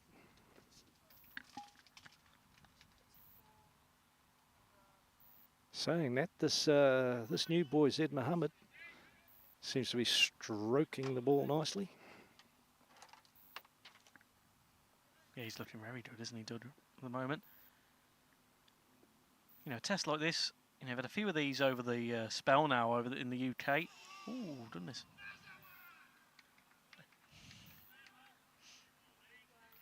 A play and a miss, and the perennial appeal to Darren Smith, just asking for the stumping. But as with his running between the wickets earlier in the day, he often can't read exactly the reality of the game.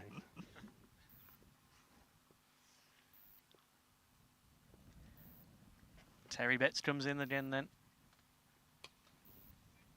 That's a nice ball again. It's going to trickle over almost for a 4. Yes, it is. Another boundaries there. It's a 48 for the loss of 2 wickets. Midlands 11. Yeah, it's tests like these, Dud, that really, you know, alongside the England games, of course, the next one for you in the Grey Ashes is, of course, a week on Friday. Lions tomorrow, of course. But games like this, against these regional sides, just give you a different test, don't they? Just in terms, it just keeps you fresh ahead of those games coming up. Because we mentioned it earlier in commentary. You could have just had the 5 Grey Ashes and that'd be that. But you like it as a team, just to be able to play as much cricket as possible. And now you've kept it's a very busy schedule, isn't it, this month? It's certainly busy. This is halfway through the tour for us. Those 5 ODIs are obviously the hard parts. Another wide ball from Terry Becks. But we're a squad of 16, and if you're just playing the 5 games, it's a long way to come and only have the 5. And there's a lot of places to see on this wonderful holiday that we're on. Yeah, how much are you enjoying being able to, you know, play these different teams from these local regions and play at gorgeous venues like this? Another fine shot from Zed Mohammed through the covers there.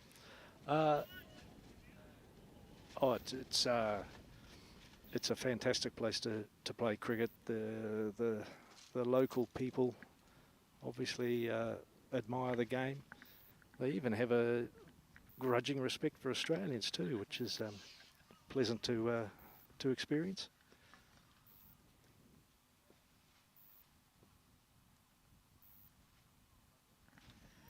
But it's also the variety that we get by playing 16 games in 16 different places. This is a special facility that we're playing at today, but that doesn't denigrate the character that some of the other ones have had in our time here. And we've being halfway, we've done the north, and now we're working our way down this little island of yours. Yeah, that's right. Southern portion of this journey for you starts. You know, you've got Stratford tomorrow, then you've got Oakermore on Sunday. Of course, all heading towards, you know, playing Wales as well. Middle of next week, and then you look at that third ODI against England. It's finally poised now 1-1 after England levelled it up. It's going to be a very, very interesting series now, Doug. Just a word on Monday. Of course, it was a fine effort in the end from where you were, 26 for 6, to get 101 runs off those final two, you know, only 2 wickets remaining, and you really pushed England. 42.5 overs it took for them to reach that target of 173. What did you make of Monday at Fairburn?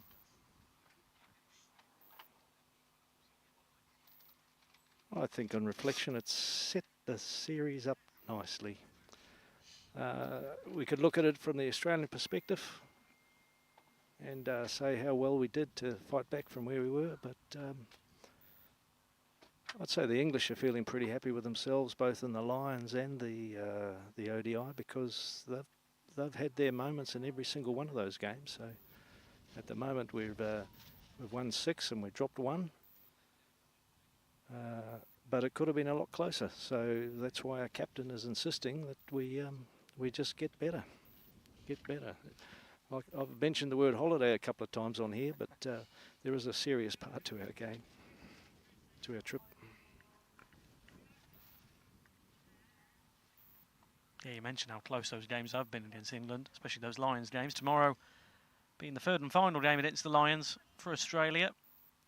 It was at Ooty Bridge and Cheadle Hulme that you've had very close games against them, only within a few runs on both occasions. But in terms of that game tomorrow at Stratford, a lovely venue again. You visited Stratford yesterday.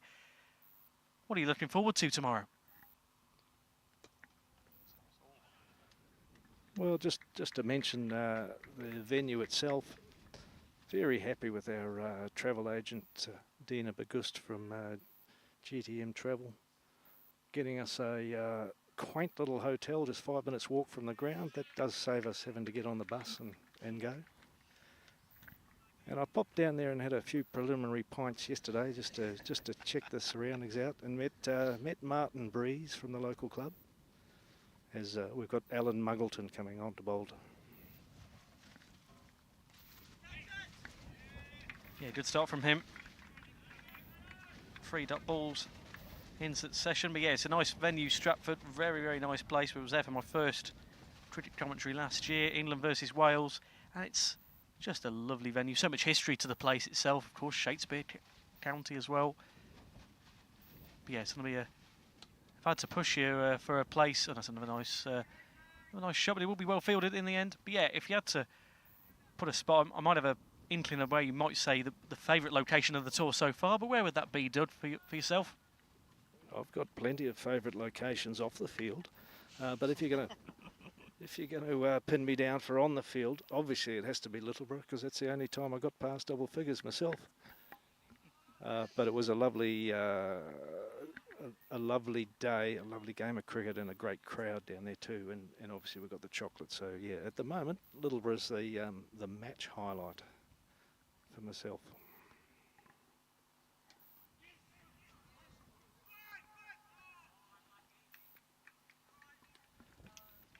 Now I'm just really enjoying watching this match-up at the moment with Alan Muggleton from North Nowra Camberwarra Cricket Club, part of the Greater Illawarra Veterans Cricket Association.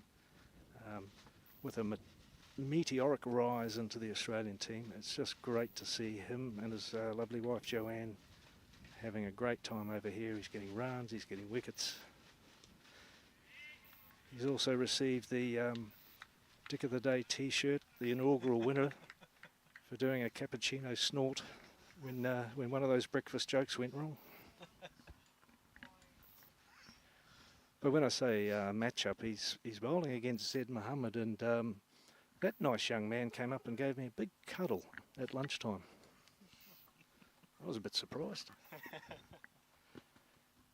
Once he'd mentioned a few sentences, we quickly realised that we'd shared a very, very big partnership for Old St John's against Godalming back in 1990 something, 91 or 92, and here I am 35 years later, playing against a guy that I played with then.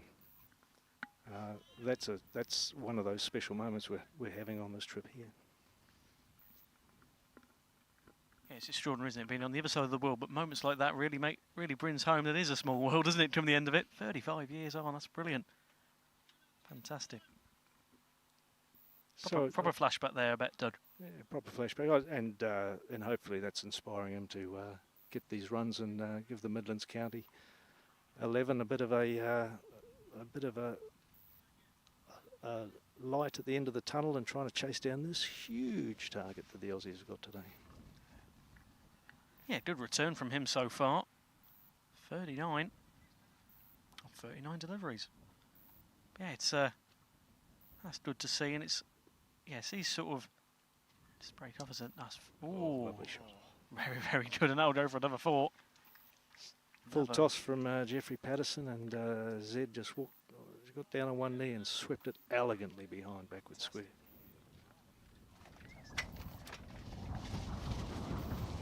It's coming off, isn't it? This canopy, but yeah. Say, Doug, we've mentioned it a few times. The small group coming over here, the 16 players. It's a tight-knit squad. Of course, you all know each other really well. It's been a nice bit of team bonding, really. There goes the hat's back now, as that flew off in the wind, as you just heard it on the commentary. But yeah, it's that close-knit group, and that's what really, I think, sets you apart in terms of this Australian side. Have just come across to me and everyone here on the commentary team is just such a professional outfit, and I tell you what, it's just so nice. I bet just being part of a squad like this on a trip like this, it must be really nice. Oh, it's special, but I will have to pull you up there. You call us a professional squad. We're still waiting for the VCA bonuses to be worked out as to whether or not we'll ever get paid for doing this gig. Oh, did I say VCA? Sorry, Angus. Cricket Australia Masters we're now rebranded as.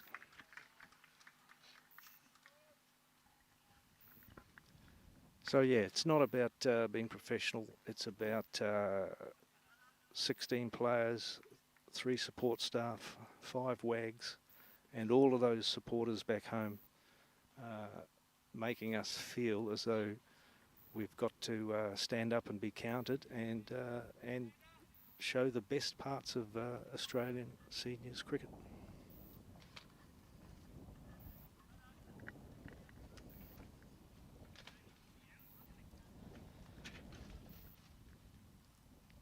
Jeffrey Patterson getting back onto the right line now after that nasty little full toss before. Ooh, there's lots of finger pointing. And what I notice out in the field there is Graham Pavey's doing a lot of finger pointing and directing. It's a nervous time for our squad because Peter Judd has decided to take the game off. Bill Blair's the nominal captain today, but Graham Pavey, he's got some ideas about cricket.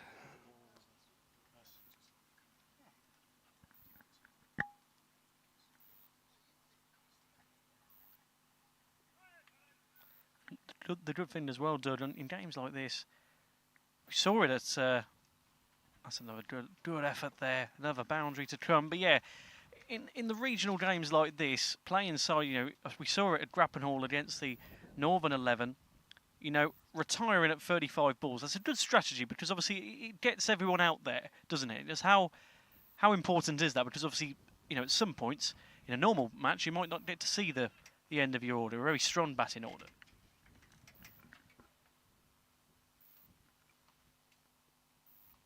In comes Patterson. Quick leg by. Oh, there's a nice bit of running from the Midlands County 11. The 35 ball run limit. Oh, I'm sure Peter Judd thinks that's a good idea when he's sitting there alone at night in his hotel room trying to work out how he can best give every one of us a bit of a go. But as a batsman, nah, not in favour of it. Not in favour. Heard it here first, folks. There you go. Insight from Dud Murphy. And we don't want to be seen to be arrogant at all, but we appreciate that these non-ODIs and non-lines games, the opposition have been very, very accommodating to us at the toss, and we're not here to throw our wickets away.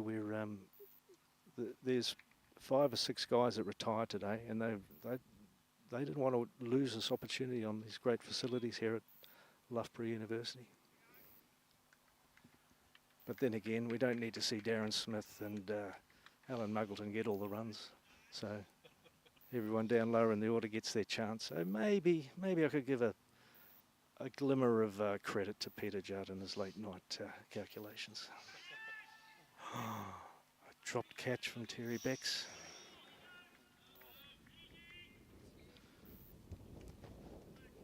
The batsman went back and tried to put it through backward point. He got a top edge and just eluded Terry Becks. Well, not eluded, he did drop it.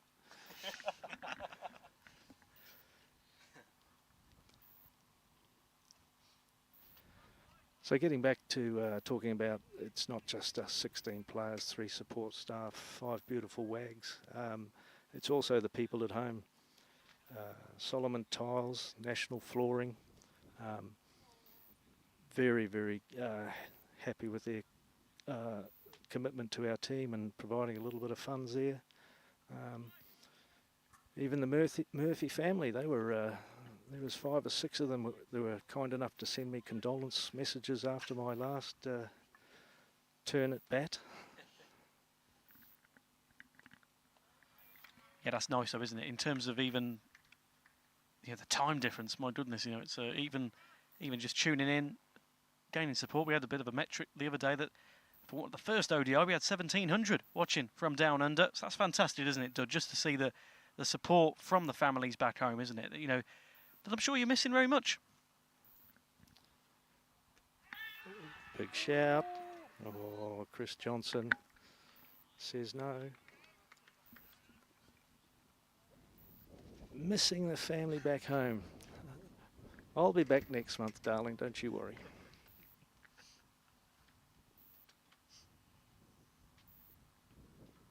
So yeah, Doc, how have you found it coming to the UK, and what are kind of the differences between senior cricket that you've noticed here and back home in Australia?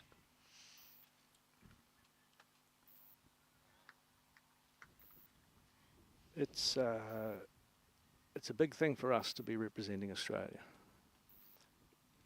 Muggleton coming in. Nice run just behind point from Zed. He's up to 45 now. The differences we notice, you've got thousands more players than we have. And so it takes a fair bit for your players to get into the England squad. You've got all these counties and minor counties. They're all playing in divisions, and so some of the guys come together in the English team, and they've not necessarily met anyone who's come in new from one of the other counties. Whereas in Australia, we've got the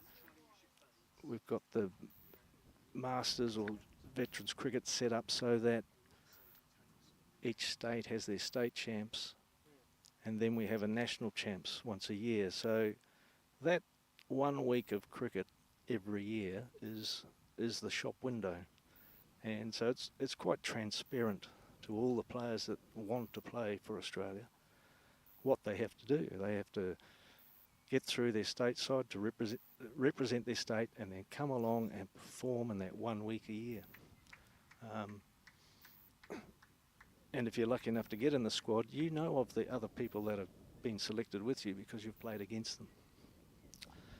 That's probably the biggest difference I've found if we're talking once the Australian team are playing the England team.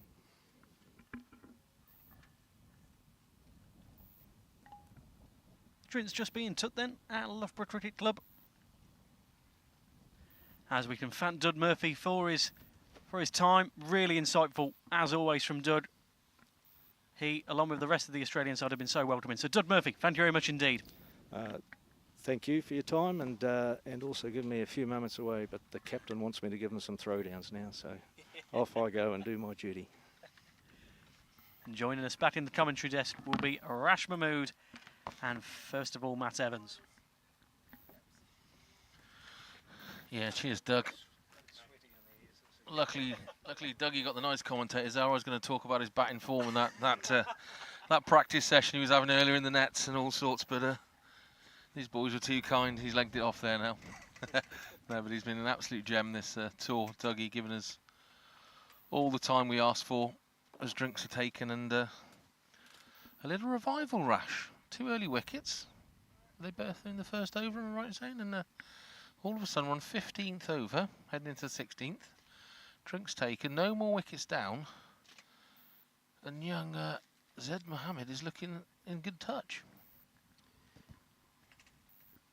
Here's Matt. Good afternoon to you. Good afternoon, everybody. 47 off an even 47. Wanted to run a ball, but there have been authentic cricket shots. There's been no flukes in there. Timed the ball immaculately well. Adam Potter, his partner, 18 not out from 37. Yeah, they're making a good fist of it. Making the Aussies work under this sun, and it is warm. Not bad as long as you can. Get them chasing the ball around. There'll be some tired limbs at the end of today. They've got to play tomorrow as well, the Australians. The temperature's expected to be in and around the same as today, the mid-20s, as they take on the England Lions at Stratford. Yeah, they might just play into the Lions' hands. They're back-to-back games, and like Rash says, on a warm, hot day like this. Oh, he's gone for that, and the ball's just missed the court and bowl. Patterson, straight back over his head.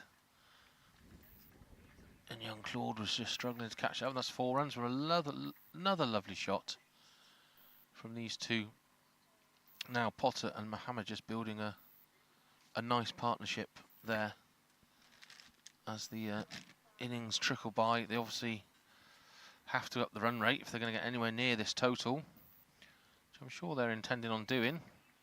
But there's nothing wrong with getting yourself in and getting your eye in and stopping those wickets falling. That's looking like a very short game in the first over when 2 went down early doors. But Mohammed and Potter have come in, steadied the ship. Potter's 22 off 40. Mohammed is an amazing 47 off 47, Rash. Yeah, 70 runs between them, Matt.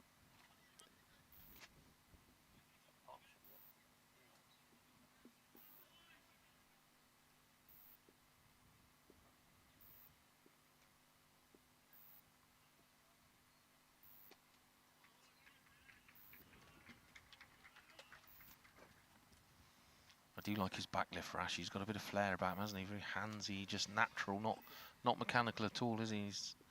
He sees the ball well at the moment today.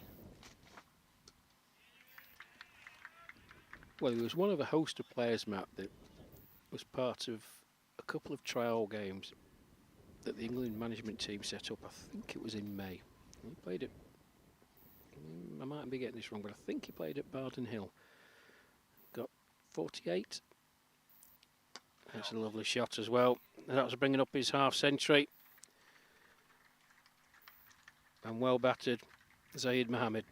51. Straight back, so I think that's gone through the gap into the car park. He's halfway down the Student Union road there. 51 of 50 deliveries, 9 fours and a 6, Matt. 42 runs coming in boundaries to a score of 51. And I said, not one of them has been a fluke. Beautifully timed, and that was an example there. Wow, 9 fours, Rush. I didn't think he'd hit that many boundaries. That's absolutely superb. I do like the look of him, though. Very natural player, very good timing of the cricket ball. Ooh, this one gets past the outside edge for the first time. And you can see his annoyance there on your screen. Just watch that replay, look. He's just gone to drive it again. Yeah, it's the first really false stroke that he's played. He's to compose himself again. Great moment for him, scoring a half century against Australia. He needs to reset now, go again. Another 49 to reach 100 for him.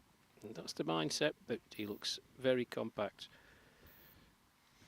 You mentioned those trials games, Rash. How hard is the pathway? I mean, it's only one innings. I know that I've seen this chap bat, but you know he looks as good as anything else I've seen this summer.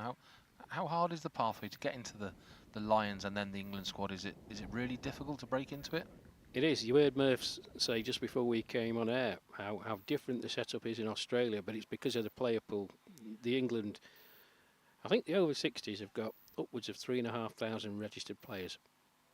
Most sides have 4 sides in the county championship. And Potter goes for an expansive shot, but straight to Pavey at mid-wicket, and there's no run. So there is a lot more competition to get into the Lions squad. But all you can do is put yourself in the shot window, and Potter goes for it this time. It's well fielded out there by Glenn Pearce. Just a one. That timed it very nicely indeed. So the England management team set their criteria out. I think there were 5 subheadings that they were looking at, and yeah, you can possibly feel aggrieved. He did nothing wrong in the trial game, scoring 48, puts you in the shot window, but such is the depth that we've got, you can't pick everyone. But that's what the management want to see. They want to see these players perform well in the trial game. They won't be completely dismissed. They'll still be there noted, and a performance so far by Mohammed will certainly get him back into the reckoning, and who knows, you know, lack of form, illness, injury.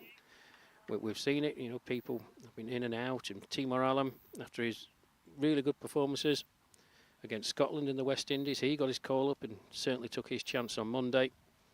Tony Burbeck coming back to the fold. Oh, beating with a flight Muggleton delivery, tempting him. I think he possibly should have gone with his first instinct, which was coming down the pitch and smacking him straight back over his head, but waited on it and tried to chop it into the offside. I used to hate those deliveries. Oh, you Well, fair play to Muggy. He defo flopped that one high in, didn't he? Really, and again, that he's really trying to make him play shots and go for the catch. Yeah, full toss on that occasion. Oh, I mean, as a batsman, and loads of our viewers will know this, having played cricket for many, many years, but you change your mind about 3 times. And by the time it gets to you, you haven't decided, and you look back and your stumps have gone. That's just you, Rash. That's why you're sat here commentating and they're out there playing. Well, you may well be right, Matt, actually. Yeah, that's a great shot. Use of his feet by Potter. Tossed up there by Muggleton, but on that occasion, decisive from Potter. Straight back down the ground for 4. 84 for 2 then. 80-run partnership between them. Adam Potter on 28 off 44 deliveries, and Zahid Mohammed 52 off 54. Just on that Timor Alam, I mean, well-deserved call-up for the side, as we saw that innings he did at Cheadle-Hulme, was it? And so who would he have replaced in that England Lions game, and who would he replace if he was to come into the side? Because everyone seems to be on good form. You know, there's a lot of good batting going on. Like you say, the squad depth's so deep. Who drops out for him to take someone's place? Well, I think it's where you put him. If you're saying that he's coming in 1 down, then that was traditionally Mel Hussein's spot. So Mel moved up 1 to open with Steve Small. Now that ordinarily would have been Paul Radige's spot, but he was injured. So Tony Burbeck came in for Paul Radage. You scrub all that out, I think if Richard Merriman was fit, he'd probably open up. That's exactly what I was thinking of, the injury to Rich Merriman, because he's been probably the most consistent batter I've seen of getting runs since I've commentated on this. And that was what I was thinking with his injury. He's obviously probably normally first name on the sheet if he's not injured, so someone's got to drop out. Yeah, good point, Matt. And I know Rich is recuperating. Wish you well. Get back soon. But the standard opening partnership for England over the last year and a bit has been Nick Gaywood and Richard Merriman. Left-right hand combination, know each other very, very well indeed. More often than not, they've got England off to really, really good starts. We know the qualities of Richard Merriman, we've seen it. We know the qualities of Nick Gaywood. It was then fitting in people. I think Mel used to come in 1 down, then the likes of Monty Douglas at 4. You then had Ed Gordon-Lennox at 5, Graham Shaw at 6, Phil Deacon at 7, and there you go.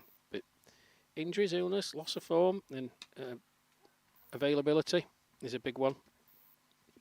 They've got so many people to choose from now. It's not about just plugging somebody in. He's trying to find the right balance as well, Matt. And you know more than anybody, it can be difficult. And then we know what cricketers are like. They get very precious. They're normally about number 3 for their county side and have done since God were a lad, and you ask them to about number 5. Yeah, and it's a lovely headache to have, isn't it? I mean, you just heard Doug Murphy there from Australia. They'd love that sort of headache. The strength in depth is incredible. And to be honest, before doing this, I didn't realise there was such a thriving over 60s county scene.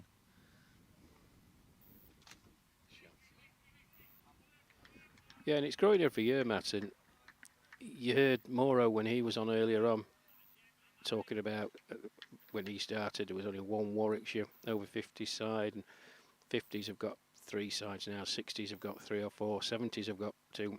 And Warwickshire are not the only county like that. And then you've got the 70s as well. Oh, that's an appeal for LBW. He looks like he's gone this time, yeah. That's a shame. Let's have a look at the replay there. Yeah, back leg right in front of the stumps. Yeah, good knock though, very good knock. What's he end up on there, Rash? Well, Zaid Mohammed, very, very good knock at 53. LBW off the bowling of Jeff Patterson off 58 deliveries, 9 fours and a 6. He's looking to get Patterson away down the leg side, trying to sweep him. He missed, a straight delivery, hitting his back pad, and umpire Noel Ford, I think, had a very simple decision to make. But a very good innings by Mohammed, and he should get a well-deserved round of applause as he makes his way back to his teammates. Australia strike, 86 for 3. Well, again, Rush, the camaraderie in this tour. The first thing Claude Orlando did, and Darren Smith has run over and shake his hand and pat him on the back and say good innings. I mean, it's just, I love seeing sportsmanship like that, and it's beautiful. Yeah, sportsmanship with the recognised quality. That was a quality knock. It's a shame it couldn't have gone on and got a few more, but it was a quality knock, and these Australians are quality players, and they'd recognise it when they see it. Just in the previous over, he tried to play a bit of a false shot. The first one we mentioned on commentary that he'd done in his innings, and maybe a bit of fatigue. But he should be very proud of his performance. And there's got to be a bit of scoreboard pressure up there, Rash. It's run rate required just ticked into 9 point something now, and they're still flailing at 4.78. So, I'm enjoying it because I didn't want them to stand and just defend the ball and just go, we'll play against Australia for 45 overs. They're actually trying to get the runs on the board and win this game, which is brilliant to see. So I think there's a bit of pressure of having to hit some runs there from Zaid Mohammed, but he's set. New man at the other end to you.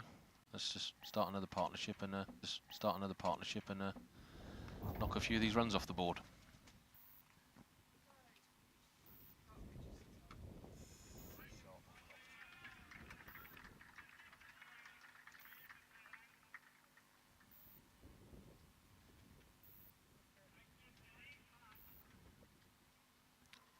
I can't tell you how good a stop that was from Jeff Patterson. May have looked innocuous to you, but it was really hit by Potter. He was travelling, he had to get low down to his left. Got everything behind it. Oh, he's got him. He's got him. That has turned. Look at his reaction. Yeah. You can't believe how much that's turned. I think he had one earlier that just missed, didn't it? That one's just turned and caught the bails. Well, bang bang for Australia then. Potter out, very well made 33. Clean bowled off the bowling of Alan Muggleton. Like you say, Matt, ball turning away from his bat. 90 for 4 the Midlands then. Where did that turn come from? Yeah, I think you said to the couple of English players, you're not going to get any turn up down that wicket, and that definitely jagged back by Adam Potter's reaction. He nearly got one. I think the over before from that end from Muggleton.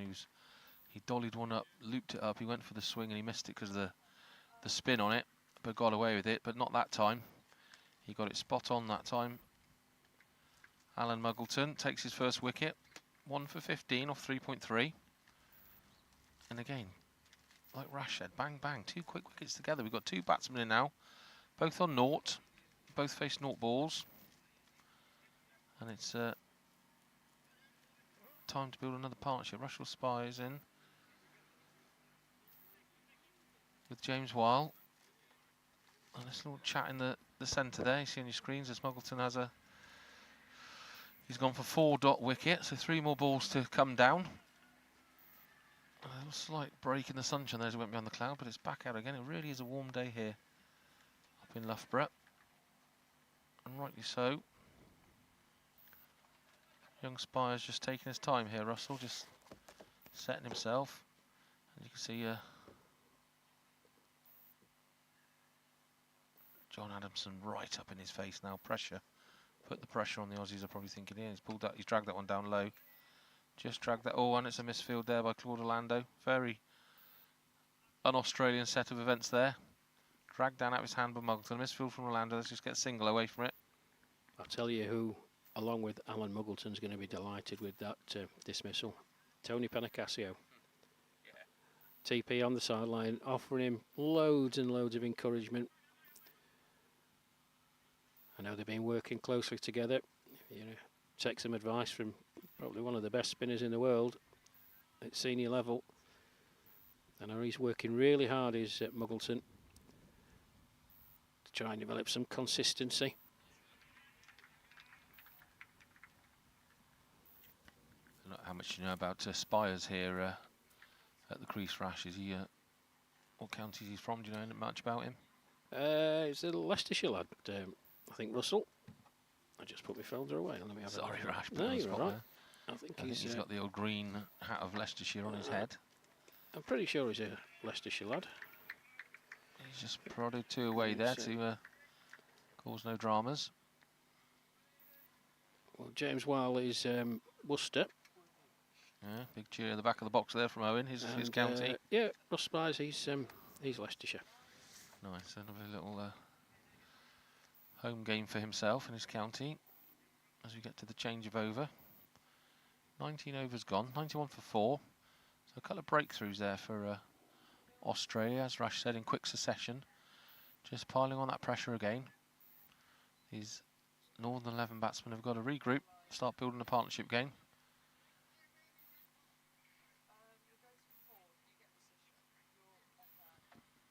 You can still see the chatter in the middle. Jeff Patterson is trying to get his field absolutely right. They practice and practice and practice, and okay, this is a friendly game, if you'd like to say that, on their tour. But you do the basics right in these games, it makes it second nature in the bigger games, you know, against the Lions, and of course the 3 remaining one-day internationals for the Grey Ashes.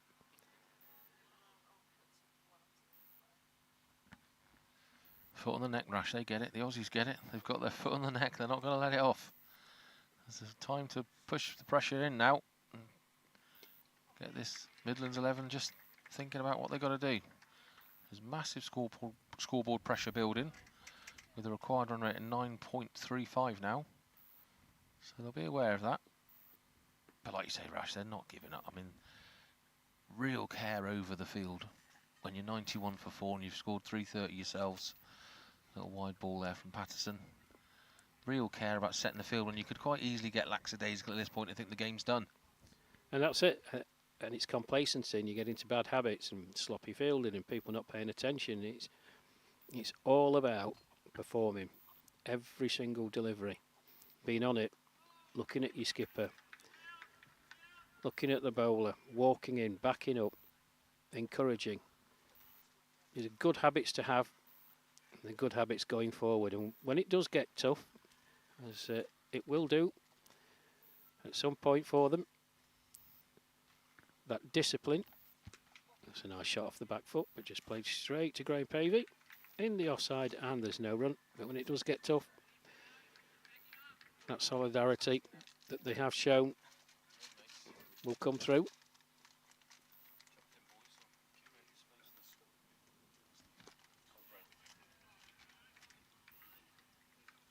So with one more delivery to come to take us to the 20 over mark. It's the dynamic duo back in. Owen the Roo Mason. And the dot ball to finish. 20 overs gone here, then at Loughborough University, the Midlands 11. 92 for 4, chasing at 331. Owen and Ben, it's over to you, boys. Cheers, Rash, and yeah, it's been a bit of a couple of tough overs there for the Midlands 11. You know, put on that really good partnership, and then yeah, just a couple more dots in the last few overs, Owen.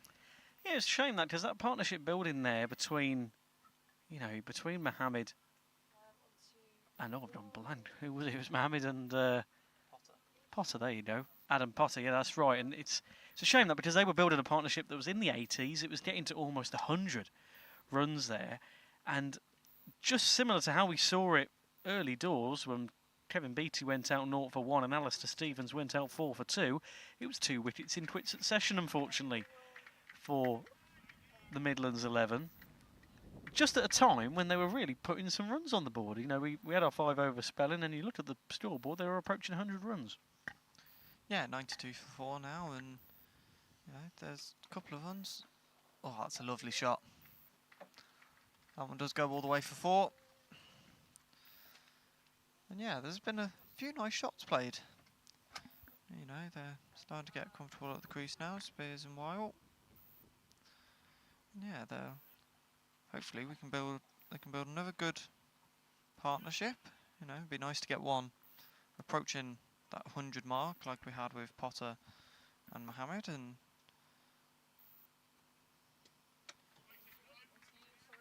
yeah, that run rate is still quite high. 9.53 is the required one now, as you can see. Only at 4.72 at the moment, so will be a tough ask to hit that target, but they are putting up a good account of themselves, aren't they? Yeah, that's the main thing, Ben, and you know, even Matt mentioned it just alongside Rash there. That, you know, it's nice to see that, because yes, they're chasing a target, quite a big one at that, at 331, but at the same time, they're really putting a good account of themselves. They're not just saying, like Matt made a great point, is that they're not just saying, oh, we'll have our 45 overs, we'll play it safe against Australia. They are really going for it. We've seen some great efforts. You know, Zahid Mohammed, fantastic return from him. You know, and what a story that was with Dud Murphy early on. Hadn't seen him in over 30 years. Used to play alongside him. It's extraordinary. Yeah, it's incredible, and it does show how much of a small world it really is. It's a saying that's used a lot, but yeah. It certainly is. NBA, the sun is getting right in our eyes now. Luckily, Ben's got sunglasses, I don't, so it's still awaiting my delivery. But in it comes Muddleton.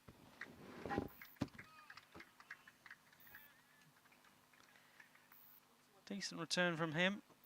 4 off 8 for Weil, 1 off 7 for Spires. The only blemish on Muddleton's over there, being that boundary. 5 dot balls out of 6. Isn't a bad return either, though. 96 for 4 then. The Midlands 11 here at Loughborough University. Yeah, they've bowled really, really well. I've been really impressed.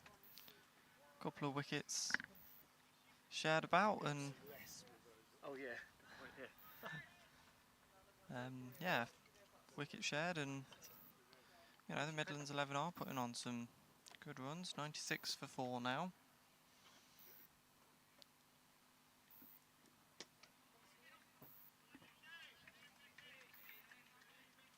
As Owen has some sunglasses. How much can you actually see now, Owen? It's not bad. A little bit blurry, but I can still see the screen. I still see the cricket action. Not bad, actually. Oh, that's a lovely shot. I'm watching in standard definition now, Ben, you see. Not in HD, but I'll be fine for now.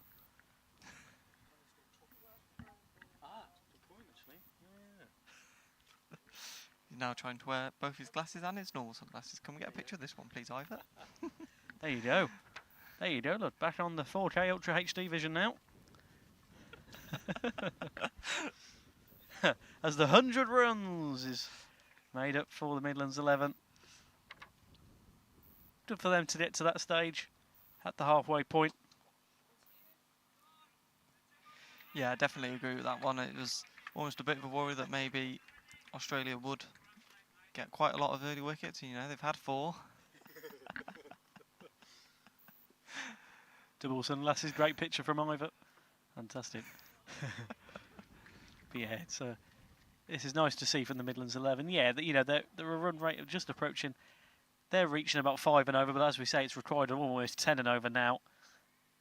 It is a tall task, but to get 100 runs on the board, halfway through against this Australian side is a tall task in its own right.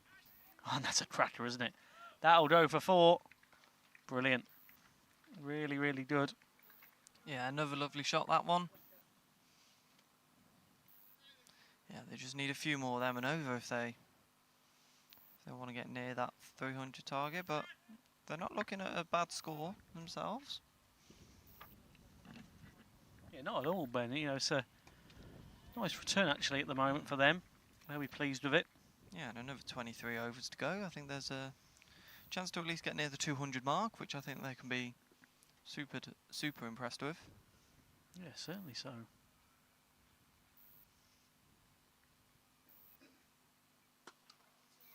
Oh, another nice shot. Fielder there this time.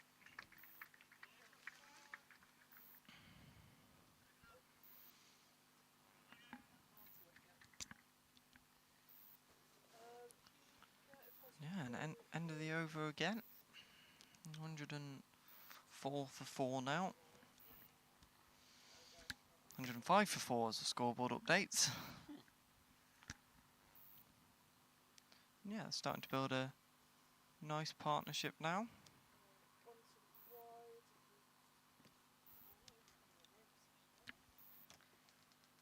Yeah, that's all they can ask for, Ben. Doing well for it at the moment.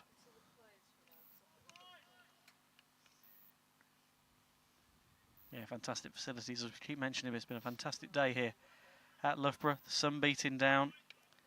British summertime in full effect. Fantastic to see the sun out.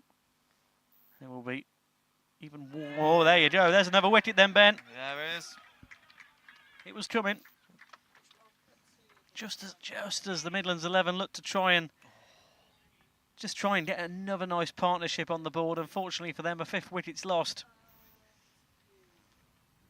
They only have 5 in hand, and that's Russell Spires.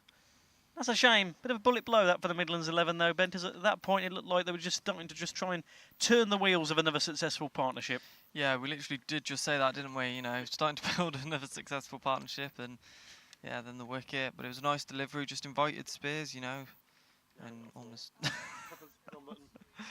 ignore that 4 that's come up. I wouldn't press the wrong button there, but yeah, nice delivery, and Spires just tried to just block it, and it's just taken a nick, it looks like, and caught by the wicket keeper. And yeah, a bit of an unfortunate timing on that one, you know, like we said, with the partnership starting to build.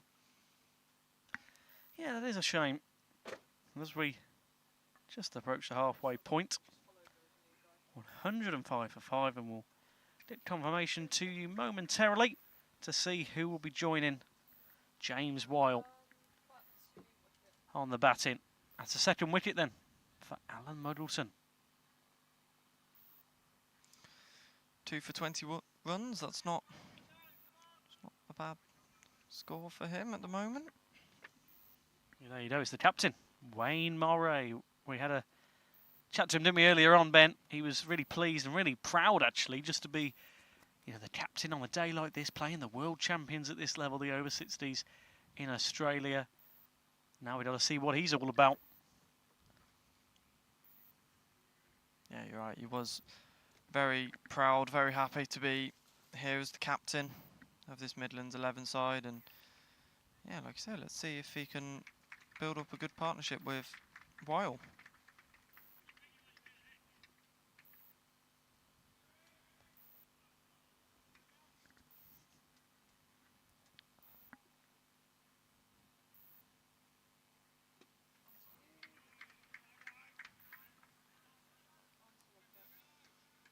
Just played that one very safe, didn't he, there? Just try and build some time at the crease. Yeah, that required run rate. Getting ever closer to 10 now.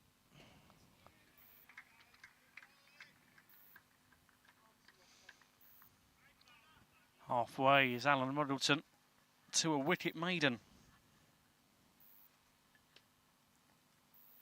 Yeah, been some lovely bowling on display here from Australia in this second innings.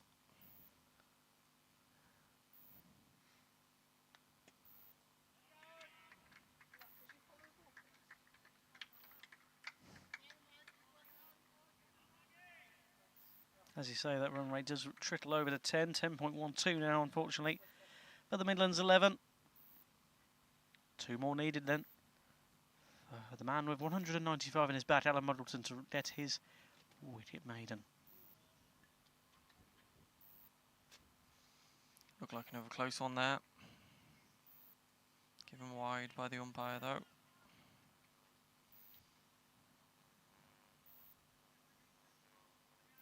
Yeah, there'll be 1 more added to the total then. 106 for 5.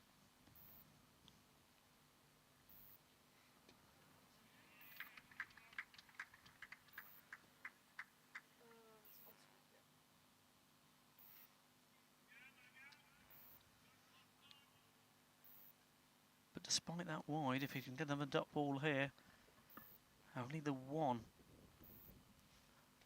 run lost on this over by Alan Muddleton. Not on this ball though. There you go. So yeah, still quite an economical over by Alan Muddleton.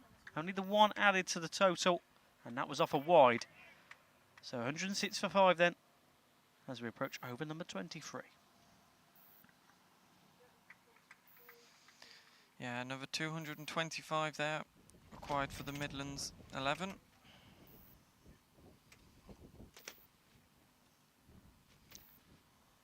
Would require them to start hitting it over 10 and over now, which is a big ask. This Australian team are bowling incredibly well. It's a brilliant fielding too. And just really no chances other than a couple of boundaries really. Yeah, Australia have limited it the last few overs. Oh my goodness. Another close one. Yeah. 5 wickets in hand then for the Midlands 11.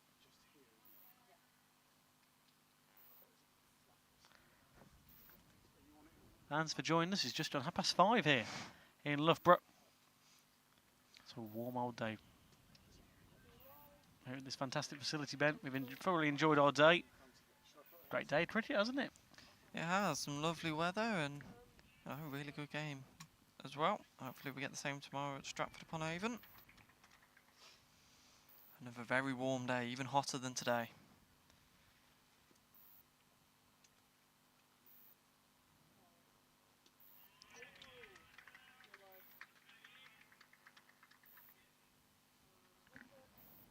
Yeah, join us tomorrow from midday. England Lions in their 3rd and final test against Australia.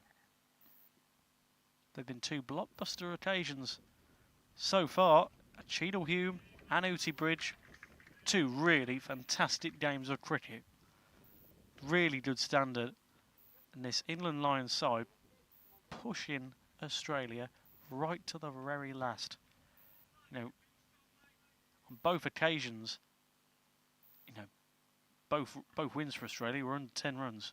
So fantastic victories for Australia. But Peter Judd, the captain, was extremely pleased with those occasions against the Lions. So he'll be expecting more of the same against Jason Cornt's Lions side tomorrow at Stratford. Join us from midday on this YouTube channel. Ben will be with us again. I will indeed. My second of these summer games. I'll then be back in September.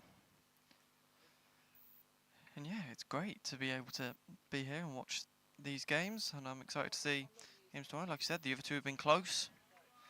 It'll be a really, really good encounter. Very similar to Muddleton's last over. this over from Jeff Patterson. He's looking to have... Yeah, there you go. There you go. Five coming up to 6 dot balls and 1 wide. So just another added to the total. Again, limiting this Midlands 11 to anything. And Rash made a good point. You don't want to let complacency get in regardless of what the score is. They're defending a fantastic total of 330. But they don't want anything to creep in, do they, Ben? Because, at this point, they really want to limit this Midlands 11 to anything. And that's exactly what they've just done these last 2 overs. But even, similar to the other day, they were defending a total of 172 and pushed England right to the end. 42.5 overs it took them to reach that target. So it doesn't matter what score they've got on the board. They will defend that with their lives, Ben. No, when you're touring like they are, you don't want to show any complacency, because then you want to be in the squad for those big games, those ODIs and the Grey Ashes series, obviously. So, they don't want to start getting complacent in the field. They've got to keep showing what they had, exactly like Rash said. And yeah, they'll give a good selection headache for Peter Judd. No, certainly, Ben. A few more deliveries then of this Alan Muggleton over. 2 dot balls to start us off. Are we pleased with that? I've been really impressed by Muggleton today. Yeah. Batted well at the start and then bowled really, really nicely. Yeah, he's looked very, very good. Yeah, his 7th over at the moment and only 21 runs and the 2 wickets.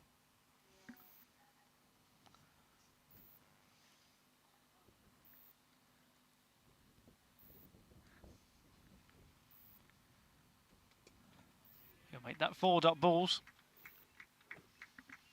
Yeah, Murray's just playing it safe, isn't he? He's enjoying being out there. Doesn't want to take any risks. Yeah, proud moment in his career. To captain this Midlands 11 side against the world champions Australia. Going to be a 5th dot ball. He only needs 1 more Muggleton to claim another maiden.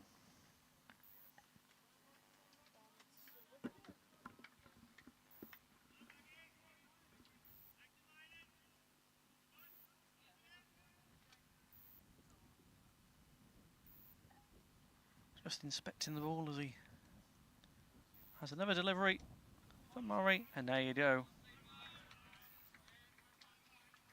There's your maiden, and no score for Australia there. 107 for 5.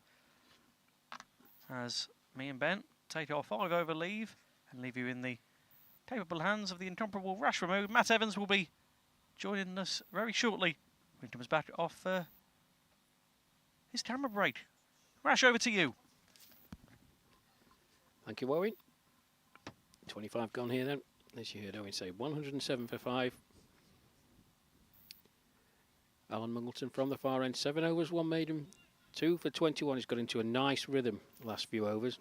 He was probably guilty of just giving the ball a bit too much air.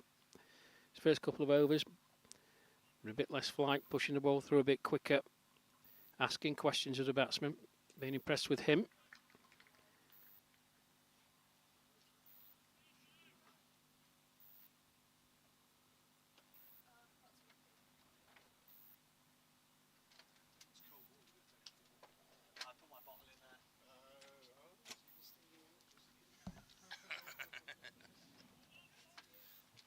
Oh, that's missed everybody. Just trickles out behind John Adamson, the keeper. Wait for umpire no forward. Signals are wide. Good camera work, Matt. As Matt Evans rejoins us. Yes, giving little Benny a break there. It's a hot old day out there, and I think he's struggling a little bit after the 2 weeks on the road. It's been a slog. 1 more day to go, and we're back home. He's swimming in suntan lotion, that lad. I think that's why he feels sick. Absolutely slobbered.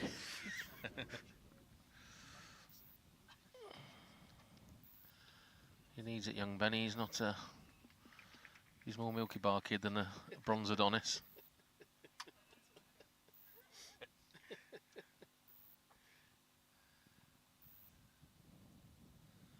With his beautiful new hat on today, provided by Ivor.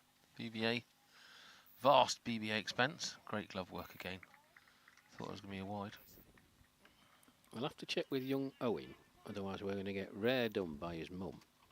Has he put his sunblock on today? He is also swimming in sun cream after our lessons were learnt. Good lad. I think him and Benny have done a bottle between them since we left Dunnington. That's another wide from Patterson. 110 for 5.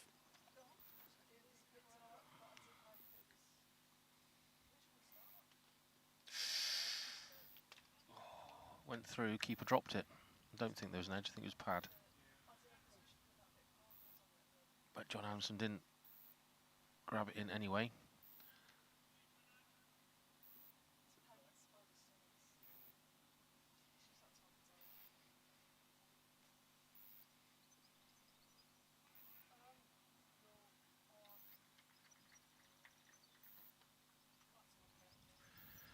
Huge run rate now, Rash, and it's having the feeling if they just want to stay in now. The bit I don't like, there's not the players that I know are down the pecking order a bit further now, but they're just trying to not give their wickets away is the feeling to me.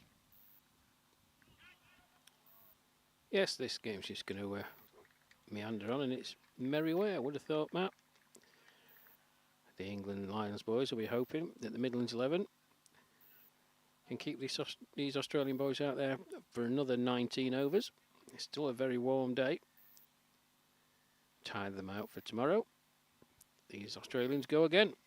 The third and final instalment against the England Lions at Stratford upon Avon Cricket Club. If you're in and around the local area tomorrow, please get yourself down. Midday start.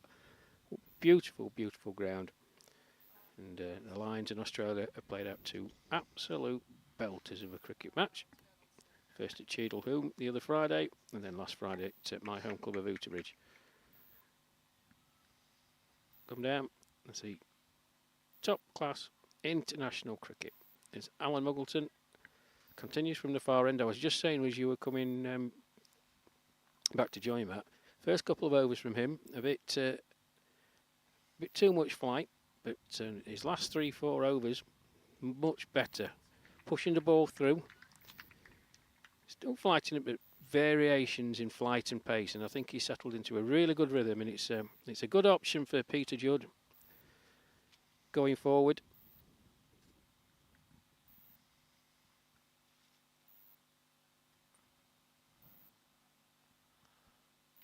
Oh, he's played right on cue. Takes his third.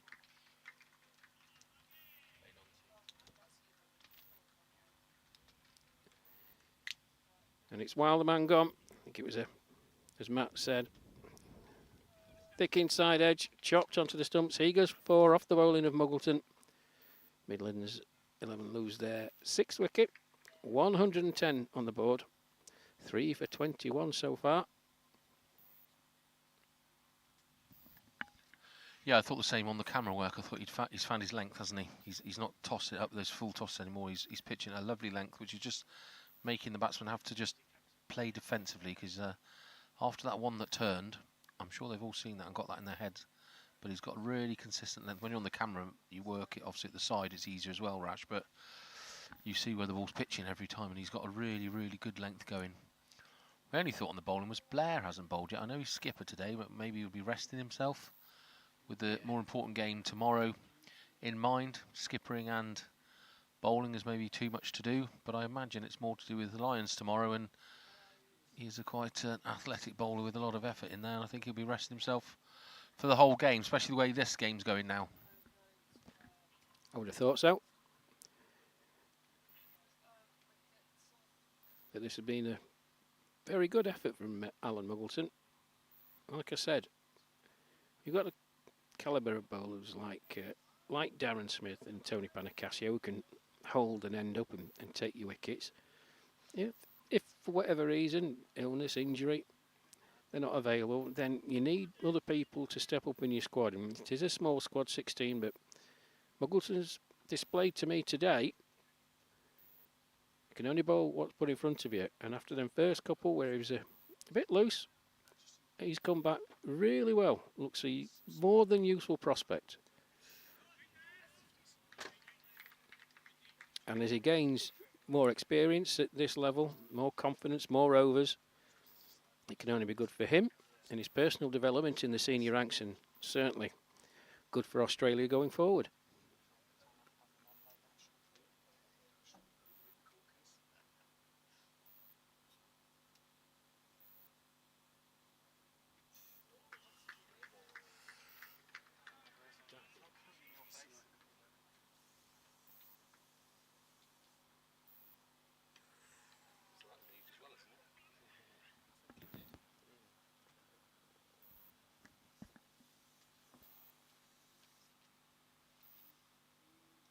Oh, he's done it again. He's played onto his own wickets again. That's so unlucky. But I think it's the ball before. Me and you might have heard over the mics. Me and Rash was sucking air through our teeth as Mrs. Muggleton passes us by, because the ball before, I think that's put all the doubt that was needed into Steve Hooper's head there, because he's bowled it down. It's turned violently away from the bat. So that one there, I think he thinks the same delivery's come. He's played it. He's clipped his inside edge and straight onto his stump. So mirror image of the wicket before. And I'm afraid Steve Hooper has to walk for no runs scored, 3 balls faced. So it's 110 for 7, 26.5 overs gone. And Muggleton now is producing some very good figures. 4 for 21, 1 ball shy of the 8th over. So he'll be really pleased with that day's work. And if he is getting some coaching off of Tony Panicasio, he'll be very pleased with the work he's seeing out there. He will. TP will be charging him his consultancy fee, however. As I look to my left to see a reaction. No, but it's good. I mean, you can only learn from the best. And as I say, bar the first couple of overs when I think he was just finding his feet, it's been a really, really good spell of bowling. This will give him a lot of confidence. And more importantly, it'll give the Aussie skipper, Peter Judd, confidence that you can put him in. Obviously, the calibre of teams that he's going to be facing will probably be up a notch, but confidence in a bowler is something that you cannot buy. And if they're on it, it gives you another option.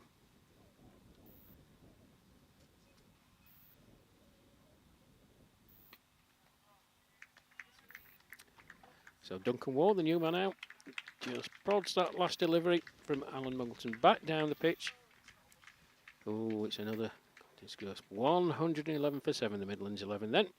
To get to this unrealistic target now, really, of 331. Another 220 to win. Just the 18 overs to go. And it's going to be a change at this near end. Fancy Jeff Patterson's done by the look of it.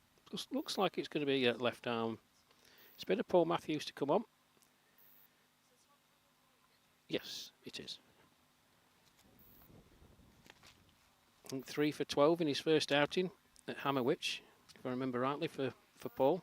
I haven't seen him too much since he bowled a couple of overs at Loughborough, of course, Matt, and got a bit of treatment. And that was the last we saw of him.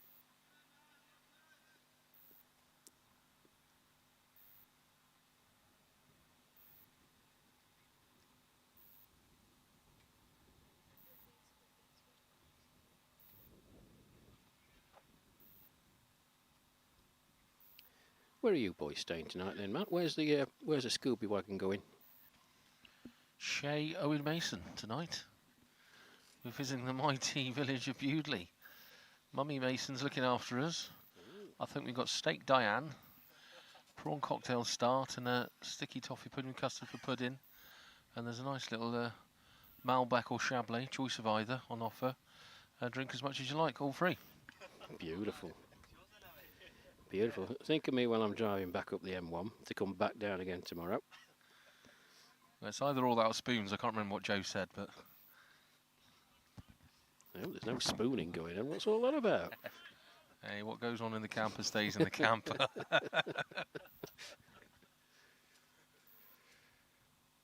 So, Paul Matthews in for his first delivery. Oh, beaten outside the edge.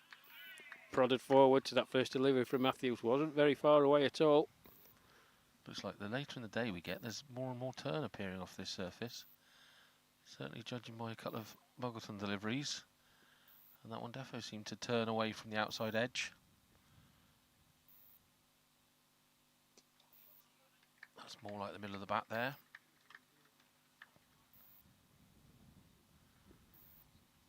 So am I right in saying you're not at Stratford tomorrow? No, I'm at Stratford. Got to drive home. Are you going home and then setting off again, are you? Yeah. My wife, Mel's got a hospital appointment tomorrow in Sheffield. She unfortunately won't be making it down tomorrow, but I'll be there. We've got to sort out what we call those ends at Stratford, because those locals will be waiting for us again, boys, I'm telling you. They really didn't like it last time, did they?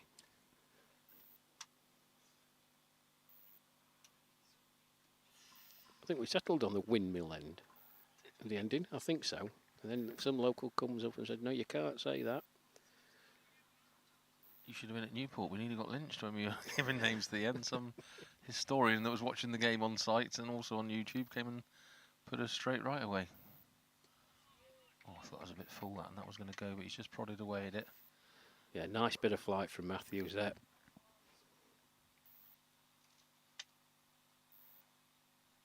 That's what you have to do as a spin bowler.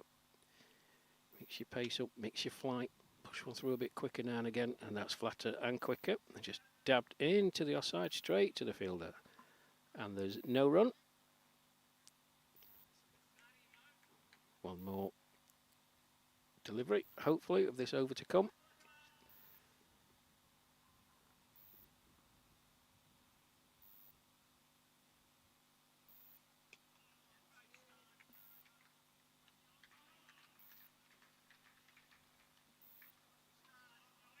Yeah, good start then for Matthews.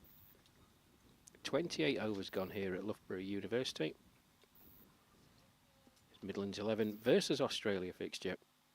Midlands 11 112 for 7 after Australia winning the toss and batted on a very, very good wicket. Racked up 330. For a loss of 3 wickets, a host of batsmen retired after about 35 odd deliveries. Very, very good performances. Graham Pavey, Glenn Pearce, John Adamson at the end.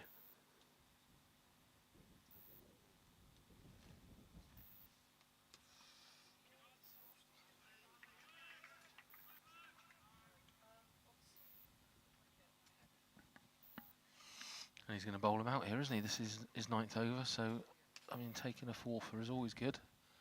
You'd love to get one more for that 5-fer, as cricketers like. Certainly capable of it, the way he's bowled the last 3 or 4 overs. Like Rush said, once he finds his line and length, he's been more than dangerous with ball in hand. But it's looking like an uphill struggle now as the run rate required ticks into 13 and over. And we're kind of down at the... He tempted him there with a bit of flight on it. He went for the big sweep shot and somehow I think it inside edged and bounced over the stumps and into the keeper's gloves.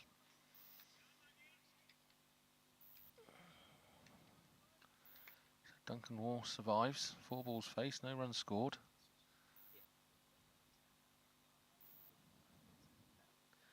Is that a wide? No. We're down into the bowling end of the batting lineup now, aren't we? With 7 wickets down.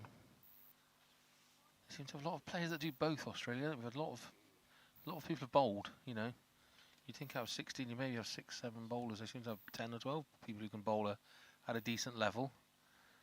I thought Muggleton was a batsman until today's performance. That's some brilliant field. Oh, what a throw! That is out. He's absolutely shied the stumps. Bet he's got that on replay. Is that Pearce? It is. Pearce has thrown that in and shied the stumps from well out, and he's kept on walking to the clubhouse. That's Duncan Waugh, isn't it? It is. I thought there was a single on there all day long, Rash.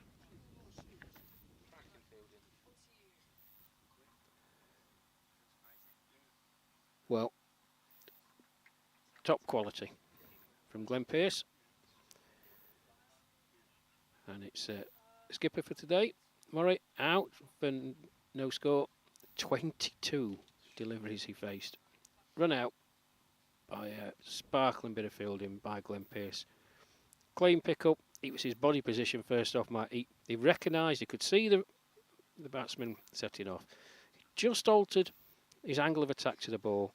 Having done that correctly, great clean pick-up.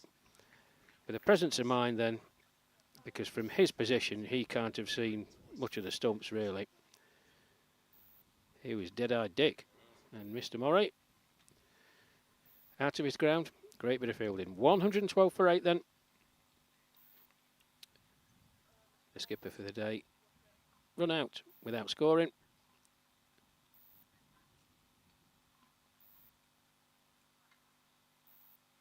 But even at this stage where the game is obviously quite beyond the Midlands 11, just shows the commitment from the Australians in the field. No let up.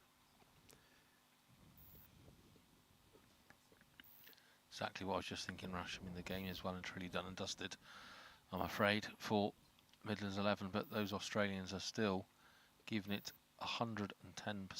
Every ball bowled. They're all walking in now. Look at the fielders. And that throw from Pearce was world class. If he could see 1.5 stumps, I'd be surprised. And one throw, pull of the trigger, straight onto the stumps that ran out the Midlands 11 skipper, as you say. So Ian Young from Staffordshire, the man out, just prods the first ball that he faces. That's the end of a very, very good spell from Alan Muggleton. 9 overs, 1 maiden, 4 wicket for 22. Well earned a round of applause from his teammates.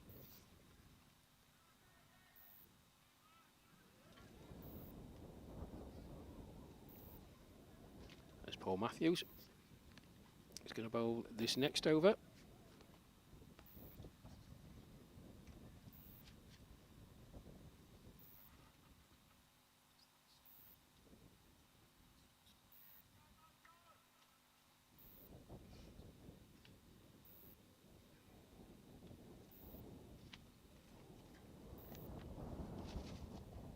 Again, Rush, 29th over, they're still jiggling that field and making sure they've got it absolutely spot on.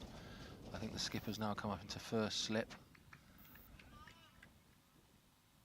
position to really put the pressure on. And again, look at all the Australian fields inside that 30-metre circle, really kind of piling down on the batsmen, making them feel the pressure as this game draws to a close. And any guesses who's going to be coming on at the other end? I don't know who's left to bowl, really. Who hasn't had a bowl, or someone wants to turn their arm? My guess, if he's still on the pitch, where is he? Let me find his hat. Might be Darren Smith. Possibly. Or maybe Jeff Patterson has a change of ends.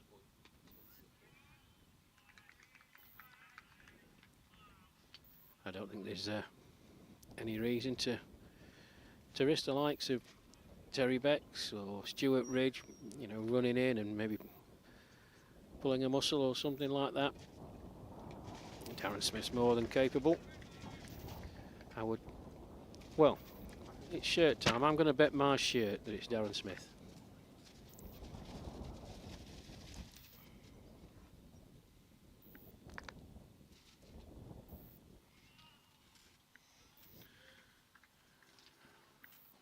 Yeah, especially with that little bit of movement we've just seen in the last few overs, Rash. I don't think it'd be a bad shout at all. And like you say, there's no point risking a Blair or a Beck at this stage of a game that's probably done and dusted, as Matthew needs one more dot ball for his maiden. Well fielded again, diving down, stopping that run to give Matthews that maiden in his second over. So he's 0 for 1 off 2 overs. Again, very economical bowling. And as I think you predicted, we're on drinks actually, so we're going to have to wait and leave the tension of that to young Owen Mason and Ben. Yeah, thank you, Matt and Rash.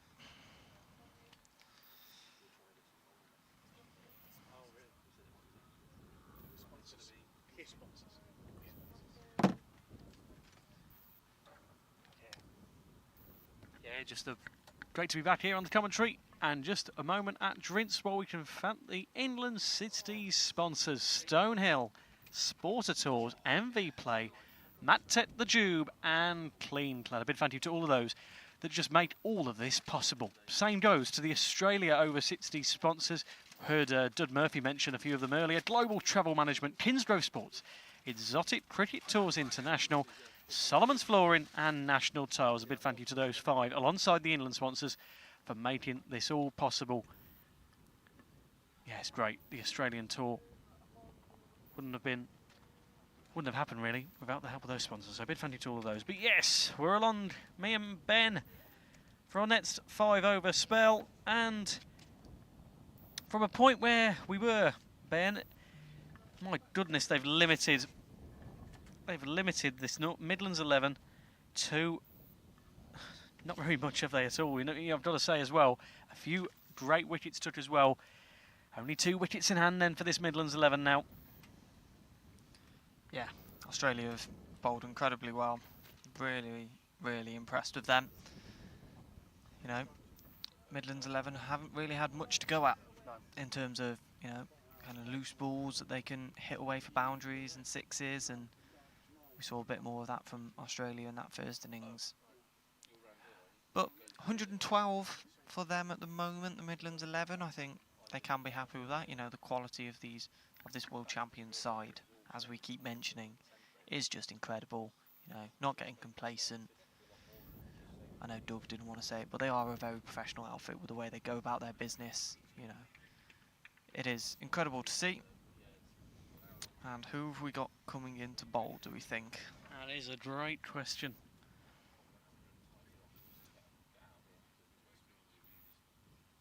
What have we got then for this? 15 overs remain then for the Midlands 11. Just hit 6 o'clock, so a big thank you for all of you who've joined us. If you've been here since the start of the live stream that started just over 6 hours ago, thank you very much for joining us. It's been a fantastic day at Loughborough. Still very, very warm. That sun is beating down on us. Fantastic summer's evening now here in Leicestershire.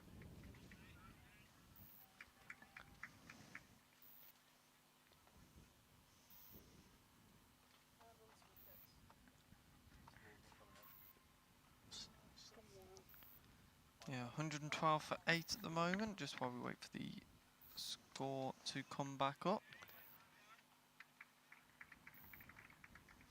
Oh, that's a bit better now. The sun's just gone behind the clouds. Yeah. Just want to see the moon, actually. Oh, is that the sun? Is that the sun? That's, for goodness me. That is the sun. It's not that late yet. Here we go. Stores back on. Thank you very much, Newlet, in the truck. So yes, Ian Young and Duncan Waugh in for this final 15 overs then. At the moment, yet to get off the mark. It's been dot ball after dot ball, hasn't it, in recent overs? Yeah, there we go. It's Darren Smith then. He's looking for a maiden in his first over here. Darren Smith, who you heard earlier, with Matt Evans. Always a great person to have an interview. And he's only requiring one more dot ball, there you go, to reach that maiden. And I've got to say, there's been a few of them in the last spell that we've had. But I think we went off at about 92, I want to say 92 runs. So they really have limited this Midlands 11 outfit, who've done really well. They had a really good spell, didn't they? Yeah. To get to almost 100, and then the wickets have fallen, unfortunately for them. And there you go. There's your maiden for Darren Smith. Yeah. Agree with everything you say there, Owen. You know, they were looking good. You got to about 92, and then the runs have just slowed down a little bit. But that's just down to how good this Australia side is. As we keep mentioning, world champions. And yeah, just such a good side. But a great chance for all these Midlands 11 players to be able to play a team of this calibre. Oh, it certainly is. You know, that's the honour for this side today. Really really putting a good account of themselves. None more so for the Midlands 11 than Zahid Mohammed. Fantastic from him. What a hit. He'll be chuffed with himself. Yeah, he had a brilliant knock, didn't he? Yeah. Well, there you go. Lovely shot. And they will stop the rock there. A boundary. Gets them on to 116 for 8. Much needed for them.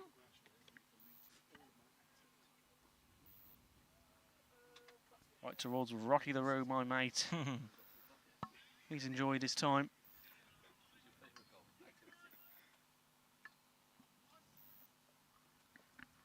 Sun's come out the clouds again. It has.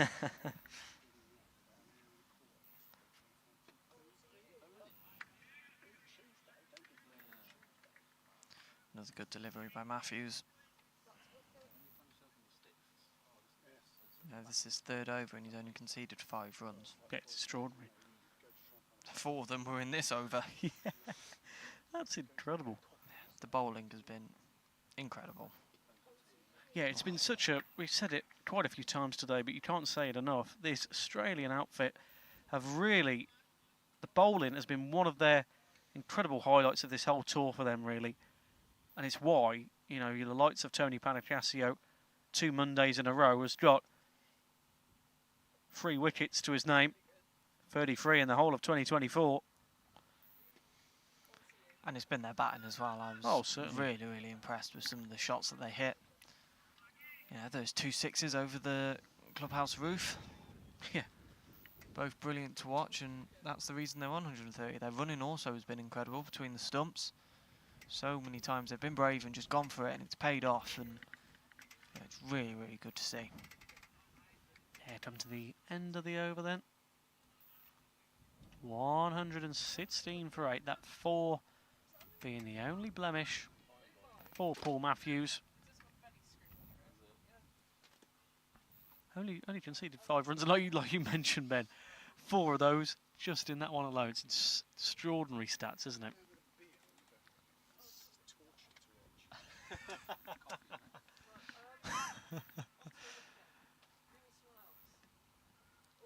We were just on that vantage point earlier for lunch, weren't we? Ben, it's fantastic. I've got to say, It's a great view across the pitch, isn't it? Yeah, what a building.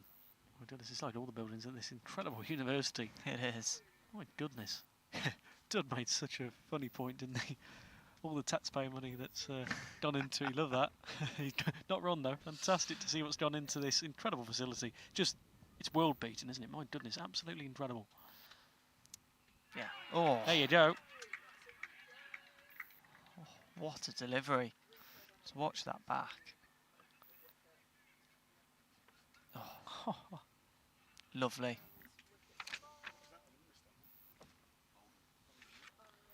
Brilliant delivery. Yeah, 1 wicket in hand then is left for the Midlands 11. And it's a duck for Ian Young. And there's one more then. And yeah. Oh, Darren Smith, after getting that over. Sorry, that maiden. He's on for a wicket maiden. Can he get it now? Be fantastic economy for Mr. Darren Smith, who's coming on then to see out this Midlands 11 innings.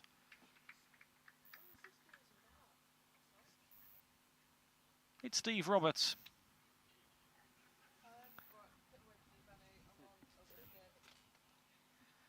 Here we will have the Australian captain Bill Blair to come after the end of this live stream, so please do join us after this game commences. But yeah, Ben, it's been a good showing from this Midlands 11 side. 116 runs against a very talented Australian team. They can take so much from this, though, can't they? Oh, 100%. You know, such an honour to be playing against, you know, the world champions, as we do keep saying. You know, just to play against Australia in a game of cricket is brilliant. Yeah. No matter, you know, what level it is, and to be playing at this amazing ground as well is incredible. And yeah, they can be happy with what they've put up today. You know, they bowled as well as they could, fielded really, really well, without some of that incredible fielding and stopping. total could have been near the 400 mark, but you know, they have done really, really well today and can all be proud of themselves. Yeah. Echo that sentiment, Ben. They have done really well here at Loughborough. Just had a quick word with the Aussie captain Peter Judd as I was coming back off our break, and he said it's by far the best facility he's seen so far on this UK tour and on any UK tour he's been a part of, which is quite the accolade for Loughborough. He's not wrong though, is he? Fantastic facilities. We keep saying it. We must have said it about 10 times today, but we can't say it enough. It's incredible. Yeah, I think we've said it a lot more than 10 times. It's been, yeah, it is just incredible to see here. There you go. It's a wicket maiden for Darren Smith. You'll be happy with that one, won't he? 2 overs, 2 maidens, 1 wicket. Brilliant from Darren Smith. Kylie will be happy.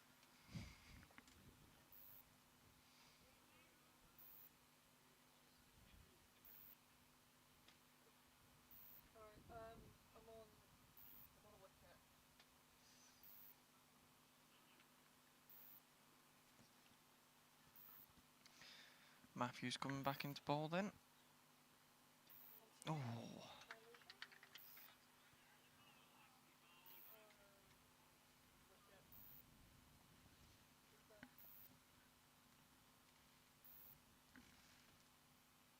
$116 for 9.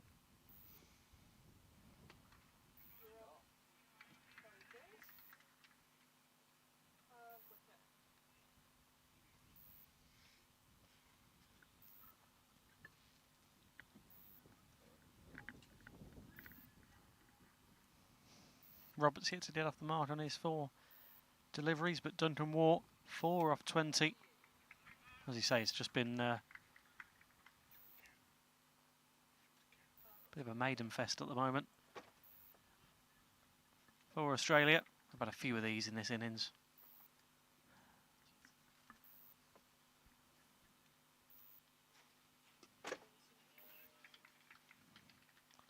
And they're well on the way for another one.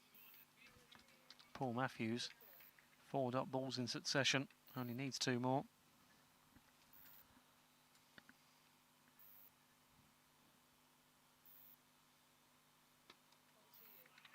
There's another.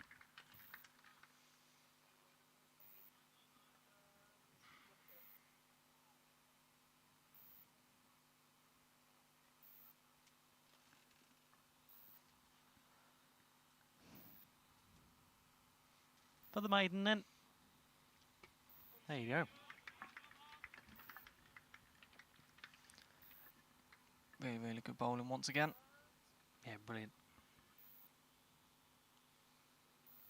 It's his second maiden. Well, he conceded 5 runs overall in 4 overs. It's quite good going. Very, very good going. Limiting this Midlands 11. Really restricting them. Yeah, and that's what they've done well, isn't it? Yeah. For this whole game. Like we keep saying, professional, not getting complacent. I don't know how many more times we can say it. They have just been really, really good to watch. And they've gone about their business really well. And that's a nice shot. Will it go all the way? Oh, not quite. Great fielding. Another bit of really good fielding, yeah. Did easily just let that run away, but he just went for it. He was like, no, we're not taking that. He prevented that boundary. Yeah, and that's what we mean when we say they're not getting complacent. You know, some teams at this stage, you know, 213 runs needed for the Midlands 11 to win in 65 balls. So, you know, could have easily let that go for 4, but. And again, he's lost his hat to retrieve that one, but a good bit of fielding once again. And just proving the point once again. Yeah. Fantastic. That's just another single then to the total 119 for 9. Roberts on 3 off 6, 4 off 24 for Duncan Waugh.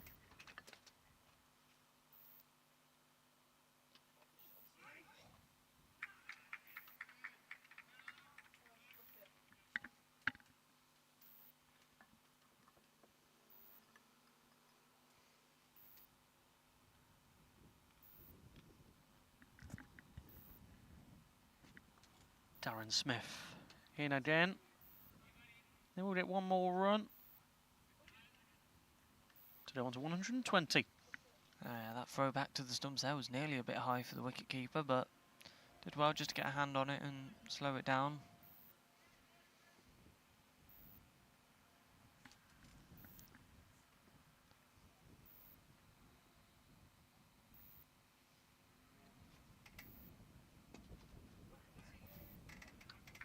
Another dot ball then. Yeah, well fielded once again. Just making sure there's no chance for a run. Roberts looked for the run, didn't he? He went to go and then made the decision not to. And another dot to finish the over. There we go. 2-1 dot, 1 dot dot. Still only, the 4 runs he has conceded, Darren Smith, just all came in that over. Still extremely economical from Mr. Darren Smith. As you can see, the Aussies watching on. They'll be pleased with it. With what they've seen out there today. Yeah, I think Captain Peter Judd will be really happy with what he's seen, and it'll be interesting to see who he puts out tomorrow against the England Lions at Stratford upon Avon. Yeah, quick turnaround, isn't it? Midday start time at Stratford. But as we mentioned, it just shows how committed this Australian side are to just playing as many games as possible in this UK tour, keeping themselves as prepared as possible for those Grey Ashes games. As Judd Murphy said, finely poised, isn't he? He's really liking the state of play in this series. 1-1 at the moment. Next to come, of course, at Tame a week on Friday. Yeah, another nice shot. That one will go all the way. Another boundary then for the Midlands 11. That takes them up to 124 for 9. Yeah, it's nice from them.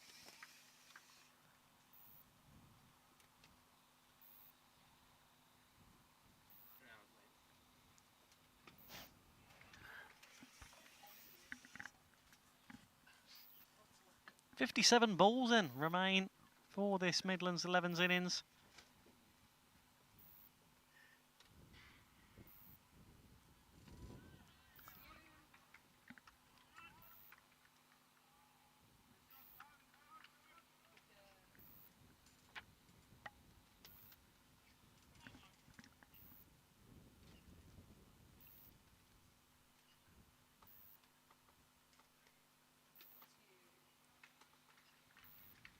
That's a nice shot, that one.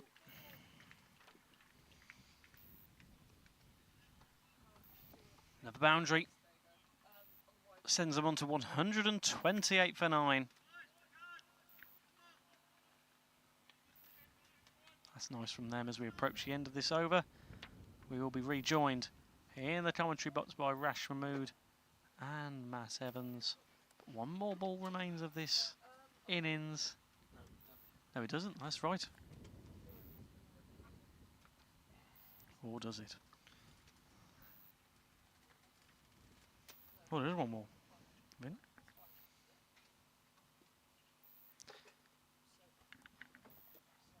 Well, according to our score on screen, but they've changed ends and Smith is back on as we hand over once again to Rash Mahmood and Matt Evans.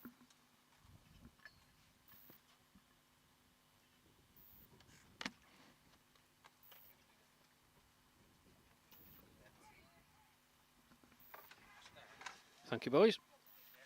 Well, tail wagging a bit for the Midlands 11. Good to see. I'll get Matt Evans' view in the wicket that Darren Smith took.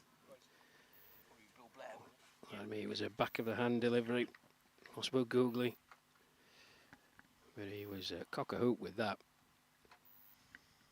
Did you see Darren Smith's wicket? Back at the hand. Yeah, it did indeed. Yeah, a bit of Shane Warne. He was delighted. I think he went over to the the guru, TP, first off. Another consultancy fee charge. He's going to be absolutely loaded, Tony, by the time he leaves here.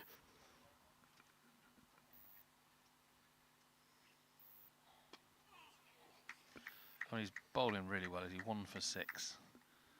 3.5 overs so far. He seems to be a very tricky bowler to pick. They never smack him all over the place. He's very economical. I mean this in the nicest possible way, Matt, but he's horrible. It's a horrible length. There's one that just puts him. Then he's got, I won't call it an arm ball, but when he just pushes it through, and it's normally he's aiming for just outside the off stump, and people think, oh, I can have a go at that, but because it comes through quicker, once the wicket's caught at backward square and cover, as people try to cut, and yeah, he's a very, very, very clever bowler. That's a nice shot though. Played into the offside. One more to the total.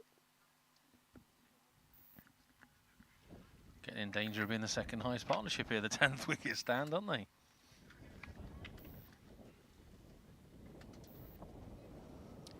was just having a chat just as I came back onto commentary with Zaheed Mohammed, congratulating him on his innings, and it was a fine innings as well, full of quality strokes. Just towards the end, he looked like he got a bit weary, but good knock from him. He can hold his head up high.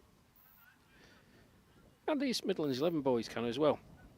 It's something to tell your friends and family. He played the World Champions and current Ashes holders at Loughborough University.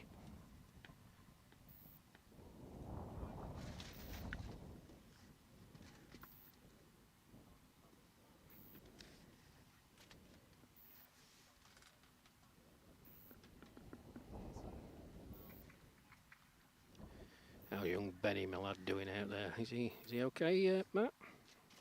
For now, he hasn't fainted yet behind the camera, so I think he might survive it to the end.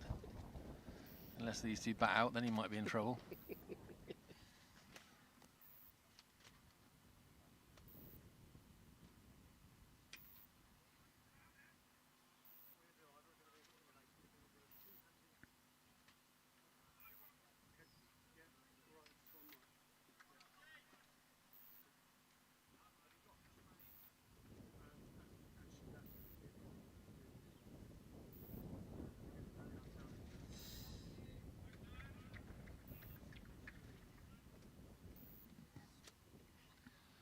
That was a nice fuller delivery from Matthews there, just looking for that bit of turn last minute.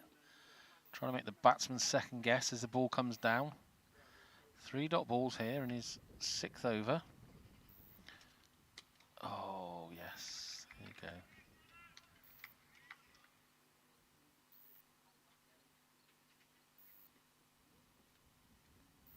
It's always nice when they field it themselves, I think, the bowlers. Very alert. As Roberts tries to keep this Midlands 11 innings going, and they're doing a good job so far. Duncan Waugh and Roberts. Everyone expects we're getting 10-11 to collapse, and they're putting up a bit of a fight here. Not scoring many, as we've seen another maiden from Matthews. Brilliant figures. 6 overs, 0 for 13. All he needs to top that off and deserves really is a wicket.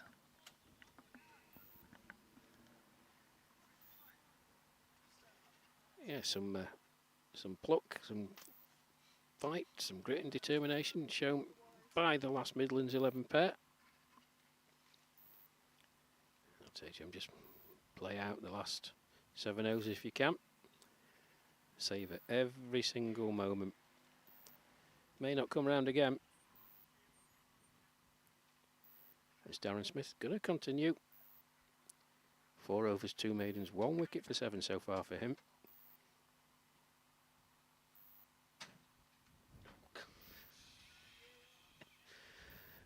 Well, I'm not quite sure what he was trying to do there.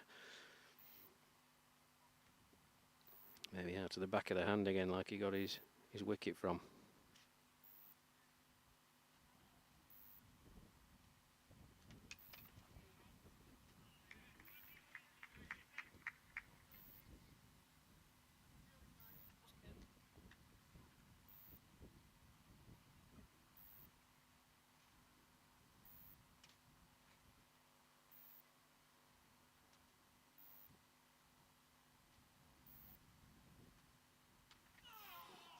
That's the one I was talking about. And he just pushes it through. Was at you a lot quicker than you think. And Duncan Ward did well to dig that out in the end.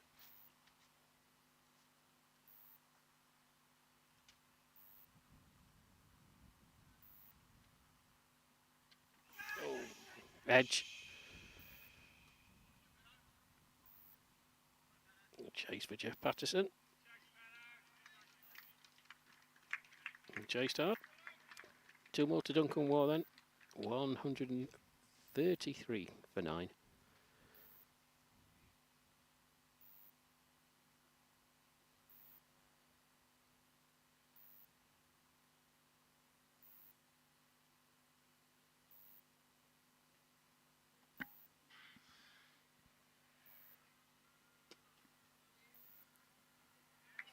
Oh, well fielded. That's a heck of a dive. There we go. That sums the Australian mentality up in one ball. 38.5 overs gone. And Muggleton, who's bowled his 9 overs, has dived there to his left to stop a certain 4 with a game in the bag, really. Oh, swing and a miss there. Yeah, the final delivery, another quick one from Darren Smith. That quicker delivery that I was talking about. Roberts had a nice swing at it. Failed to connect, 39 gone then. 6 to go. 133 for 9, the Midlands 11. I think now we have to, if they can, somehow get up to 150, Matt. That'll be a nice little return for them. Yeah, and it's, I mean, the game's gone. They're never getting the 330 now. Goodness knows what the run rate is, but just goes to show it's not over till it's over. You know, these boys are sticking around. The Australian bowlers and fielders have still got a job to do. And as we've always commented, they ain't giving up. They're still walking in with every bowl delivered.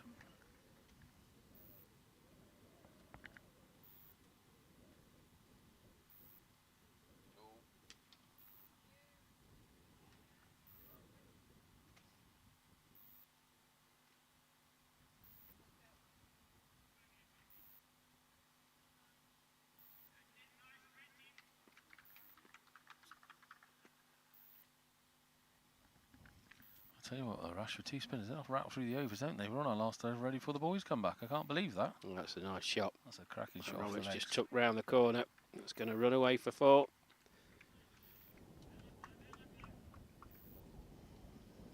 Beautiful little flick off the hip, wasn't it? Yeah, very nicely timed.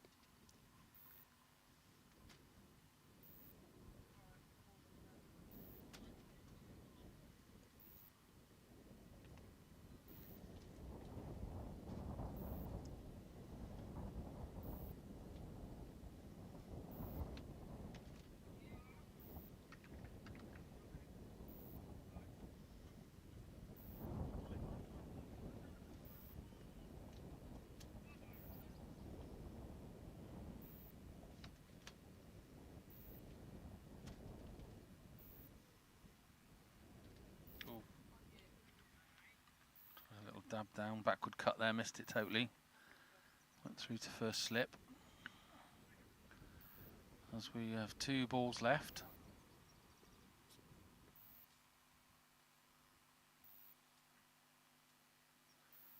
And we're going to say goodbye, Rash, for today as the boys come back in and take over. It's been a pleasure as always. Thoroughly enjoyed this fantastic facility here at Loughborough. Yes, thank you, Matt. Thank you for your company. I will see you tomorrow and to take you through to the conclusion of this match between the Midlands 11 and Australia. And with many thanks, it's Owen and Ben. Yeah, thank you, Rash. Thank you, Matt. And we will see you tomorrow once again at Stratford-upon-Avon. And Owen, 5 more overs to go. Yeah. Big credit to this Midlands 11 outfit. It's up in the air. Oh, goodness me. Almost a catch here. Almost one ball and done, weren't we? Decent effort, though. It was up in the air for a long time, that. Yeah, 137 for 9. And it'd be a big credit to this Midlands 11 side if they can get to this end of this 45 over innings. Very, very nice for them. Yeah, it's great as well that we've had the full, hopefully, the full innings. I was waiting for that to hit the stumps then. Usual commentator's curse, but yeah, it's been great to be able to get this far. And they have shown themselves really, really well as well, haven't they? Oh, they have, and that's, they can really hold their head up high. These Midlands 11 batters, as that rolls for another boundary. Brilliant. Really, really good from them. 1-4-1 then now. Really respectable total. Against a side like Australia. Yeah. Completely agree. Really, really good total for them.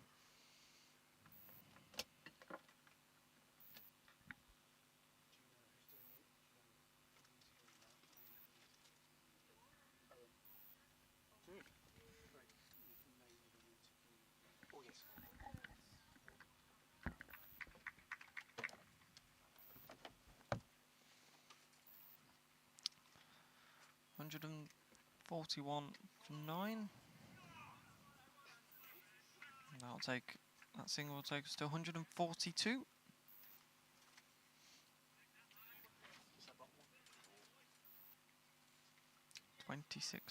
.25 balls remain today.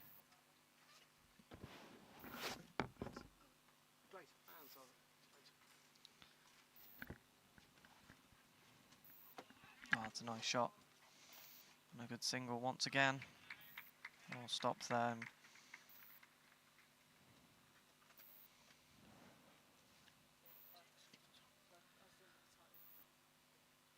25 balls remain at 24 now. That's exactly what I just did. Yeah, they need 188 runs, but valiant effort nonetheless from this Midlands 11 side. There's a few locals and one of the rounds persons to chat away there. Enjoying a great evening in the cricket. It's turned into a lovely evening here at Loughborough. Still as warm as it has been all day. Yep. Sun still beating down on us. It's been a really, really lovely and enjoyable day. Certainly has.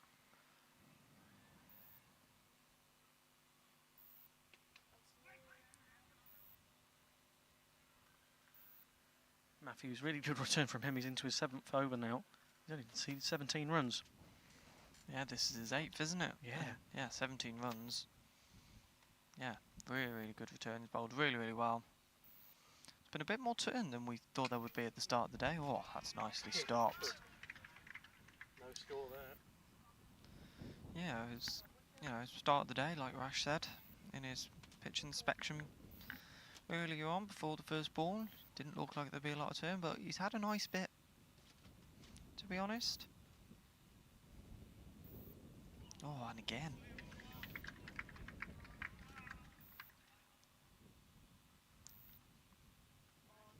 Really good and really consistent as well. One thing I've noticed from Matthews and Smith as well, and all the bowlers really, have all been really consistent. Not been too many wides and no balls given away. Oh. Big call there, umpire unmoved. We go see that on the replay. Ooh.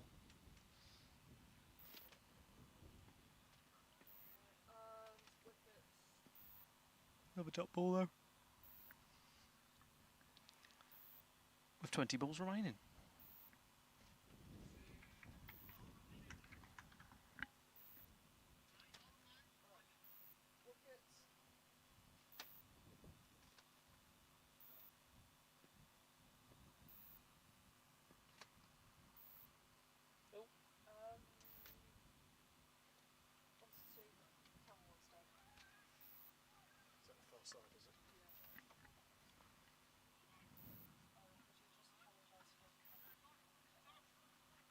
Yeah, just apology there if you just saw a black screen. One of our cameras has just gone out after being in the sun all day. So it's Long, hard day. That's right. It knows it's coming up to the end of the end of the innings. It's had enough. So I was done to hastily replace its batteries. Apologies if you saw that black screen there. But for, yes, 3 overs remain then. 143 for 9. 18 balls left then for this Midlands 11 against Australia. Another maiden. That's a 4th maiden. Wow. for Matthews. Fantastic. Oh. Hang on a minute. Oh. What a call that is. Umpire thought about that one, didn't he? Just watch that back and doesn't look like any bat involved there, and umpire says no. 143 for 9.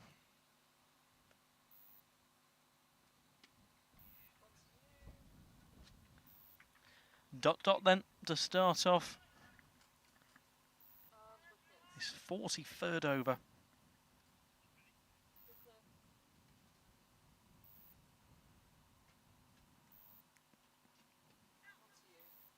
Play that free.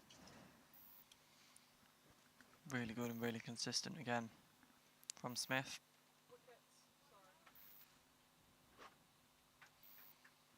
Again, just no chances really to take any quick singles. The fielding's been really, really good.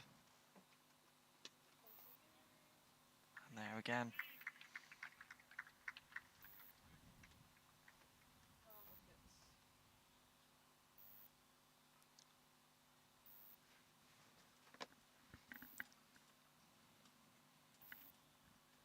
Darren Smith in once again then. Oh my goodness me.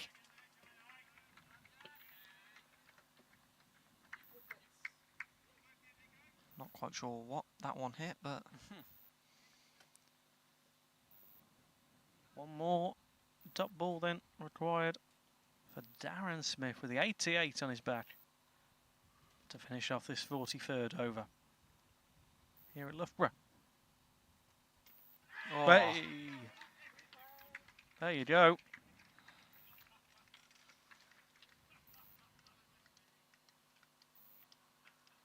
Oh, lovely delivery.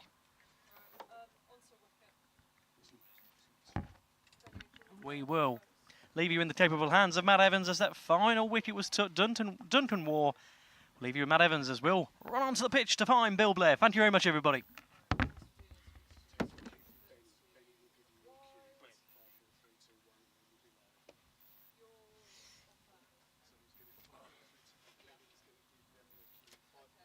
Another 30, Owen.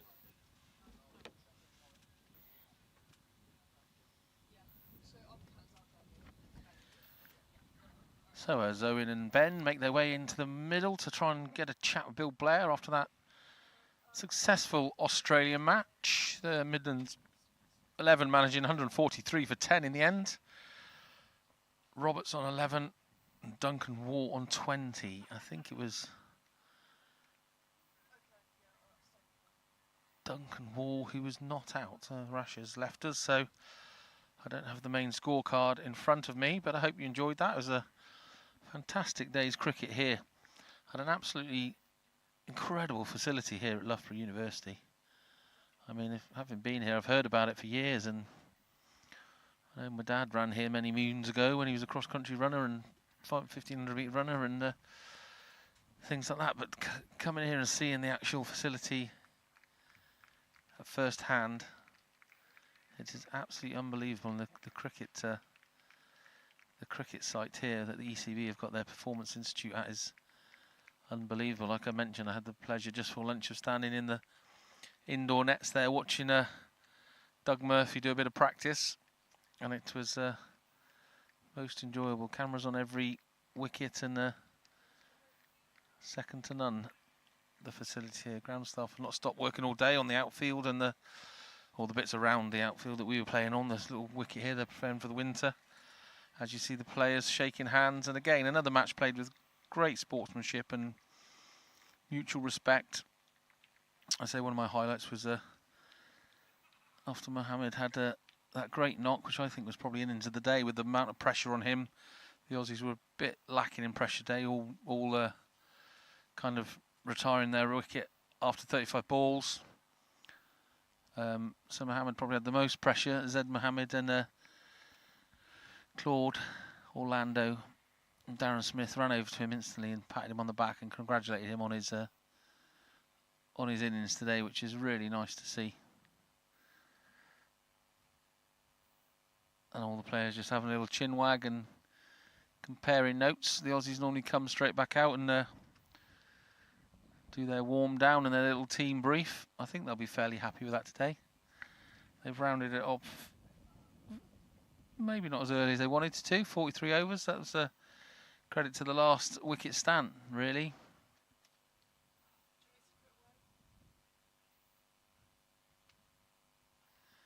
As we watch, that's Nick Newman, the England spinner there, sweeping the wicket. He does help out here. Semi-skimmed groundsman, he called himself today, whatever that means, but he's brushing the wicket, ready for the next day's players. Bill Blair makes his way over to Owen and Ben, and we're going to hear from them now.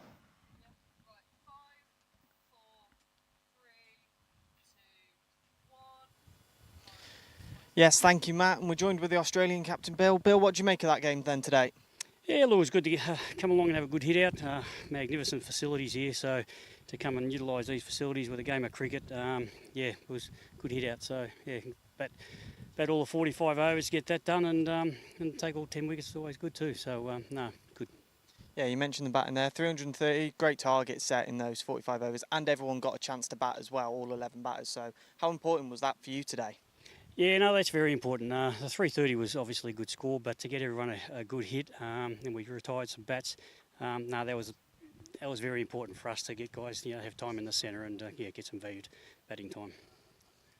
Yeah, and Peter Judd mentioned it, Bill. That obviously you mentioned the great conditions we've had today and a great facility. What's it been like just playing on this today?